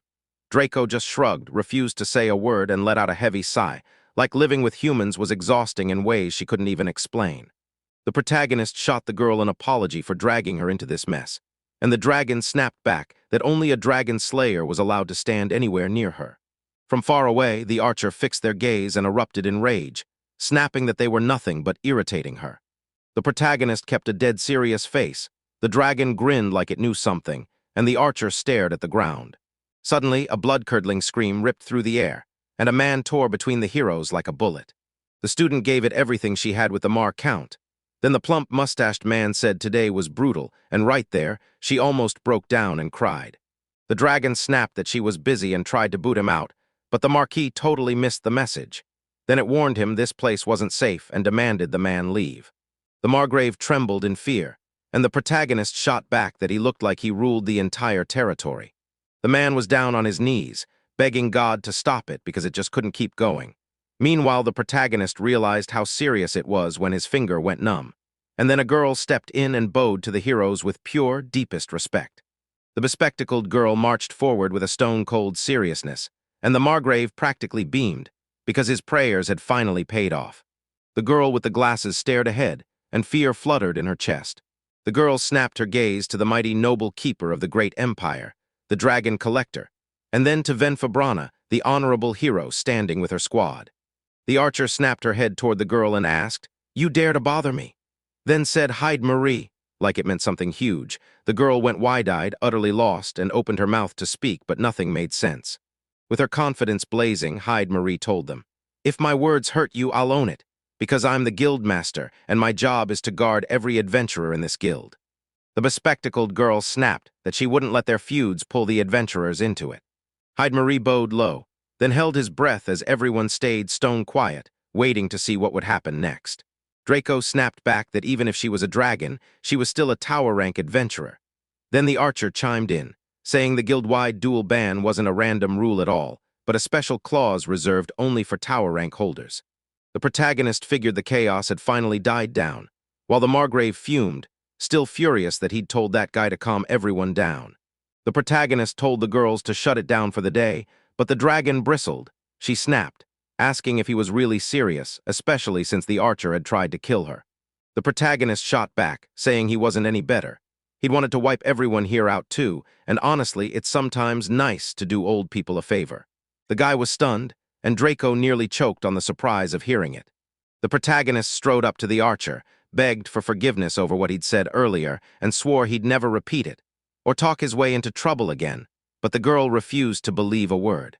The hero's face lit up with both amusement and shock, calling it the pure bravery of a crew of heroes who couldn't trust a single soul, while the archer snapped with rage, forced to swallow it all and move on. The girl swallowed her pride and apologized to Margar for the trouble she'd caused, and I promised I'd deliver a proper apology later. The Count dipped his head, bowed to her, and said it would mean a lot. Her kindness would be more than enough. Marie shot the girl a grateful look and thanked her for being so careful and smart. The archer flashed a wave, then finally blurted, "What's your name?" And Naruhito Tiyama stepped up and said, "I'm Naruhito Tiyama." The girl swept the protagonist into the city of adventurers, whispering a desperate prayer that their paths would never meet again. The girl, channeling magic, was seconds from vanishing, and with a nasty, vile gust, she tore out a goodbye to the newcomer. Every hero exhaled in pure relief, and the dragon leaned in to tell the boy he'd shut her down with nothing but his words. Draco was completely captivated by the young man, but the protagonist pushed her, asking how he even dared to compare when, with her around, nobody ever had reason to fear. The girl's cheeks flared. She snapped that he was just flattering her, then instantly forgave him and told him he could keep praising her. The young man pressed again, asking why she was here at all, and she just smiled, saying everything about it was obvious. Reaching out, she grabbed Draco's attention and told him she was hunting the main character. The young man didn't get a word of what she meant, same as everyone else, so the girl clarified it later. The Terai GT was top tier, the absolute best quality. Everyone sprawled in their chairs while a steaming tea table sat in the center, daring the room to linger. The dragon snapped at everyone to chill, because none of them were responsible for a thing.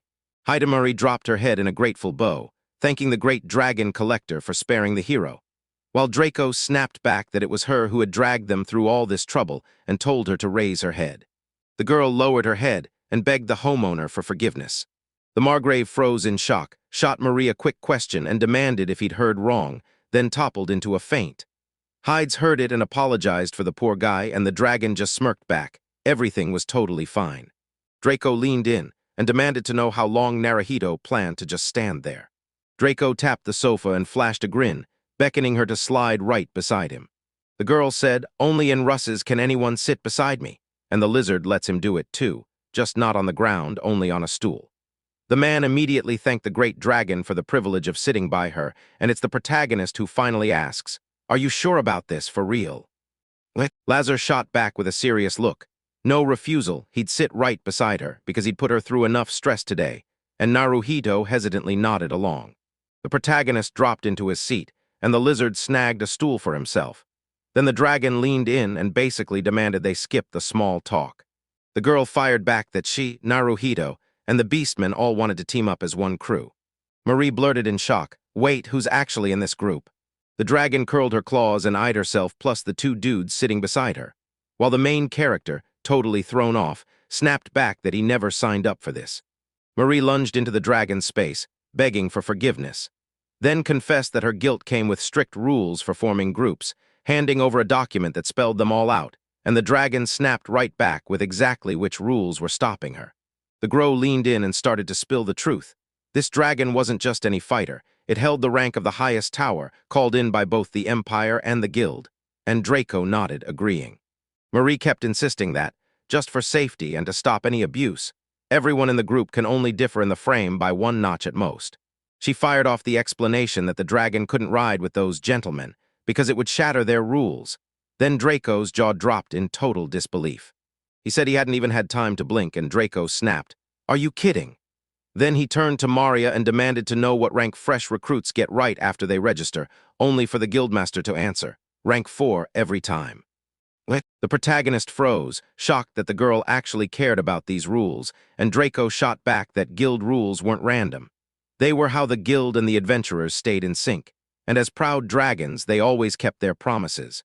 The dragon demanded if it could have at least snagged him first rank, and Marie shot back that even after the whole grind of procedures and paperwork, it still wasn't possible.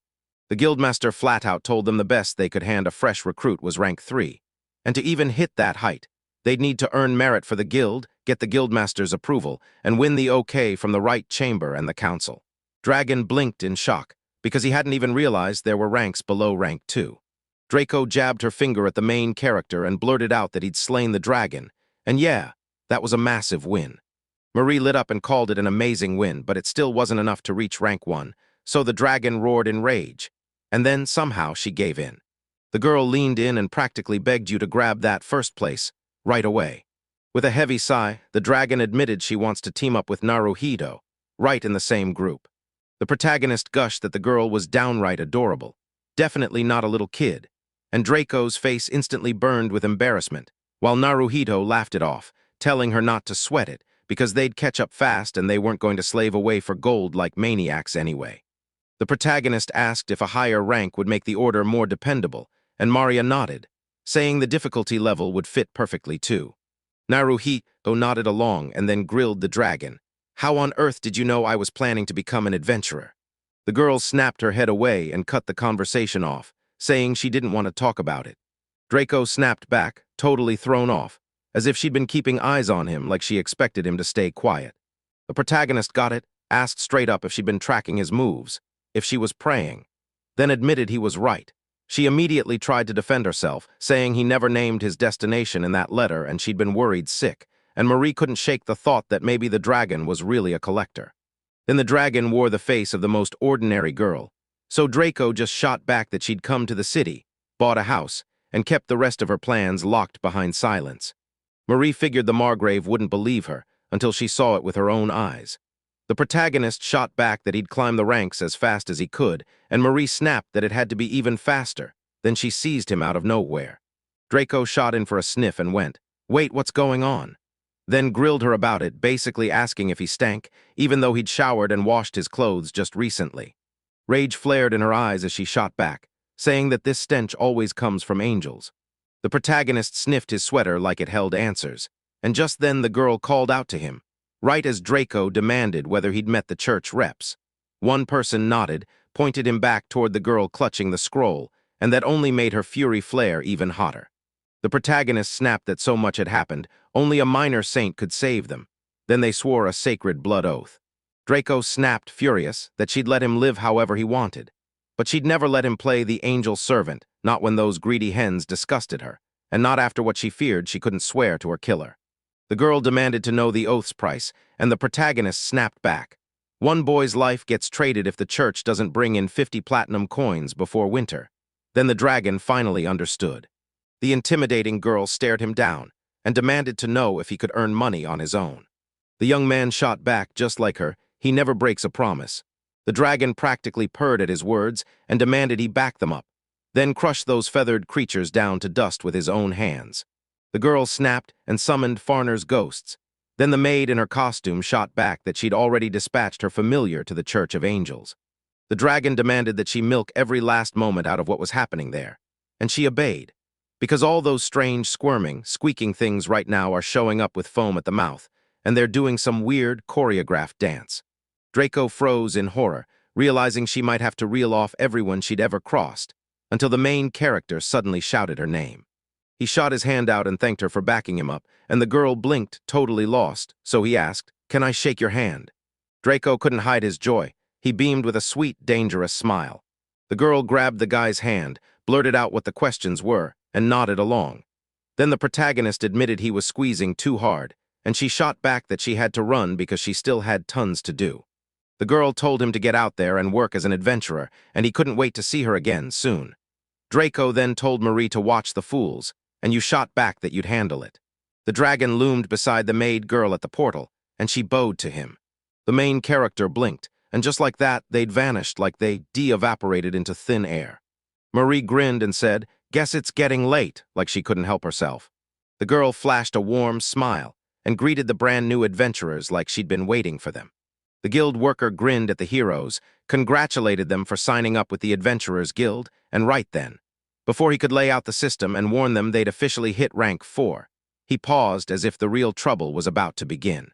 She explained that the first kind of job meant you took an order, finished it up, and came right back to the client. Then you grabbed a special token and traded it for cash at the guild's registration desk when you returned. The second way was even easier. You grabbed hunt orders straight from the guild and hauled back the ingredients. The worker told them that if they wanted to hunt, the guild would arm them and hand over the right documents, and the protagonist couldn't believe how perfectly it was all set up. The girl urged him to hunt for a weapon in the next room, and the main character charged ahead. Naruhito stepped up to the man at the table and told him they'd come with permission to carry weapons. Then the man gestured straight ahead and ordered them to pick whatever grabbed their attention. Glancing over his shoulder, the main character spotted a whole storm of weapons, spears, swords, shields, daggers, and more, closing in behind him. The hero blinked in surprise, snatched the mace, and started swinging it like a showman, grinning as he insisted to Lazer that it was the real deal. Then the beastman snapped, asking why he hadn't brought a sword or any other weapon instead. Naruhito stared at his friend and snapped, "Why do you need all these crazy complications? With a mace, you just swing and it's done, plus I've got something to cut with." The protagonist snapped to a decision and told the man he'd take the mace. Then the guy just gave him a thumbs up and full approval. The protagonist slid the mace behind his back and grinned, saying it was perfect, because now it could vanish right out in plain sight. The main characters burst out of the building and raced toward the open world beyond the city. The boys strode ahead as the crowd gawked and hissed rumors, eyeing the beastmen and the dark-haired kid, and the young guys yanked their hoods up, while the protagonist sparked with an idea and his friend leaned in, asking what he'd cooked up. The protagonist said, "First, we hit the wild, we hunt, build those contacts, and start making moves with the traders." Naruhito pointed out that the merchants didn't source monster materials on their own. The guild fed them with supplies carved out by the exact adventurers who went out to bring those things back. Lazer instantly got what he meant, then leaned in and asked, "So does that mean we're putting these into circulation?" The protagonist said that every merchant profits when a dependable adventurer keeps feeding them solid materials, and that if you build real relationships with those merchants, they'll eventually open their own bakery. Naruhito insisted they should start by showing results first, and Lazer fired back that they needed to pick a target before hunting. The protagonist bragged that he'd already been ready, yanked a sealed package from under his cloak, and told his friend to read it, because he couldn't. Then Lazer started opening the book. Right there they laid out the perfect beginner targets, monsters up to rank 3 that prowled the city streets. And among them you'd find a shaggy goat, a horned hare, and a bird that practically grinned at you. The protagonist never expected the guild to hand this info out for free, and it screamed Marie's sharp foresight. Lazer even pointed out the dusty stacks, because it looked like nobody had touched those booklets, even though they packed a ton of genuinely useful knowledge. Naruhito snapped that, based on all this, half the adventurers were total idiots who couldn't handle information worth a damn. Then Lazer shot back, "So, who are we hunting?" The protagonist grinned, held up the Titan serpent from the booklet, and said it looked absolutely perfect. Lazer stared in shock and demanded, "Are you serious?" Because this was a rank for a single monster. The protagonist grinned and said his skill was perfectly made for taking down creatures like that. Lazer snapped back, sounding pissed, and said, "If you think so, then I'm with you," then pushed them to look ahead. The beastmen jabbed toward the eastern gate and promised, "Submit your claim, and we'll open the plains to you for hunting." The protagonist admitted the wall was absolutely massive, and Lazer chimed in about the wild rumors, that they built it to cage dragons. Then boom, a man's voice barked, ordering them to stop. Under the pitch-black night, a hard truth sat at the gate. Only licensed adventurers were allowed to pass. The knight said folks and travelers streamed through the western gate. Then the protagonist flashed his badge and called them adventurers, only for the knight to snap, sneer at their bronze badges, and rage. "Do you even have a hunting permit?" Lazer nodded, shoved the permission slip forward, and the knight snatched it with fury, then snapped at Lazer like being a lizardman was a crime. The knight demanded to know if the guild was taking people like that now, bragging that they'd hit rock bottom, and Lazer shot back his thanks to the Empire for its generosity. The knight shut the lizardmen down so hard they didn't even dare think about raising a hand against their country, or he'd slice off their fingers. Lazer just nodded and told him he'd remember. The protagonist clocked that Lazer was really trying to act right, so he told him to clamp it down for their friend, because this is on them now, and they've gotta push the way through. As Knight boiled with rage and snapped, "Who do you think you're talking to? Show some respect." Lazer didn't flinch. He said it was a patrol from the Angelic Church. The beastman warned that if they got in the way, they'd be thrown in chains. Then the protagonist snapped back that he was done putting up with that attitude. The knight snapped back, saying he didn't care anymore. There was only one last thing left, and he thrust his hand toward the heroes. The angelic ambassador demanded a fee and a commission, snapping that the guild should have warned him about it, while the protagonist shot back, seething, "That's the first I'm hearing of any of this." The knight shot back, "I'm sorry to hear that," then shouted to his comrades, saying the guild's instructors never bothered to explain taxes, and they'd already told the heroes, "Dump your money into the barrel or get out." The knights surged inward, swarming the place as they shouted for even more money. The protagonist couldn't help but smirk at how shamelessly those knights were extorting people right in the open. The knights kept insisting, "Just pay up and then you can get through." The angel's messenger leaned in and demanded money, because if he didn't pay, they'd toss him in prison for messing with church business, and they didn't care at all what he chose. The protagonist shot an apology his way for wasting his time, then demanded he hold on as his hand slid under his cloak a little longer, and the knight laughed with delight, calling the boy sharp, and said that if he'd paid up front, they never would have had to scold them. The knight said the girls could be paid in cash, but the lizard and the men only get one thing: hard cash.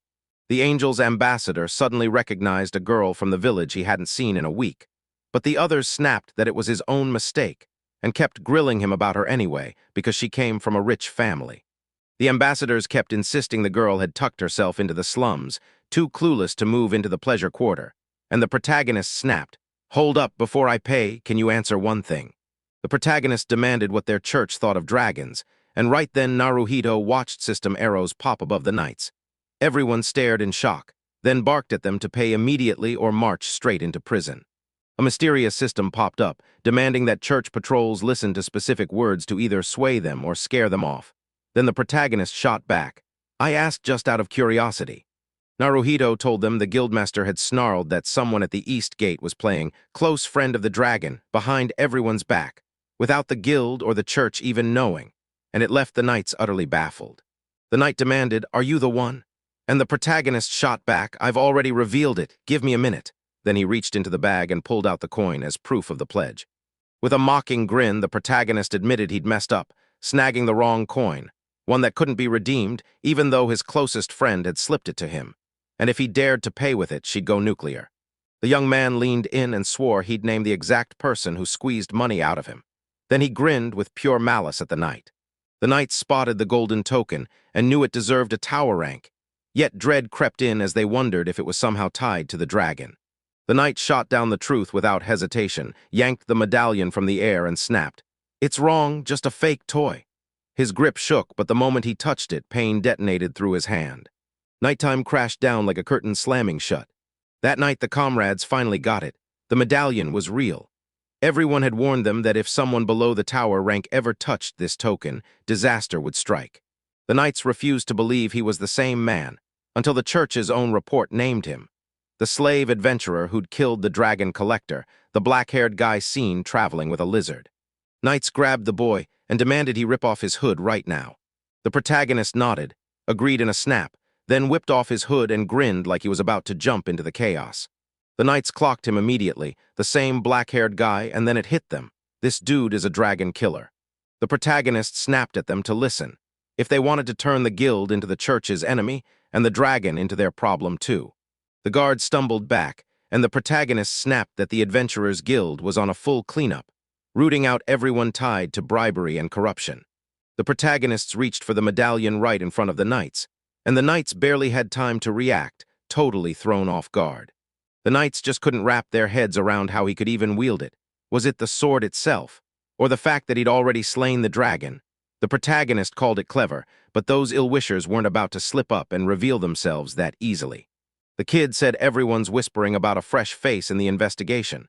A newcomer the dragon recognized, but not seasoned enough yet to resist being pushed around. The protagonist snapped that this newcomer couldn't be trusted, and that the knights were dead serious. Naruhito flat-out said he won't tolerate unnecessary problems. The protagonist shot back that he genuinely believed the newbie could pull it off. The young man snatched the coin away and said, "Tell them this is all total nonsense. We're not taking money from anyone." Naruhito mused that maybe every last person packed inside that church was totally law-abiding and genuinely good. With the coin now gone, Naruhito turned to the revered knights and flashed a smirk like he knew exactly how this would play out. He leaned in and demanded to know how much cash they'd have to fork over just to get the passage. The protagonist narrowed his eyes, then clung to his resolve and waited, demanding that answer. A system flashed that the hero got passage, but everything with the guards had soured. Now they eyed him like a threat, and he had to stay silent or race to the people he loved. Then the knights tore the passage open. The main characters surged ahead as the knights finally snapped to it. They'd lost everything, and there was nothing left for them. Lazer grilled his friend, asking if he was really certain about what he'd done. Then the kid nodded, fully sure. The beastmen clocked their every glance, and instantly realized he couldn't stand the way they kept staring. The protagonist told his friend, "Breathe in 10 times, slow and deep," and his friend nodded like, "Got it." Then the guy leaned in and swore he'd take every step he needed. Naruhito unleashed blade magic on the knights, and he kept striding forward without even looking back.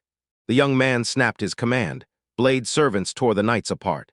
Lazer finally clocked what was happening and snapped the truth to the guy. The protagonist declared they could finally press on without pointless fear, and the heroes surged ahead. The system flashed a brutal report. 6 church guards were wiped out, their ties to the guards severed and reset to 0. No witnesses surfaced, and there'd be no charges for their deaths. The protagonist just shrugged and said they got exactly what they deserved. The heroes burst out of the passage and stared up in shock at the sky above them. A mile-wide, star-studded sky stretched above the boys, crystal clear and glowing like it was waiting for them. The moment he saw it, joy lit up his face like fireworks.